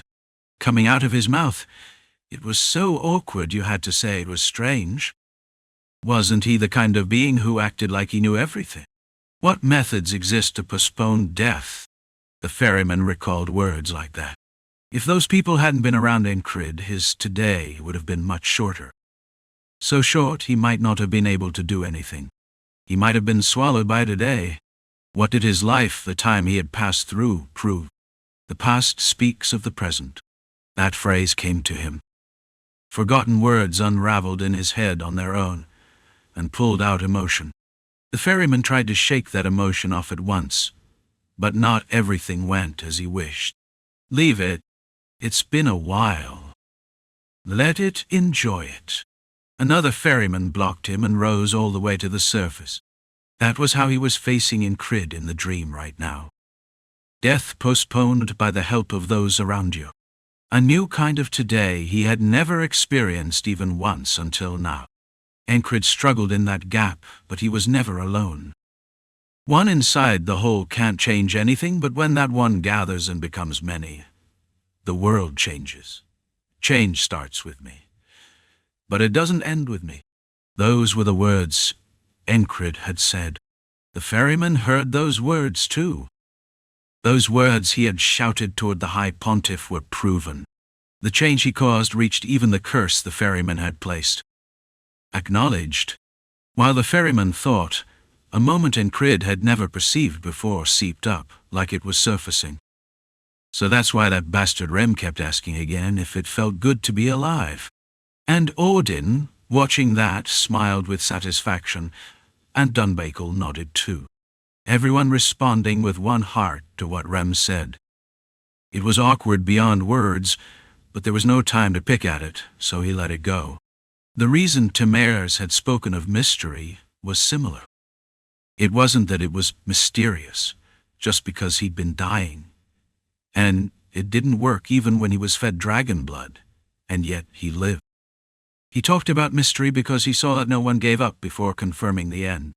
The dragonkin still kept words short and lacked the knack for conveying intent. If Enkrid had deliberately parsed what he said, he could have known. But he hadn't, so only now did he realize. This time, your today was only 11 times. The gap from what he had perceived was huge. Enkrid now knew why. Not that there would be any reason to bring it up. The ferryman took off the hood. She looked like a woman a head taller than Enkrid. Green eyes shone on white skin. "See you again." "A clear woman," part of the ferryman said. Enkrid woke from the dream. "Is there not a single normal person?" Anne said. "The healer who called herself an elixir." For days she examined those who had returned. Knight Jackson came back half dead, too. Even as she spoke, she understood how harsh and violent their fight had been. Anne checked Enkrid's abdominal wound and said once more, precisely, "Thanks to you, a lot of people lived, right?" She said it with her head lowered. The meaning in those words was clear. Gratitude and praise. Enkrid didn't answer. About half a month passed like that, and his condition recovered enough that training was possible. Enkrid checked what he had realized and ingrained into his body. After another 10 days, his condition returned completely. In the meantime, all kinds of talk went around outside. Nicknames like Balrog Slayer and Demon Slayer circulated one after another, and minstrels made endless new songs as if now was their chance. Enkrid hummed through his nose, a song titled Night of the End, or Night of the End of the War. It was when a month had passed since returning to the city. "You're recovered now?" It was winter dawn, before even the sun rose. Cold wind seeped deep into the bones. On a day like this, Rem was the kind of guy who enjoyed rolling around, wrapped in heated leather, no matter what anyone said. He came out at dawn training time and warmed up with him. He put the heated leather aside, gave off heat, and sweated. He lifted and lowered a lump of iron, and as a finish, stretched as if loosening every single strand of muscle. The muscles that had repeated contraction and relaxation revealed a shape smoother than any artwork. He hadn't even prepared that much when fighting Rienstetten's night order, but now he focused without a single joke. It was the black sky before daybreak. Separate from the cold, stars glittered in the sky. With that starlight as a backdrop, Rem had just asked. "Completely," Enkrid answered. Rem nodded and walked to one side of the training ground. It was neither a fast nor slow pace. Standing at one side of the training ground like that, Rem took out his axes and lowered his stance at an angle. In his right hand was a chopping weapon, an axe, and in his left hand was an axe he'd pestered a dwarf craftsman into making. Mixed true iron with true silver and black gold, made from 3 metals. Hadn't it been called the crystallization of the dwarf's secret arts? Rem crossed the 2 axes and raised them in front of his face, then spoke with his waist bent forward. "Let's go one round." Chapter 923, as darkness was pushed back, the blue light of dawn began to rise around them. A gray haze swayed over Rem's shoulders, as if wrapping the blue air. It was steam that looked that way as his sweat cooled. Before even fighting, he'd raised his body's heat to the limit. Proof he hadn't come out lightly. Enkrid walked forward at the exact same speed as Rem and faced him. In his hands, instead of broken dawn tempering, he held penna. Gripping penna's hilt with both hands, he raised the sword so it stood vertical to the ground, then moved only the tip slightly and aimed it toward the opponent. Preparation was over. Between them, ice-cold air brushed past. The start came from Rem. The moment he kicked off the ground, a world without sound opened. There was no noise, and the air was heavy. To endure that heavy air, he used the sorcerous power boiling up inside. Rem did that. This wasn't the playful sparring he usually did. The killing intent riding on his axes was real. If you couldn't evade, you died. He'd packed sorcery into the axe blade, so even blocking it wouldn't be any fun. Bang! Their weapons met and split apart, and an explosive roar burst out. A line of fire shot up between them and stretched into the sky. It was a column of flame as big as a human body. It was a loud opening that was hard for anyone nearby to miss. "You blocked this?" Rem, after clashing and separating, muttered. Instead of answering, Enkrid tilted Penna by twisting his wrist a few times, then set it straight again. It was the process of replaying the clash from a moment ago. Rem recognized it too. He was twisting and setting it straight in the exact same way as the angle Enkrid had used to block his axe. "What are you doing? Review? While fighting me, right now is perfect for it." Was that contempt? No. Enkrid's eyes were glittering more than ever. "Yeah, that's the captain." Rem thought that, and injected a new soul into the axe in his right hand. Just before, it had been an axe swing that he'd put in the soul of a flame demon and swung. Enkrid had knocked it aside and bled it upward. Rem perceived the entire process of that clash, but he didn't understand it. He blocks it, then knocks it up. It was a simple motion, but it felt like he'd watched a joint bend in an abnormal direction. How did he do it? He didn't know. So if he didn't know, did that mean he had to lose? "This time, I'll be a bit serious." As he spoke, he lowered his stance further, like a chariot charging with two axes held forward. The moment he kicked off the ground, Rem's body left an afterimage, drawing only a gray line as he reached right in front of Enkrid's nose.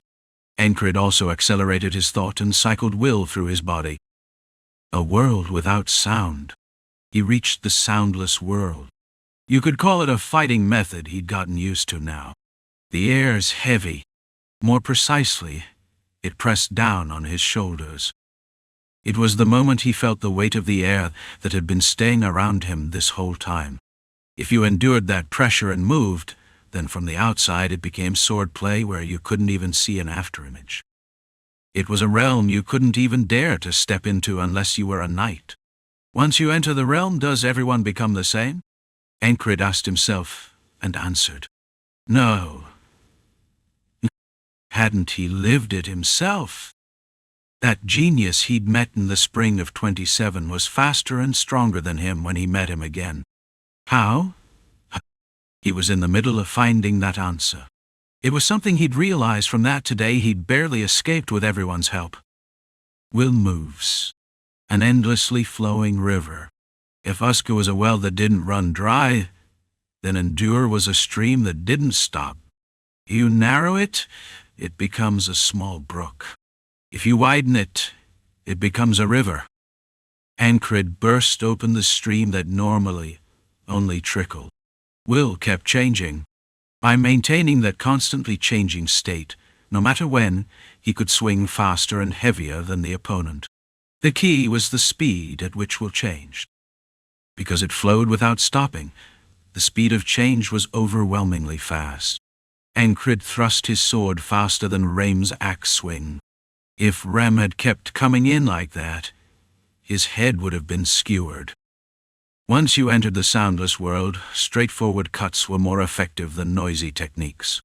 Either way, both of them had to fight while enduring the pressure.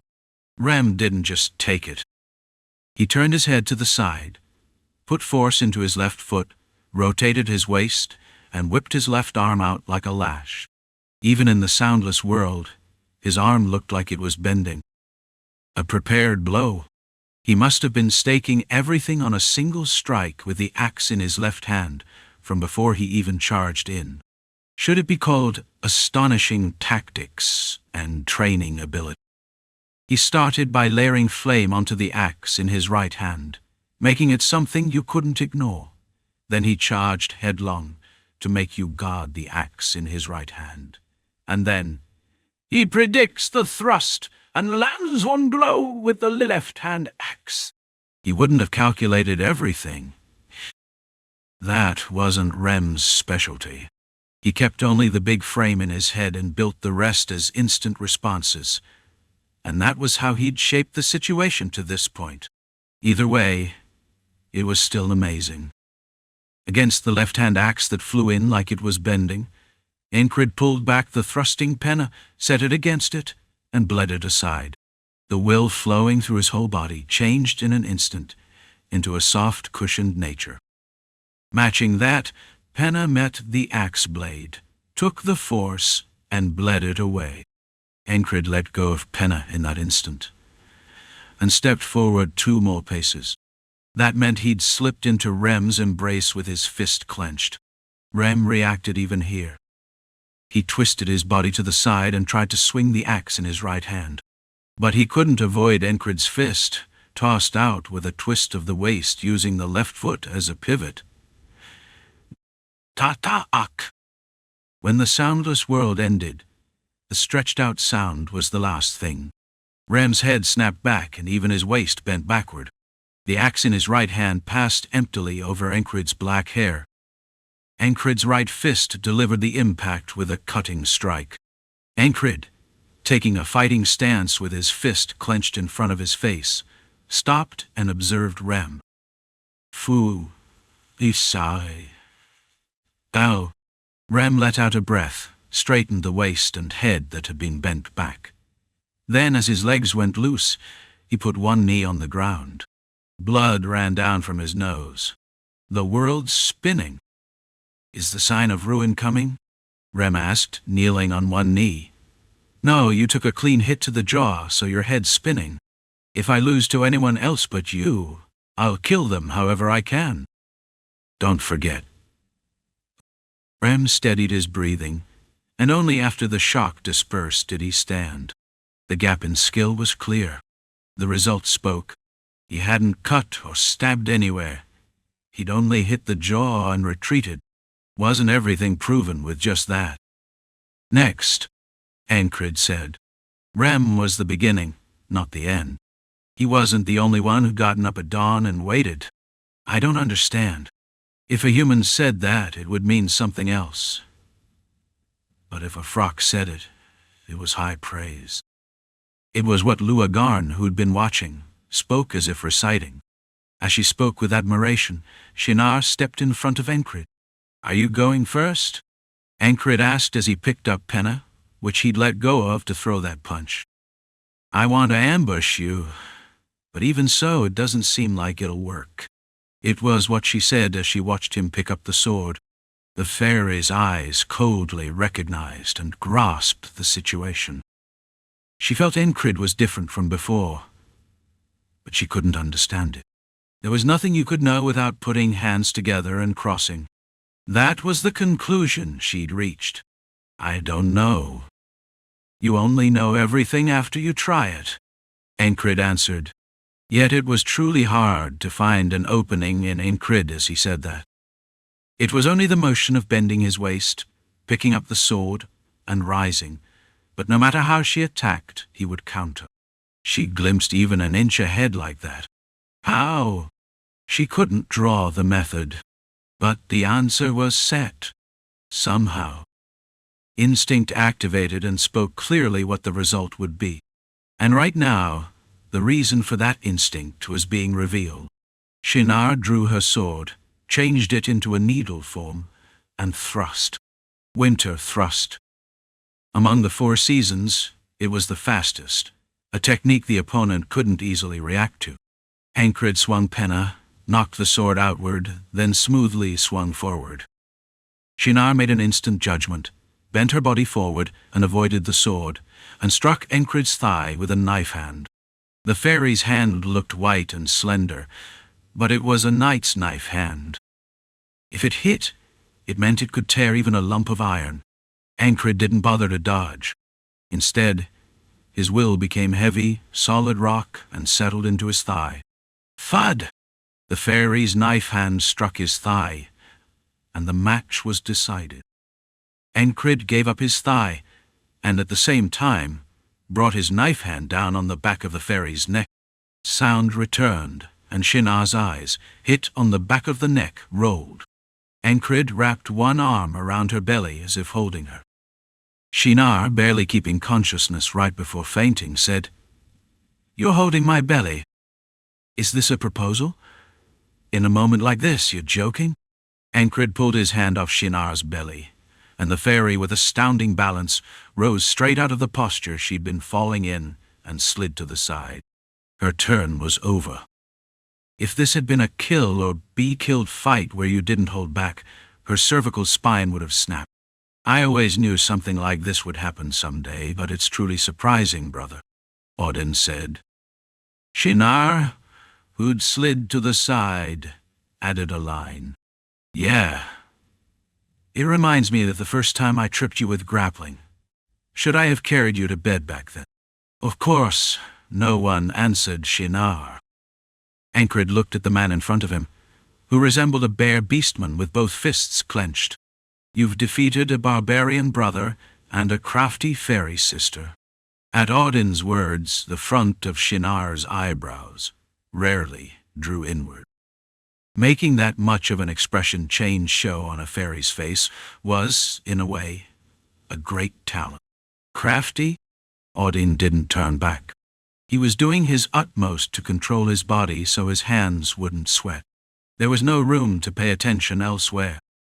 "By chance," Enkrid answered and flicked Penna. A little of the blade's edge had chipped.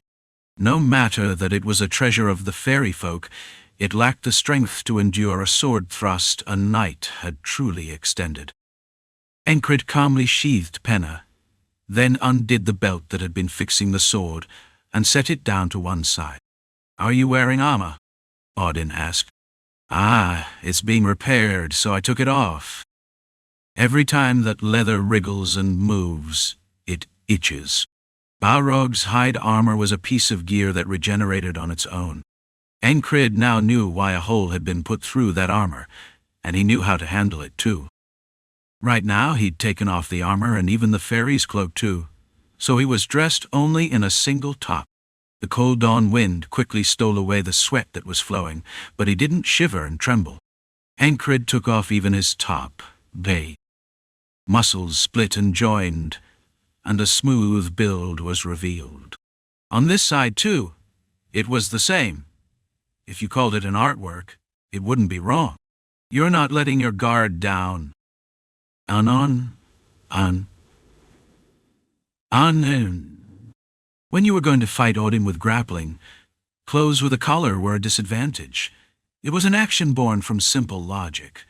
There is no need to fight while carrying something disadvantageous, Enkrid said, facing Audin. Audin laughed heartily and grabbed his own shirt with both hands and tore it. "Do-do-do-duck."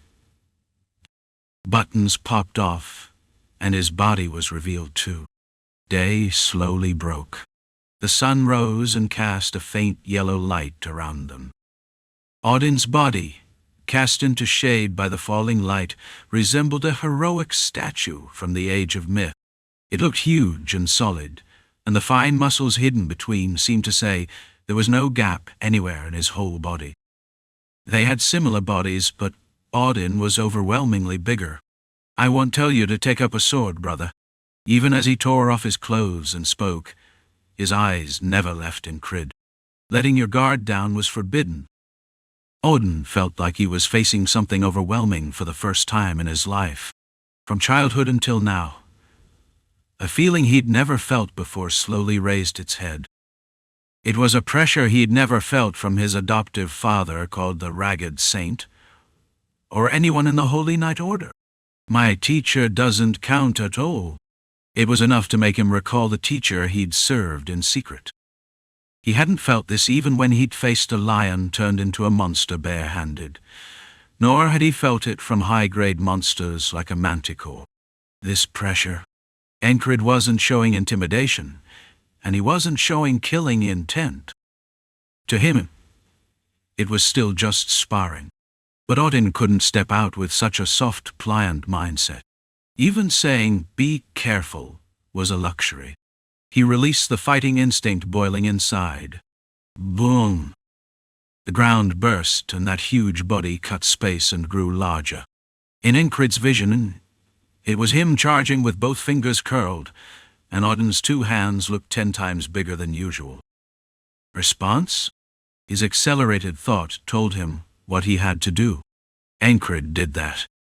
He reached out to grab Audin's 2 hands, and at the same time lifted his left foot so it barely grazed the floor, extended it, and swept Audin's foot from the inside to the outside. Against an opponent whose strength couldn't be matched within the Night Order, it meant he was going to balance and endure on only 1 foot. But Enkrid didn't hesitate. Audin's usual response was to put his weight into it and crush down, but he changed the purpose of his movement, grabbed Enkrid's left wrist with both hands, and pull. He meant to drag him in at once, and decide it with a joint lock.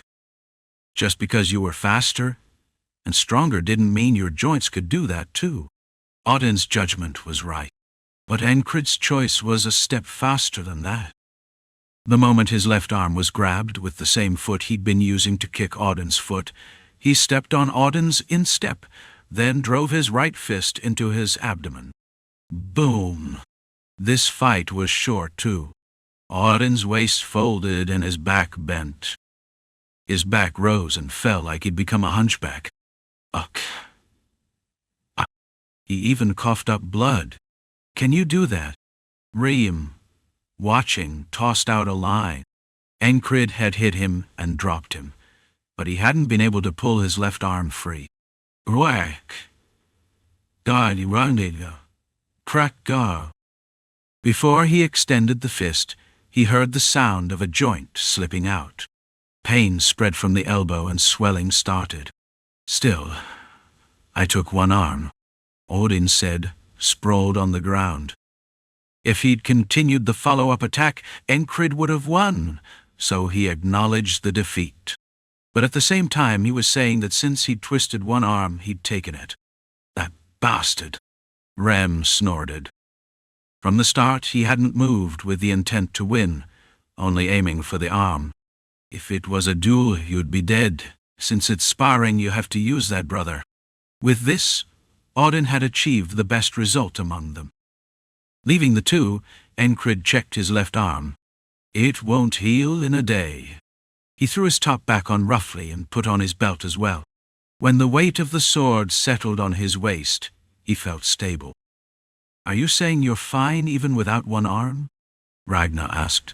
Enkrid put on his clothes in front of him and strapped his sword back on. His momentum didn't fade at all. It'd be fine to do it after it heals, but... Enkrid said like it was nothing. In the end, Ragnar drew his sword too. The 2 met eyes. Enkrid drew penna again. Chiriring. The drawn blade reflected the risen sunlight. Light fell over half of Enkrid's face, and shadow formed over the other half. Time passed as they faced each other after drawing their swords. The shadowed half of Enkrid's face slowly grew pale, and the light steadily increased. Ragnar furrowed his brow. Should I say he became a monster? He was right in the middle of thinking that. Chapter 924. There are many people in the world who are what you'd call geniuses. Ragnar had wandered the continent and seen plenty of them. Monster bastard. And whenever he crushed those people, he would often hear words like that. Where did a guy like this come from? Well, there were plenty who said similar things in similar shapes. Each time, Ragnar didn't take those words to heart, and he didn't even think about the other person's psychology. There was no reason to. Ragnar knew, faintly, just how tremendous the talent he had was. That was why he hadn't walked it, because it felt like an already known road. Even now, when he thinks about the joy of having the world he knew shatter and meeting a new world through Enkrid, it sends shivers crawling over his whole body. After that he was satisfied with the present, where he swung his sword to protect something. Still, this was a moment he hadn't expected. Monster. To think those words would come out of him. The standoff was broken by Enkrid. He extended his sword first, and Ragnar responded to match. Then, once they entered the soundless world, they repeated the motions of batting away, swinging, and knocking aside with their swords. The best path to win. Ragnar doesn't calculate. His talent simply shows him the path. This time was the same. Enkrid's left arm joint was bent and unusable. Ragnar naturally made Enkrid's left side his blind spot, circled around, and struck with his sword. For the sake of this single move, he hadn't particularly been conscious of the left. He had swung and thrust at Enkrid's right side again and again, then watched for an opening. In an instant he whirled to the left and swung his sword from top to bottom. He drew out even the power of sunrise, and there was a will packed into it to cut down over the red-burning blade. It was a sword stroke that accelerated once more, even in the soundless world. The sword in Ragnar's right hand split everything in that instant.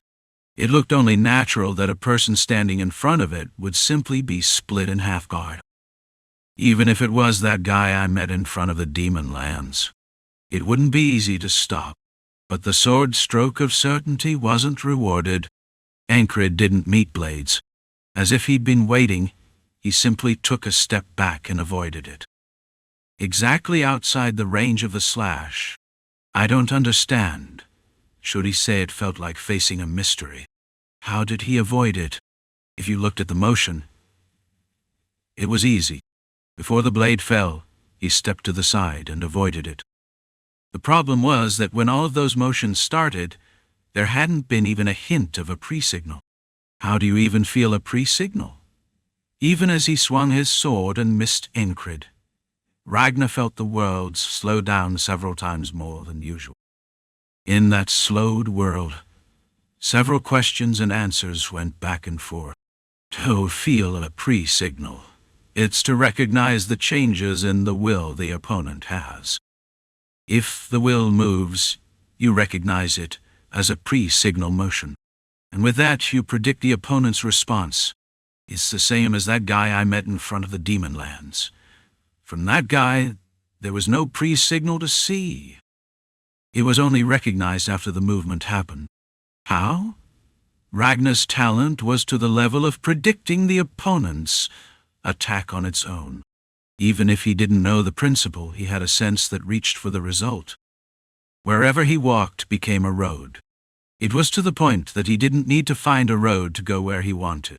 Wherever he walked became the fastest shortcut and a valid route that reached the destination. Enkrid, avoiding, extended his sword straight out. The process of all those motions was visible. No, it only felt like he saw it. If he had to find a reason, one was that Enkrid's motions were far too simple. Avoid and thrust. Even if you didn't know the process, when you saw the result, the process was easily drawn. The second reason was Ragnar's talent. He glimpsed what, in the motion Enkrid had shown just now, was the key. Within that simple motion, will changed countless times. The speed of that change was so fast that he couldn't follow it. That was the reason for defeat. For now, it was only up to here. He couldn't know every process. Only the result showed. Endure. Ragnar's thoughts naturally converged there. Real endure. More precisely, it was the result obtained by peeking into Enkrid's thought process. Enkrid stayed still in the posture of having his sword extended, caught his breath, then withdrew the sword. Ching, and Penna returned to its home. Everyone watching held their breaths. The entire order had been watching since dawn. Hadn't Rem, since days ago, been compressing and gathering that murderous momentum? Everyone sensed that it would be today. Instinct told them. It was, no less, a knight's prediction. They were people with insight that saw an inch ahead, so naturally their senses were sharp beyond measure. Now you won't die easily.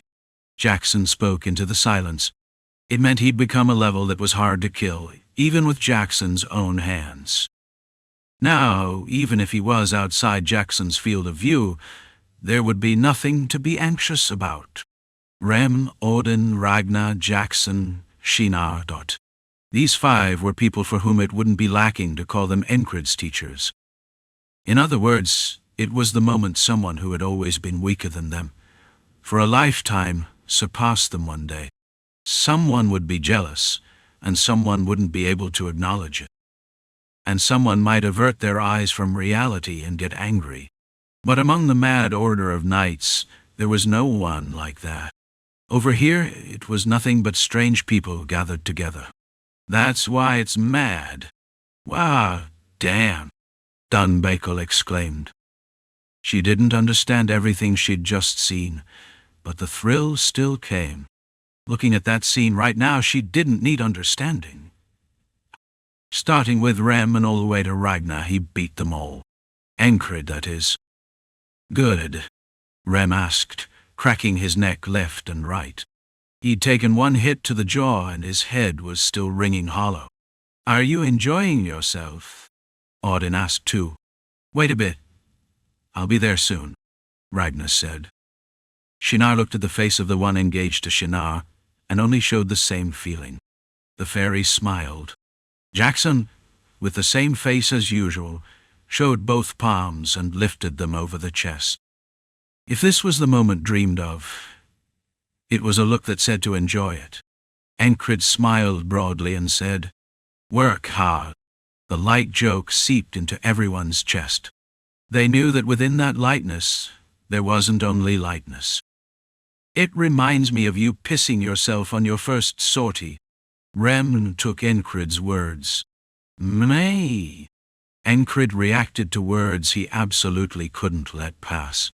Your pants were damp, Audin agreed, and Jackson nodded as well. There were a lot of days we flailed and barely survived. Ragnar agreed too. Yeah. When I think about then, honestly, it wasn't an easy thing to predict a day like this would come. Hearing Shinar say that Luagarn recalled the day Luagarn first met Enkrid. No talent. Luagarn is a frock. Luagarn could tell at a glance about something like talent. And even so, he was someone who had a charm that sucked in everything around him. That was why he was bewitching. What made up his bewitchment wasn't something like looks. Now Luagarn knew what the reason was that Luagarn fell for him. That man's effort had a different purity. That man's time looked like something different from other people's. All of that stimulated the instinct of a frock, and following that stimulation was what brought Luagarn to this moment. Who would have expected a moment like this would come? Enkrid didn't know either. Truly, he didn't know at all. A moment like this, where he overwhelmed all the unit members who had reached a far higher place than him. He'd never even dreamed it, but he was as happy as when he became a knight. At some point the fully risen sunlight brightened the surroundings. After the dawn's blue light turned into a pale yellow light like sunset, it became a bright light that pushed away the winter's warmth. It's circulation. Movement is endless. Enkrid naturally shared what he'd realized. Tell us in more detail. There was no disdain or jealousy. The ones left here only had glittering eyes. My association is a stream of water that flows without stopping. I expect all of yours will be different. Enkrid recalled again and again the dizzying sensation he'd felt in the other person's sword stroke when a hole had been punched into his belly in front of the demon lands. That was more like wind than a stream of water. The nature changes of will were all different forms. Enkrid realized that and said it. Rem tried to open his mouth to say something, then closed it. Rem, too, had caught some kind of clue while facing Enkrid just now. Rem wasn't the West's greatest hunter and hero for nothing. Ayul. It was a story that had come up long ago while talking with Al about this and that. Meaning, it was one of the things Rem had let pass, because Rem had no interest, but it was interesting enough that Rem didn't forget. Rem, with sorcery, you can use 2 controllable souls at the same time, right? Then can't you use divine general descent at the same time? Even if only one divine general soul descended, the body creaked. two at the same time? Does training the body make that possible? No, it's not that way. Rem fell into thought in an instant. His pupils unfocused and his mouth fell open. If he was left alone, it looked like he might even drool. Even so, there was no one who touched Rem right now. In an instant, he repeated thoughts inside himself.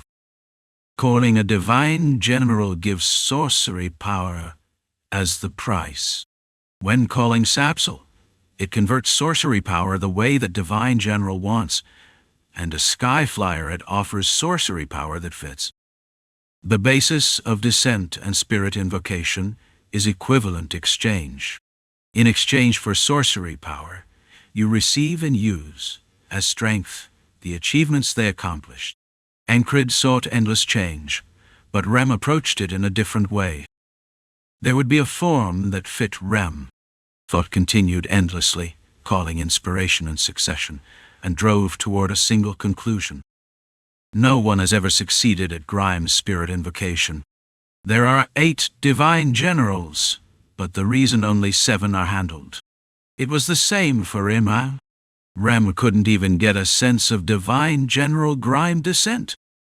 Sorcery power that satisfies all divine beasts and divine generals. To begin, you have to have something that resembles Usk. If endure is quality, then Usky is quantity. The core is the same. Based on what he had, Rem rebuilt the Tower of Thought. They said it, Usky was the foundation, but the funny thing was that while being with Enkrid, Rem had already learned how you obtain that. If he said the conclusion only, like always, it required relentless training and practice. Repeat the act of using it to the limit and then building it back up. After that, changing the built-up form of sorcery into a form that satisfies the divine generals. Rem found a path. It wouldn't happen overnight. But if he walked like this, he wouldn't get one-sidedly smashed like today by the boss of bedwetters. Shinar quietly looked at Enkrid and predicted the road he would walk going forward. He'll fight the demon lands. And the place called the Empire, too. He probably wouldn't be able to just let pass. You said your dream is an end to the war, right? The witch Esther asked, as if Esther had arrived at some point. The question seemed to represent Shinar's inner thoughts. As usual, she wore a black velvet robe, and long straight hair swayed and fell down to the hips. Was it an illusion that the hair looked longer than usual and glossy? Could it be that she had earned magic power and done something? The fairy's intuition was accurate. In the process of using and grasping a large-scale spell before, Esther repeatedly researched anew and refined the magic power wavelength. It wouldn't show an effect by tomorrow morning, but because she'd realized something, a path opened where she could train repeatedly. It's fun. Fun, the fairy muttered. Born and raised in Kirhe City, up to now, Shinar had never fallen behind even once. So this kind of experience was the first. No one here intended to stop. Even that stale-smelling beastman, with eyes closed, was visibly sunk into something, deep in thought. The shepherd called Pell muttered, "Work hard." Rofod asked, "What do I change?" Beside that, when Teresa said, "Holiness does not change," Auden said. "We have our own road. Everyone has a road." Shinar stood up from the spot. "Shinar?" Enkrid called her. It was truly a fatal temptation, but she endured it. "I'll miss you. But don't come looking for me for a while." Enkrid wondered whether a day would come when Enkrid adapted to this fairy's jokes. He became a knight, and within his own order he overwhelmed all these monster bastards. But the fairy's jokes still easily stepped outside expectation. "We'll need some time." Shinar returned to Kirhe City, just like that. Her time is different from theirs. Because a fairy lives a long time, the process of effort is different. Shinar didn't like that. It was time for Sparks, Igniculus's time, to leap and burn once more. She would take time and in the end achieve what she wanted, because she had already grabbed a thread. Enki, you really are an amazing man. It was what she got from sparring with him and hearing the explanation. Vital energy moves based on the 4 seasons, the changes of seasons. The foundation of the vital energy are fairy uses. If you linked it without breaking, if spring, summer, fall and winter were together, warm and hot, cool and cold, you don't need to put everything into a single sword stroke. You could store and stockpile it, then only take it out when you needed it. After Shinar left, Enkrid spent 3 whole days together with them, moving his body. The arm wasn't broken either, so it healed in 2 days. Then 5 days passed, and after finishing dawn training, he washed his body and went down into the city. The morning city was familiar and lively. My lord. A border guard lowered the head, and he passed through a path where they showed military courtesy, met a merchant selling fruit.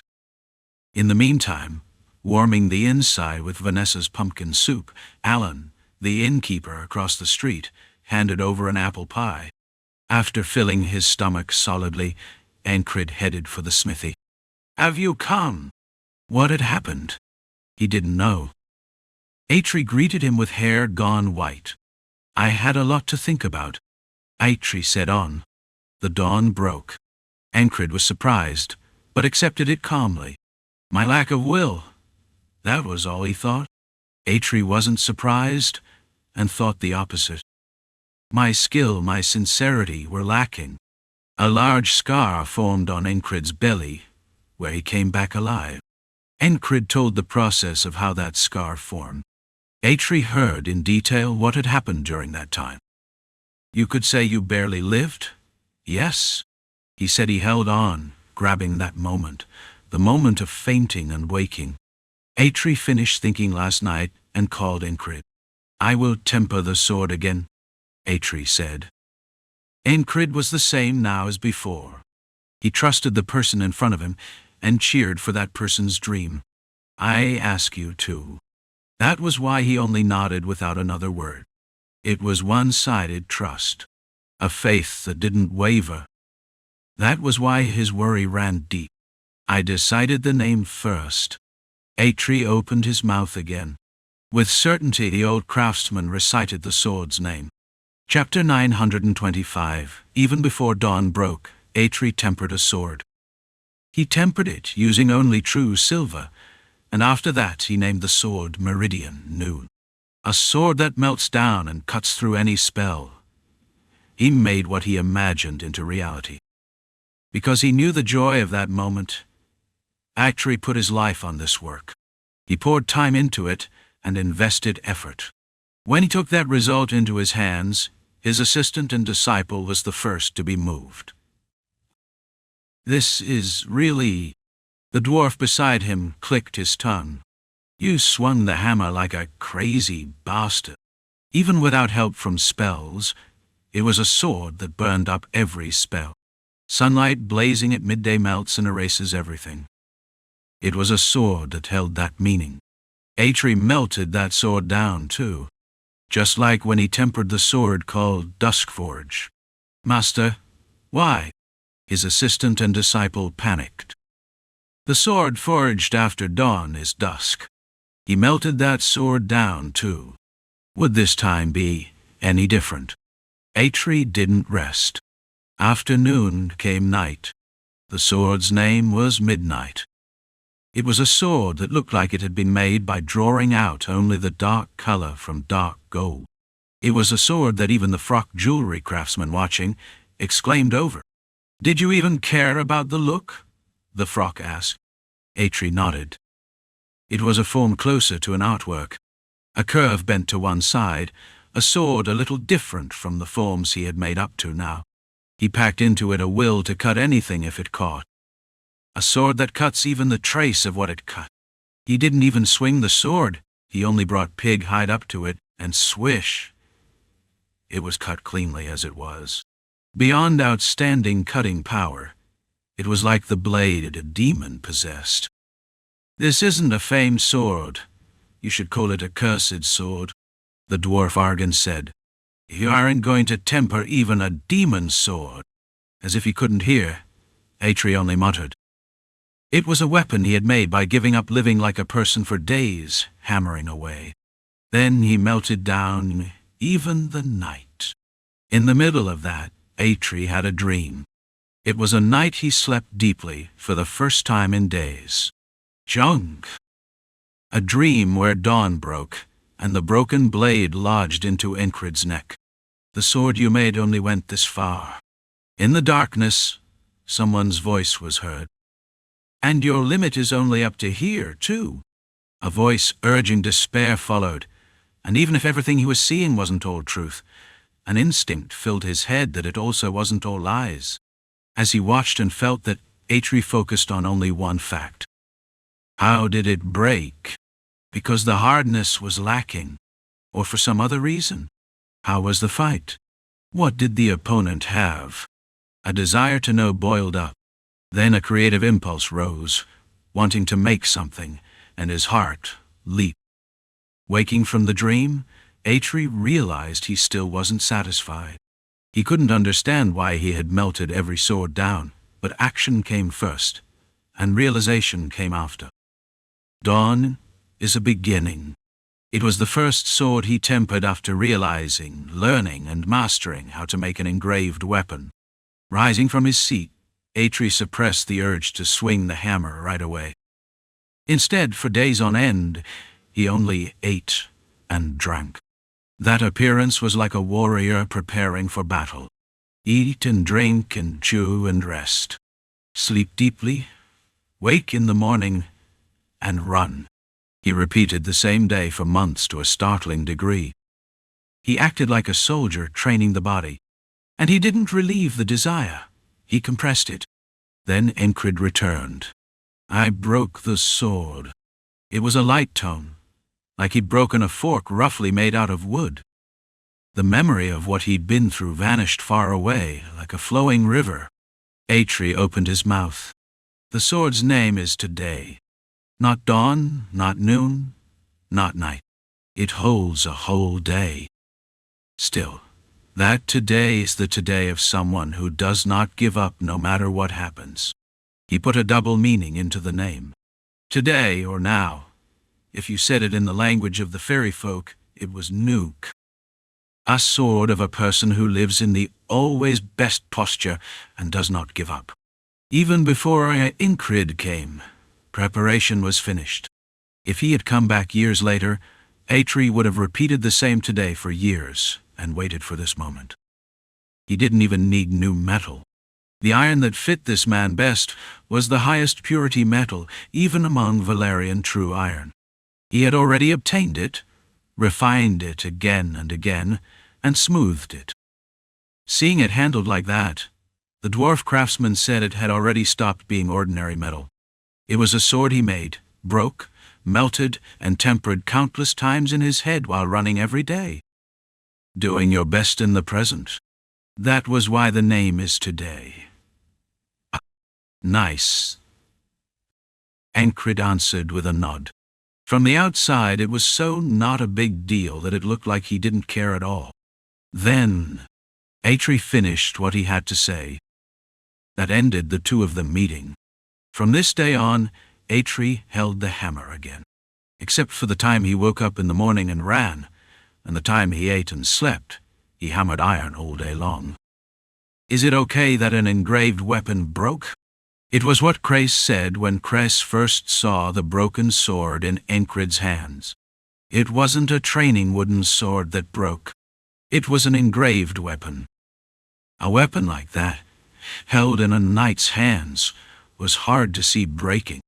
Didn't some knights keep a sword with them until they died, and even put part of their self into that sword? But Enkrid was fine. The engraved weapon breaking was a shock, but it didn't become a reason to stop. He hadn't done it with any meaning in mind. But to the ones watching, it was an attitude that made them think a lot. Should you say the opponent was bad? That would be one reason. Was the engraved weapon a bit soft? That would be one reason, too. If you tried to find reasons, everything was a reason. It was already something that had passed. When dawn broke, Enkrid felt like every bone in his body had broken. But he endured. And he extended his foot toward tomorrow. That was all. That guy he met again in front of the demon lands became a wall again this time, too. A wall of reality. And the heart is a wall. For an ordinary person, it would have been fine if they lay sick for days from the pressure that wall gave. But Enkrid was calm. Hadn't he been tormented by the ferryman and seen all kinds of things? A stain remained in the heart, but to feel defeated by something like this now, the road he'd walked up to now was too long and harsh. It was fine to sing of frustration and despair by his ear, so this time too, he let it pass like that. Even if it's not now. If you move forward, you meet it. Someday you catch up. It might not have to be today. Enkrid was someone who realized that principle and carved it into his body. This attitude had been like that before, but this time too, it influenced the entire order. Pell, holding his idol slayer, muttered while thinking for days. I don't know. Is it right to say it's fine even if it breaks? Or do I have to believe there won't be a day it breaks? Pell's worry represented the hearts of some. He shared this worry with everyone, and the answers that came back were each different. Shinar entered the fairy city, and there was no news, but the rest answered the question as if tossing it out. Rem said his axe would not break, and even if it broke, it could be restored. Ragnar said if it broke, you could just stick it back together. Jackson answered that since all you had to do was kill, it didn't matter if the weapon broke. Timarius, being a dragonkin who used his own bone as a weapon, gave an answer only he could give. You can pull out one more bone. Does that mean it doesn't matter if it breaks? But my bones won't break. Timarius was bad at speaking while assuming something. That was why he seemed to feel this was even more fun now.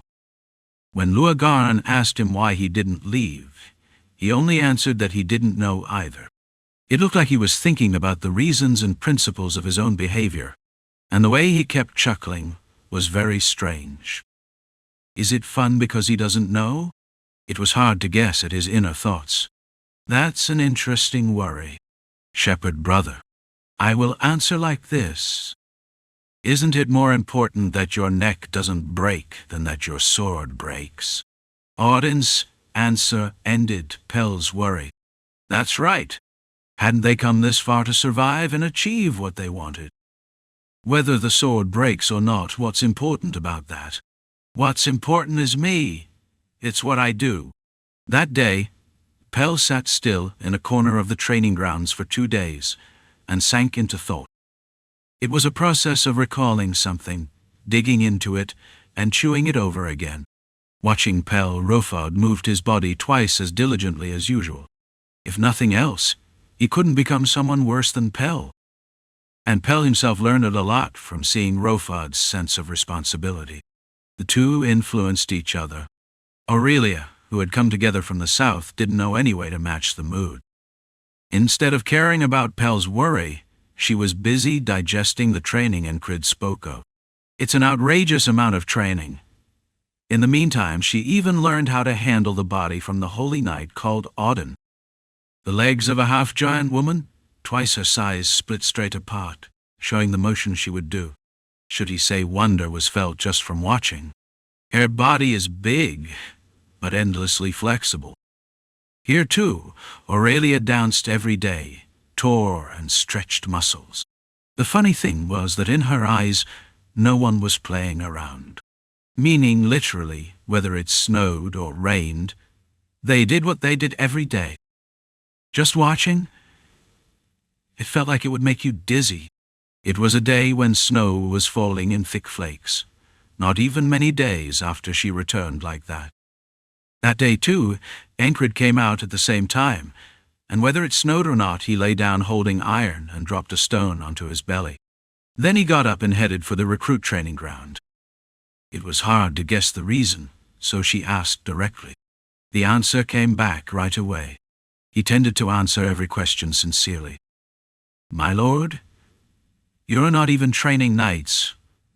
Why are you personally putting your hands into soldier training? Because it's fun. The answer was brief. This man, the knight who cut a demon, Balrog Slayer, enjoyed mixing in among recruits and encouraging them. Of course, to the ones running with him directly, his encouragement wouldn't feel like encouragement. Run, tight-dee. They ran even after leaving the city, and ran all day long. Naturally, people gave up and sprawled on the ground. You stop here? Huh? Are you crazy? Are you out of your mind?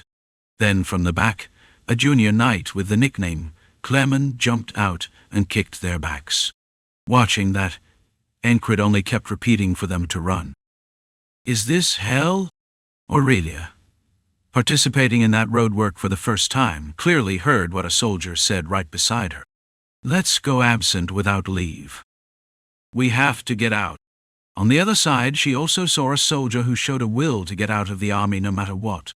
She also saw and felt various units besides that. What is it? You're new.